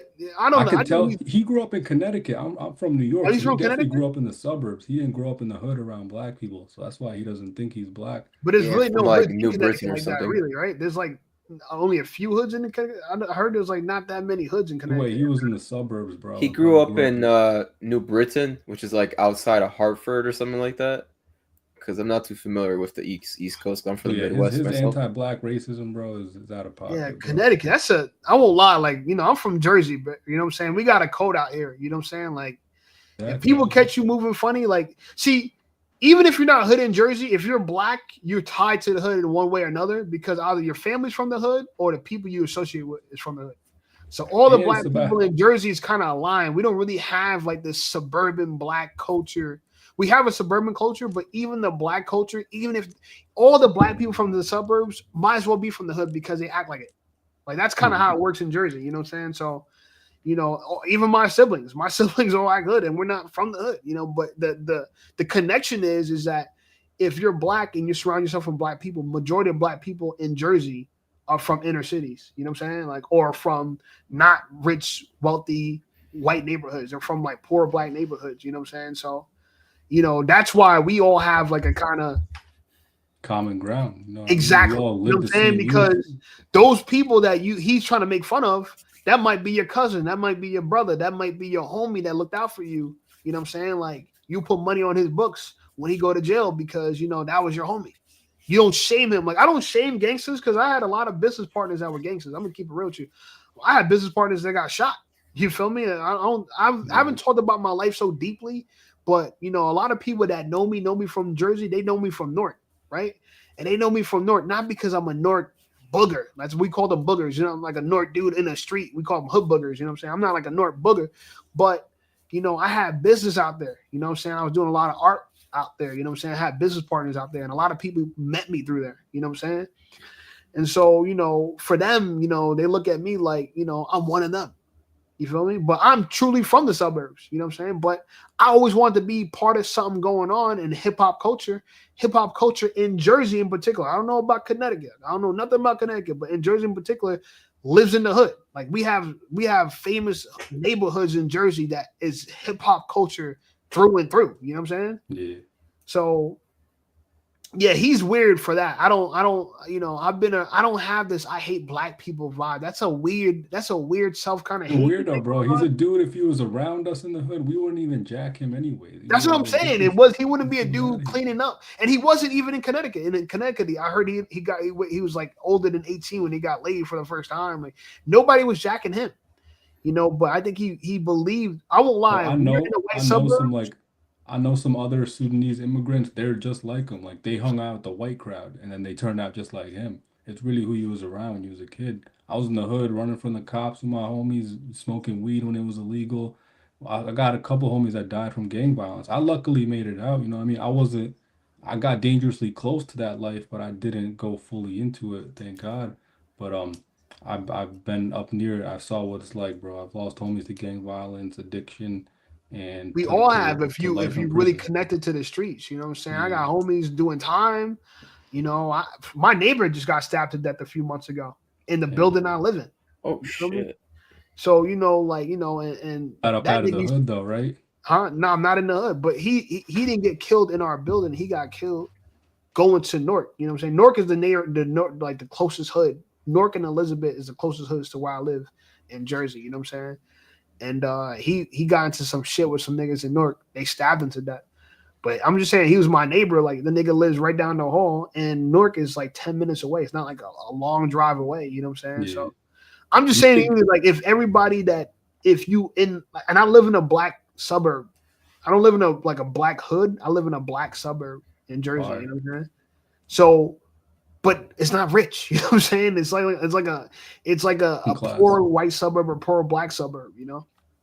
But I'm not gonna lie, I still do see the wrongs in the culture, bro. Like I get frustrated about it sometimes, but I don't speak about it as ill as Myron does. Like I get annoyed because I got cousins in Brooklyn, right? They're all 19 to 22, and I see them like go in the wrong direction. They're trying to make it in rap, they're trying to make it in basketball. And I'm trying to tell, I'm like, I get frustrated because like, why don't y'all go into STEM? It's like we limit ourselves at such a young age. They don't think they can make it in that field. And I'm in the industry and I'm only surrounded by whites, Indians, and Asians. I don't see no blacks. And then that frustrates me and I want the youth to go into that, but they be preventing themselves at a young age. They don't think they're capable of it. And I just get annoyed by it. They all want to make it an entertainment. It's like, bro, we shouldn't all be entertainers I won't lie. and I'm musicians. part of that crew, yo. I'm a failed rapper, yo. I know you like shaming that, but I went No, to no, college. I'm not. That's the thing. I'm not shaming it, but it's like I want us to just believe we can Do break something into other than these that. Yeah. We're yeah limited. these people's industry, bro. We're smarter than them. But that's We're how the not. hood affected me. The hood affected me in a way where, as a black person, even though I was in the suburbs, I thought that my value was in sports or in entertainment. We're taught this way, so we're Yeah, not I at was fault part for of that. thinking Like that. Listen, I if I got had caught in it. listened to my guidance counselors in school, I would have never got to industry where I was at. They weren't steering me to hard science. They were telling me, no, you're more of this. I didn't listen to them, bro. I dropped out, matter of fact, in college and learned tech on my own. But I feel like they don't want to steer us in that direction at the guidance counselor level. They're like, no, you're not good at Mm. math. Don't bring you into advanced computer classes or tech classes. Just go in this direction. So they don't want us in this industry to begin with, bro. They reserve it for the Asians, the Indians, and the whites. So Nah, that's it. You ain't they try lying and there. push us into theater, sports, and entertainment. It's like we're not just entertainers, bro. Yeah. We could make it in the hard science, and we could excel in the hard sciences better than them. And I know we could. No, my dad's from that world. You know what I'm saying? My dad was a tech guy. Doxy Thrash says, greatly said, Shape. I don't want the freedom to be able to say whatever I want without consequences. Yeah, like I don't. Where is that about? You know what I'm saying? It's like he wants the right to offend anybody with no consequence. And in my opinion, like why? Like what's the? I don't even look at that as a freedom. I just think that's like foolishness. Like it's a child's dream. Like oh yeah, I can say this and you can't touch me. I want to live with impunity, but not under that kind of context. Under context where I can violate people and there's no consequence for it. I don't want that kind of impunity. I want the kind of impunity where if you mess with me, you're in trouble. That's why I'm a 2A guy. You know what I'm saying? Because I'm not gonna let you bully me. You know what I'm saying? Like that, I want that kind of freedom. But I don't want the freedom to bully people. Like this is the stuff that they fumble their success to do stupid shit. You know what I'm saying? Like it's dumb. Like, FAFO. yeah.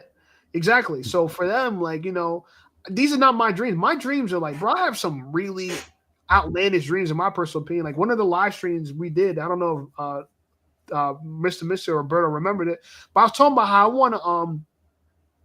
want a hangar home.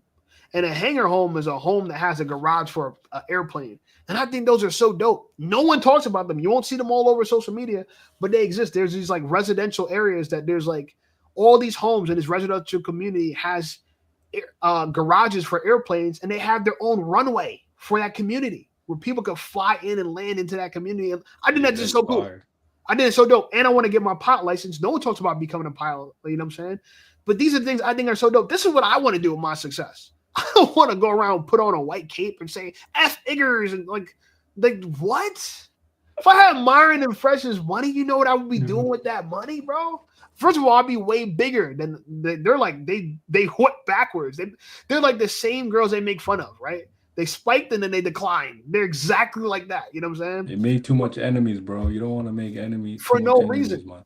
And you know what's funny? If you look back, I didn't pop off of making content dissing them, but I was dissing them before they even got demonetized. I got videos where I'm talking about them early on, like with the academic stuff, when the academics was going against that one girl, calling her a man, you're masculine and blah, blah, and he fought, him and his girl got in some fight with some other girls outside that. I'm making fun of them back then. Was that when Saucy Santana came at him? Yeah, Academics is from Jersey. I don't know him. He's from a part of Jersey I don't know that well. He's from he's a dude I can't stand either, bro. Academics. Yeah, I can't defend him. I would talk to him. I'll reach out to him. We can make a connection. And I know he made a mistake. I know he did just some. His Drake glazing, bro. His Drake glazing is just. Yeah.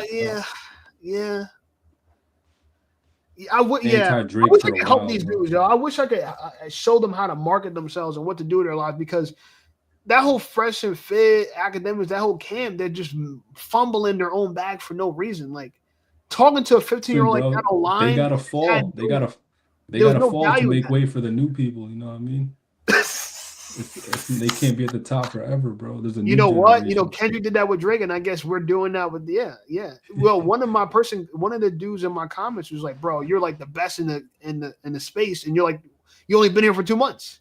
I'm like, "Damn, bro, really?" He was like, "Yeah." And I thought about it. I'm like, it's hard to really know when you're in the game, grinding it out. You know what I'm saying? Like you can just tell from the results people talk about. So. I'm appreciative. I'm happy to hit 10K. I wish the live stream performed a little better, but what it tells me is that you live, and I knew this when I was, Alberto and Mr. I should be more regular. I should do live. Sometimes I used to do live streams 3 times a week. Like I should be really grinding with it. But I realized I was cutting back into my time to make videos, so I had to make a decision, and so I went the video route. But now I realize like live stream is such its own thing, where if I want to build this up, I got to do it regularly, show up. Bring people like you, Mo, who've never met me, talk to me before, have the conversation, and then that's how I could grow it, And I see a huge opportunity for it if I work at it. I don't know. I'm gonna see. Y'all think I should keep doing live streams or not? People watching this in a replay, comment if you think I should keep doing live streams. I don't mind doing it. I do feel like all YouTubers are going to have to lead towards streaming in general. I don't know if that's definitely the thing, but it just seems like. I don't know. It seems like streamers' jobs are a lot easier than mine. I feel like Kai Cenat's job is a lot easier than mine. He got to just kind of exist. I'm not saying he's like doing nothing, but most of the work of what he has to do is just perform. And my job, not just perform. I got to set up this, that. He probably has a team of people. And when you stream, I don't think people need like such a valuable thumbnail. People are just rocking with you because they watch you stream all the time. I don't know too much about that. I don't know like if you know a lot about the streaming world, but it seems like people don't make elaborate thumbnails. That's why they're getting clicks. He seems like he's getting clicks and views because he built up a nice audience. Whatever. I don't know. I discovered him when he was popping already. I don't know people that knew him on his way up. I don't know if anyone. That's just far from my. That's beyond my. They be promoting their shit though too. Like a lot of people on every platform saying I'm about to go live. Twitter. I see that. Yeah, TikTok, I seen that.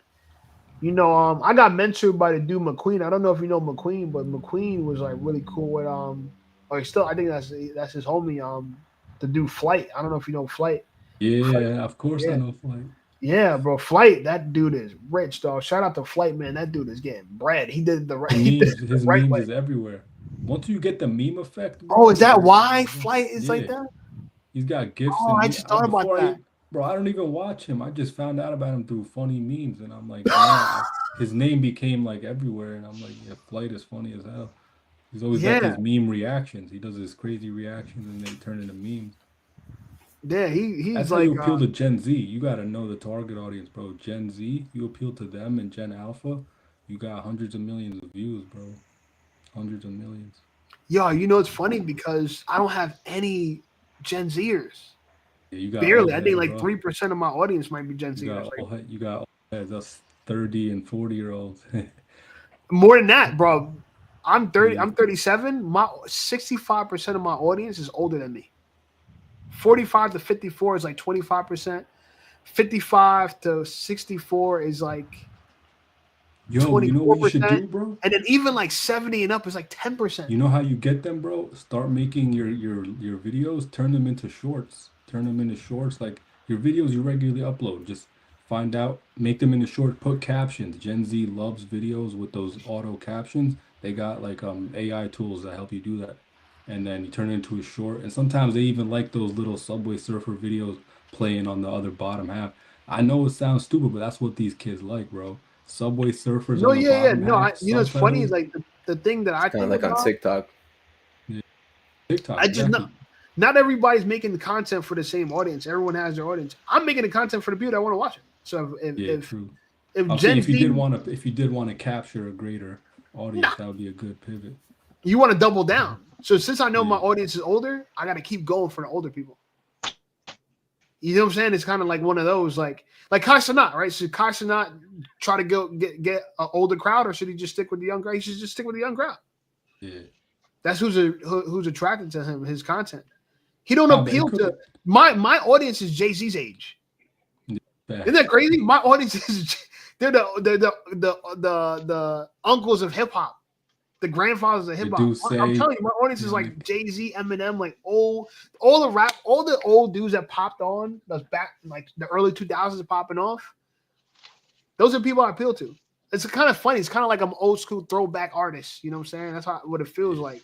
If I could appeal to like the audience that was on when we were growing up in the early 2000s. I'm shocked by that, but I'm still trying to wrap my head around. And that's probably why the live streaming didn't do as well as I thought it could possibly do. Because most of these And it's people Friday don't night, watch bro. live streaming. It is Friday night. You know what I mean? People is out in the Nah, I thought this should at least done a couple hundred. It's okay it did it because I'm gonna keep it real with you. Like all the money that I'm making on YouTube comes from what I'm doing already. So I don't really have to do anything. This is just like to talk to people like you, engage with people. I might still try to pop this off, but we'll see. I wanted to make sure that I told everybody I won't do another live stream until I hit 10K. So now that I hit 10K, I was obligated to do it. I literally had that in my description like for so long, like no more live streams till 10K. Because people are so used to me doing live streams. Like I used to do them regularly. Like that's why Alberto, Mr. Doxy in here. It's kind of interesting because these are the dudes. If you look back at my videos, they're in a lot of the live streams. All right, let's go. Let's go for 10 more minutes. We're gonna wrap this up. I got the Gervonta Tank Davis fight tomorrow. I do want to say a couple things though. Now that I have everybody here, like we got a little panel here, and this kind of panel shit, I fuck with this shit. You know what I'm saying? It would be nice if we could discuss shit like this once a week or some shit. We'll figure this out. So I like this. If guys watching the replay, if you like this, comment below and tell me, you know what I'm saying, that you rocking with this type of format. Could you see us doing a panel show? You know, if so, let me know. We can make that I happen. wanted to say something about that. Go ahead. I'm good with a live stream, like once a month. If you just did like once a month, that'd be all good. Once a month. Okay. So you prefer to put out more videos? Would you rather me put out more videos? Well, I like both, but you know, you can't. It's two different ways of doing YouTube, and that's a lot of work to show up for a live stream and to be putting out videos like 4 and 5 a day. That's a lot of work. So if you just did like one a month, that should be manageable. What do you think is more valuable for the audience? I mean, I'm gonna keep it real with you, bro. As hard as I'm working now, I don't even think I'm working hard enough. I'm mad at myself because I put out 100 videos last month, and this month is only going to be like 60. But I made more money this month than last month, which is wild to me. I'm like, I put out a lot less videos. I put out 30 less videos, made more money. It's crazy. YouTube is the weirdest thing, bro. Like, I don't know. Like, it's hard to figure this shit out. I read mad books about this shit to get to this point, and I still don't feel like I know what I'm doing yet. It's still one big, like, what the hell? You gotta crack the algorithm, bro. You gotta crack the algorithm, my dude. I'm past that part. So that part, I'm actually past that part. The part, I'm not talking about that. I'm talking about, I know not to you, Mo, by the way. I hope you don't take what I'm saying as aggressive. I don't think you are, but I want to make sure that people that meet me, they know that I'm a very respectful person. It's not that, so like where I'm at right now, right? Like if you go through my channel, and I was going through it earlier, bro, all my videos are performing, all of them. You know, like this is a stat that most people don't know, and I'll share with you guys now, which I think is a fascinating stat. But 88% of videos on YouTube never make it to 1,000 views. 88%, almost 90% of videos never make it to 1,000 views. I have over, and I said you might not see I don't know if you can see it on the board, but one of the milestones I hit a while ago was I got over 177 videos that were over 1,000 views. So I had over 177, 12% videos, right? Because they said 88%. And I was trying to think to myself, I was like, damn, that's a lot of videos. And that was like, this is like months ago. I probably should update that. But I'm like, fuck it. I got tired of writing fucking milestones. But, you know, what you learn about that from YouTube, it is the consistency. People like consistency a lot on YouTube. YouTube loves to see someone that's uploading regularly, you know what I'm saying, to really entertain their audience. You know, I don't know how the Mr. Beast of the world worked where they could put out one video a month or 2 videos a month. I don't know. I guess you got to put out some really good bangers, or maybe he could do that now. Maybe he couldn't do that in the past. I don't know. But I'm pretty sure that all I got to do is show up, and YouTube is going to just keep pushing my channel to the fucking moon, you know? So I'm happy about it. I'm happy. You guys have been a great support. I think that I just want to keep making the content that you guys want. That's why I want your input, because I actually really don't care what kind of content I'll make. I don't care if I'm a live streamer. I don't care if I make long form videos. I don't really want to make shorts just because there's not no really money in shorts. Many people don't want to talk about it that way. There's just not a lot of money. I mean, long form pays like 30 times, 40 times more, like a lot more. Like, it's ridiculous. It's kind of like there's a strategy for short form, and I think the strategy would be just overall saturation of the market. Like what Andrew Tate did. Andrew Tate, he used short form to become as famous as he needed to be. And I guess since he already had the money, it didn't matter. He didn't need to make money off of YouTube. That wasn't that his strategy? Hustle University, you repost my videos, you get to keep all the revenue from the content. I'm not going to charge you for it. I'm just happy that you're posting about me out there so I can become the most famous man. And then he became the most searched man in the world after Donald Trump. And it was like, but now he's so famous that like it almost hurt him. You know what I'm saying? It captures new audience too, because I found YouTubers just off shorts, and then I see a clip of their video. Like, imagine you did your regular videos and just took one portion of it, made it short. So I would see a clip of that video and I'd be like, I want to see the rest. And then I go to his channel, watch the full video, end up subscribing. So it does capture more like a big. Oh no, yeah. No. There's benefits to it. The problem is though, is since all the money's in long form video, when you do short form, those subscribers, you get a lot of subscribers. Here's the thing about short form. If I do short form, you want to know if it was crazy? I'll get to 100 subscribers. But here's the one problem. They only watch your short form content. There's dudes in this manosphere, I won't say names because I'm not trying to hate on them, but they got hundreds of thousands of subscribers, and I do better in views than they do. You can look at how successful a YouTuber is by going to Social Blade. I don't know if you ever seen Social Blade, that website. Social Blade is a website that like ranks YouTubers, and you can literally see how much views a YouTuber does a month. Do you remember the dude Alpha Male Strategies, AMS? Yeah. Yeah. My channel and his channel, I do like 70% of the views he does, I do right now. He does like 500,000 views a month. I do like almost 400,000.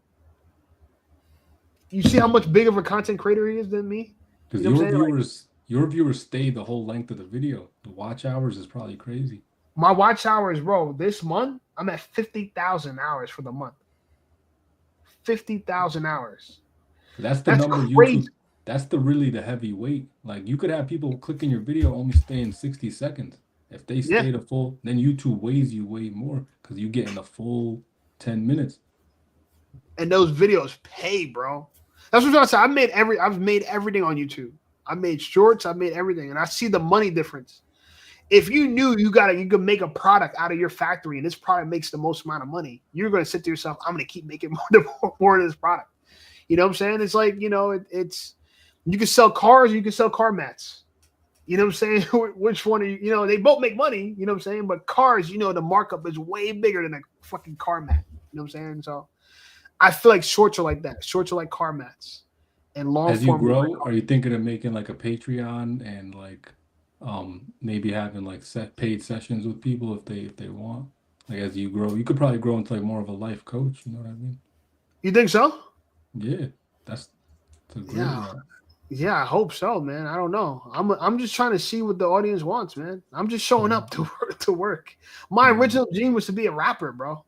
I'm kind of like you when I went the practical route. Like you see how you went STEM route to be practical. I went this route because to be practical. Life takes you a different direction. If you asked me at 22, where I would have never pictured I'd be where I'm at now. I was in the streets, bro. Drinking, smoking. I didn't know what I was gonna do. I'm not gonna. I was in the streets, bro. Yeah, I dropped out of college and I was lost. I didn't know what I was gonna do, but you don't know what life's gonna take you, bro. You know what I mean? I know it's gonna take you though. It's gonna take you to the strip club, yo. Nah, it's Ramadan. I gotta chill. You know what I mean? Oh, you're Muslim, bro?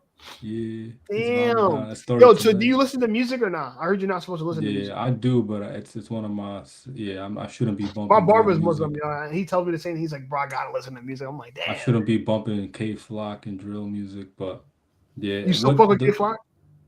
A little bit, but the reason why is because it takes you away from the worship of the creator. You know what I mean? It's a distraction, but yeah, it does work though. You know what I mean? Yeah, I mean, I think the best. I ain't gonna lie. What happened? I ain't the most pious Muslim, but I try to be. The most pious was that? Like the most righteous on it, you know what I mean? Like doesn't play. But I do like to have self-discipline, and that's what it's taught me. Like I'm not somebody who's gonna like fall into my desires the second I feel them, whether it's to drink, smoke, or lust, you know what I mean? So it's got me more disciplined in life. Are you gonna have multiple wives? If I was like Saudi oil rich, yeah, I would. You know what I mean? You gotta be Saudi oil rich to have multiple wives. You don't know. You don't have to. It's just I need Bro, the bread to. That's not to be funny or nothing. Not to like be. But I thought that was so. I respect that so much about the your faith. You know what I'm saying? That it's as clear as day. That's like the rule. Isn't it crazy? I believe like that in Christianity, but we don't really go that route no more. But the Muslims. Isn't it crazy that God knew how us men were to begin with, so He said you can have 4. He knew we wouldn't be. He said 4 is the limit. Yeah, 4 is the limit, but He knew we wouldn't be. Wait, is that really the limit? You can only have 4 wives. So 4 is the recommended limit. Yeah, but the Prophet Muhammad had 9, but that was like it was like more political marriages, but he ordained for his followers 4. He said like from God. But what I'm saying is God basically knew the nature of man. He knew you're gonna want more than one, bro. If you got wealth like that, and He tells you only if you got it like that to sustain them all. So you feel like you need to be Saudi oil rich? They all have 4 wives. You don't gotta be oil rich. I was just over exaggerating. You could be making. You could have a 500K, but you have to take care of them all. For 4 wives, yo? 500K. 500. I just think that's what I would need because I gotta keep there's a rule in it. If I get one a gift, I gotta treat them all a gift. Like I can't. Oh man! Yeah. See what I'm saying? Then maybe 500K is not even enough either. Yeah, that might not be, bro. I want to. If you divide that by 4, it's like 125 a person. Yeah, bro, that's a lot. I think 2 would be a happy medium, bro. 2 would be a nice squad. You know what I mean? damn, you got to give them all the same. I guess if I do this the Christian way, maybe I don't got to give them all the same. I just do it the non-religious way. I don't know. I could be happy with one wife, but I feel like multiple wives just seem like something more people need to try. More people need to investigate this. The creator knew what we wanted, bro. He knew. I know, but everyone's so tied into this monogamy thing. It's so funny because women use it that way. Oh yeah, I'm not into polygamy. In my mind, I'm like, girl, you don't get to decide that. The man gets to decide that. You know what I'm saying? Like, so many people think they're going to get the exact man they want. It's so funny to me. It's like, I look at people, I'm like, you just don't get it yet. And I meet so many women that are well-to-do, attractive in their late 30s, thinking that somebody's going to come to save them. They're going to sit back and some man is going to magically appear, be extremely romantic. They get along very well. He doesn't care that she has a kid. Like, bro, I felt like that. I felt like they were looking at me like that, and I exited, bro. I'm like, I'm not going to save you. I'm going to keep living my life. Fuck that. I wouldn't recommend it, man. So, yo, it's the same with the Muslim woman, bro. You'd be surprised the feminism got to them. I tried the Muslim marriage. I attempted to try and get in the talking stage, and I'm like, you know what? It ain't worth it. They want a huge dowry. They expect a dowry of a lot of money, and you'd be sick if you heard the range, bro. And most of them, they don't be virgins. They act like they are, but I know they got freaky in college. It's like, and y'all want to give me the price of a virgin? It's like, you're not a virgin. How you gonna charge me? I didn't. It's like that. Yeah, so they want a dowry, and that goes to their family, right? And it's like 30K, 40K. I'm talking cash payment, bro. Oh, like, what? why I'm sorry? I paying for a wife? Dowry. It's like you're paying for a wife. It's kind of it's like a gift you give as a good gesture to a family, but it's kind of like standardized. It shouldn't be that high if they're not a virgin, right? I mean, you shouldn't even want to marry them. If I was on y'all side of the coin, I think I would be only trying to marry a virgin. Because aren't there a lot of virgins in your belief and stuff like that? The thing, I've seen the truth, bro. They're not all they've gotten freaky in college, bro. Damn. I've heard stories, I've seen stories, and I know it's not what it seems like. They act like they are because they have a lot to lose if men find out when it's time for marriage. So they keep that. Isn't it so sad that women don't want to do the right thing? They want to do the wrong thing and get away with it instead of just like be a virgin. Like, jobbies too, bro. Let's do the wrong thing and just get away with it. Yeah. Let's not and pretend like we did. You know. Yeah. So my biggest fear is I pay all that and I get one that's not really a virgin, bro. And she played me, and I'm down 50K plus a wedding. Is that the only way you get married though? You're only gonna do the dowry? Not everyone's doing the dowry. So, well, not every girl's Muslim too. You could convert a girl, right? You don't have to just marry a Muslim woman. For me, it's got to be Muslim or nothing. Because I've seen the Muslim men get with these the children always end up with the mother who's non-Muslim, and they lose their kid to her. You know how the U.S. family court system works, bro? I've seen it happen to too many men. They were like, I'm going to change her. I'm going to turn her Muslim. She tries it, right? She thinks it's cool, hip, tries it. But a year or two in, she's out, bro. Doxy said, maybe I should have done a topic stream.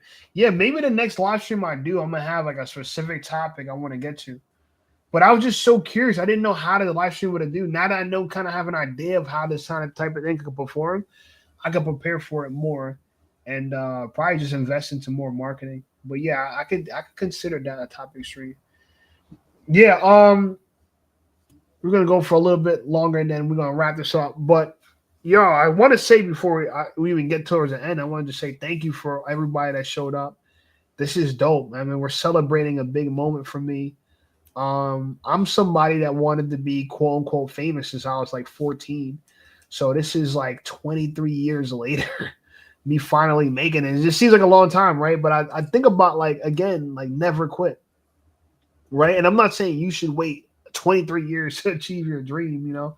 And by the way, I didn't want to be a YouTuber 23 years ago. I just wanted to be a creator, right? A creative entrepreneur, someone who does something creative for a business, right? And I have the blessings to do that.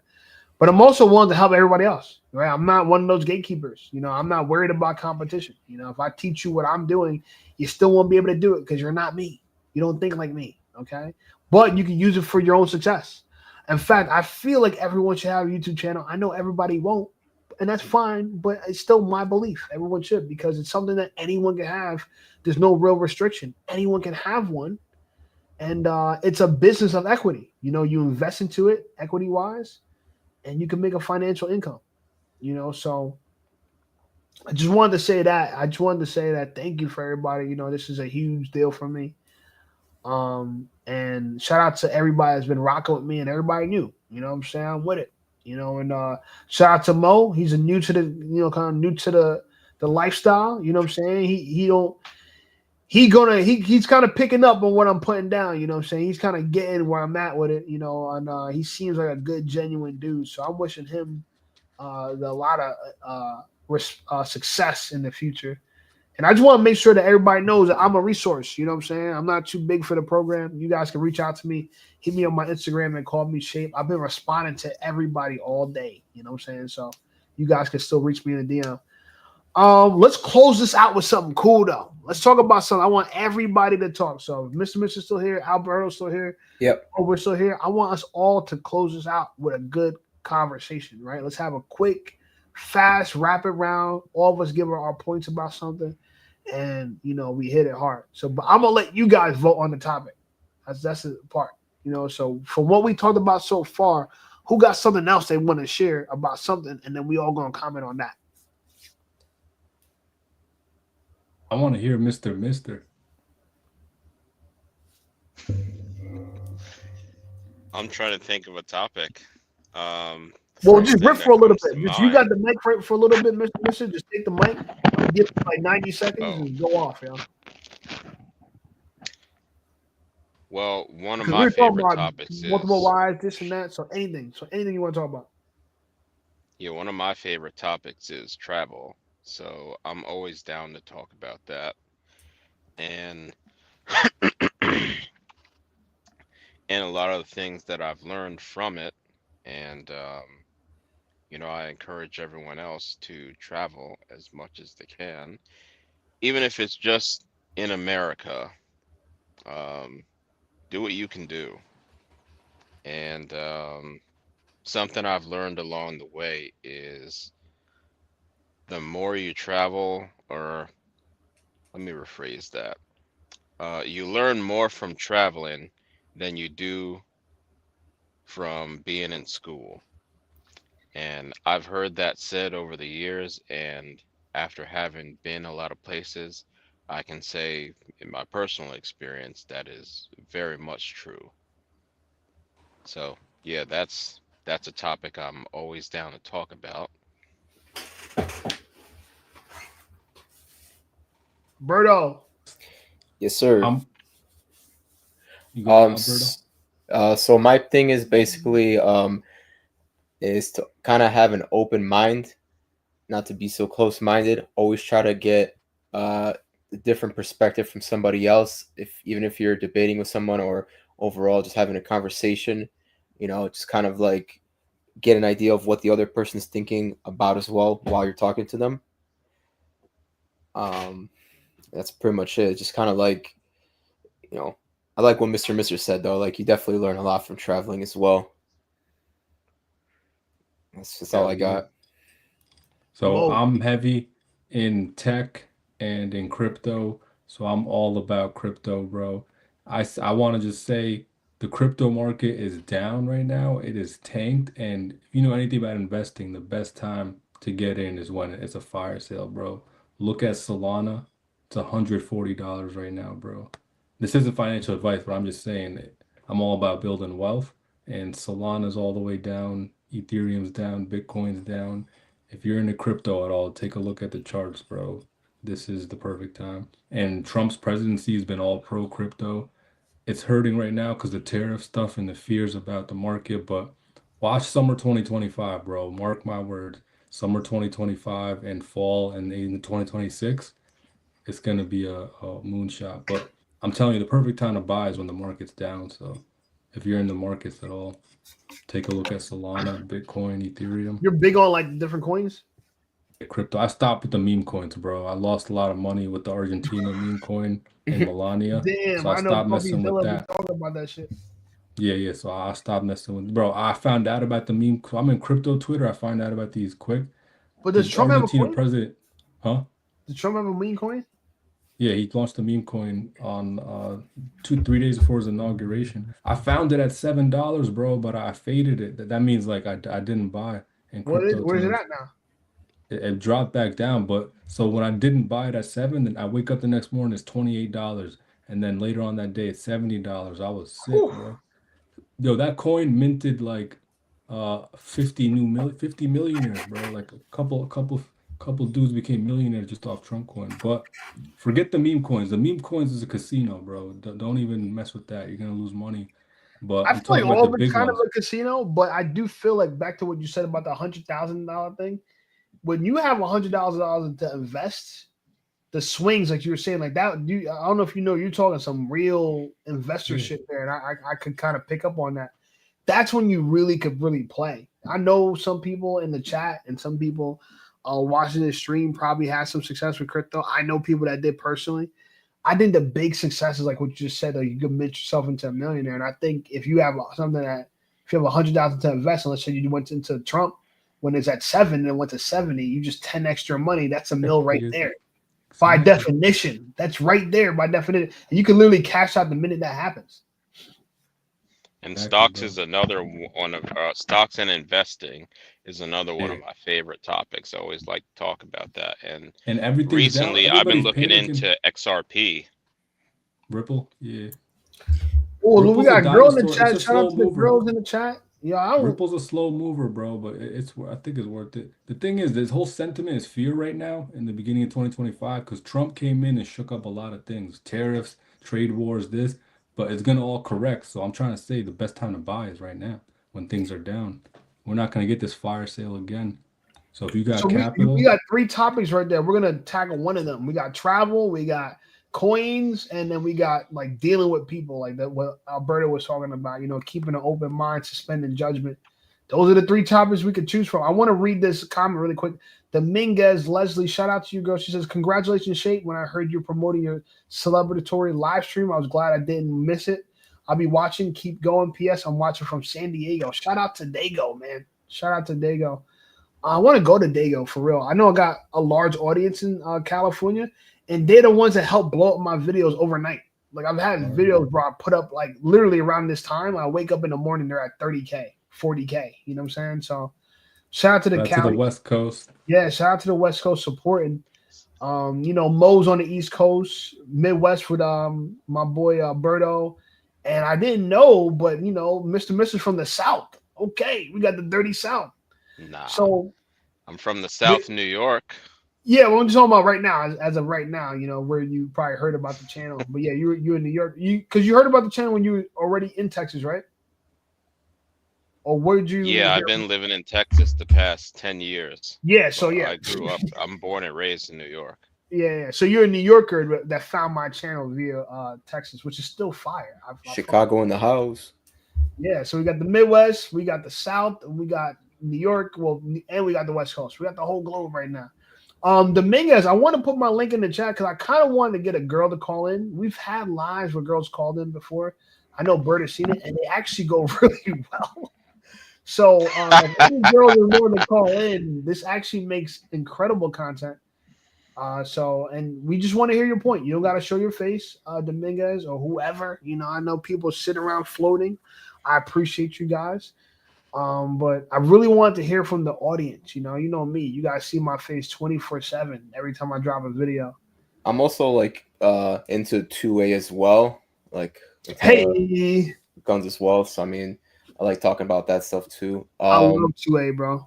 Anyways, Shape, I gotta run anyways, but it was good seeing you guys and talking with y'all. Appreciate it. Berto, appreciate you, my boy. Yo, we gonna talk soon, man. I'll be in the background, okay? All right, appreciate it, my boy. All right, good night, guys. Have a good one. Seeing you. Yep. Yes, sir. Dropped too, bro. I followed you on Twitter, Shape, and I'm always subscribed, bro. So I'm on Twitter? Too. Yeah, on X. Oh damn, you found my I gotta change my X, yo. No, it's on your YouTube. It's on your channel. Your channel got a bunch of I know, but I gotta change. I gotta improve my X. I gotta make it like cleaner. You know what I'm saying? I gotta change it from the casual. The things that I watch on X are wild, and I don't know if I should be promoting them. As of I gotta go. attack my subscribers, yo. Yo, I won't lie. X's, I like Twitter. Yeah, I'm big on there because it's the crypto community and the tech community. So Oh, that's where I okay. spend my time at. Yeah, that's where I get all Yeah, my news at. yeah. Crypto, Twitter and YouTube is where I be at when I'm outside of work. But I won't all lie. right, There's some bro. beautiful women on Twitter, yo. I won't Yeah, lie. I'm not there for the dating though. You know what I mean? I'm Not for the too- dating. I don't even date anybody on Yeah. Twitter. I'm just be watching. All right, bro. But I'm gonna slide though. Have a great weekend, yo. Yes, sir, my boy. Peace out, guys. Hey, man. Damn, well, what a live stream, man. Appreciate everybody that came out, man. Feel good about this, you know. I was a little upset. I didn't drop any videos today, but I was like, you know what, man? Let me focus on this live stream, you know. There's no need to drop any videos today, but this one came out pretty good. This was fun. We got to do it again.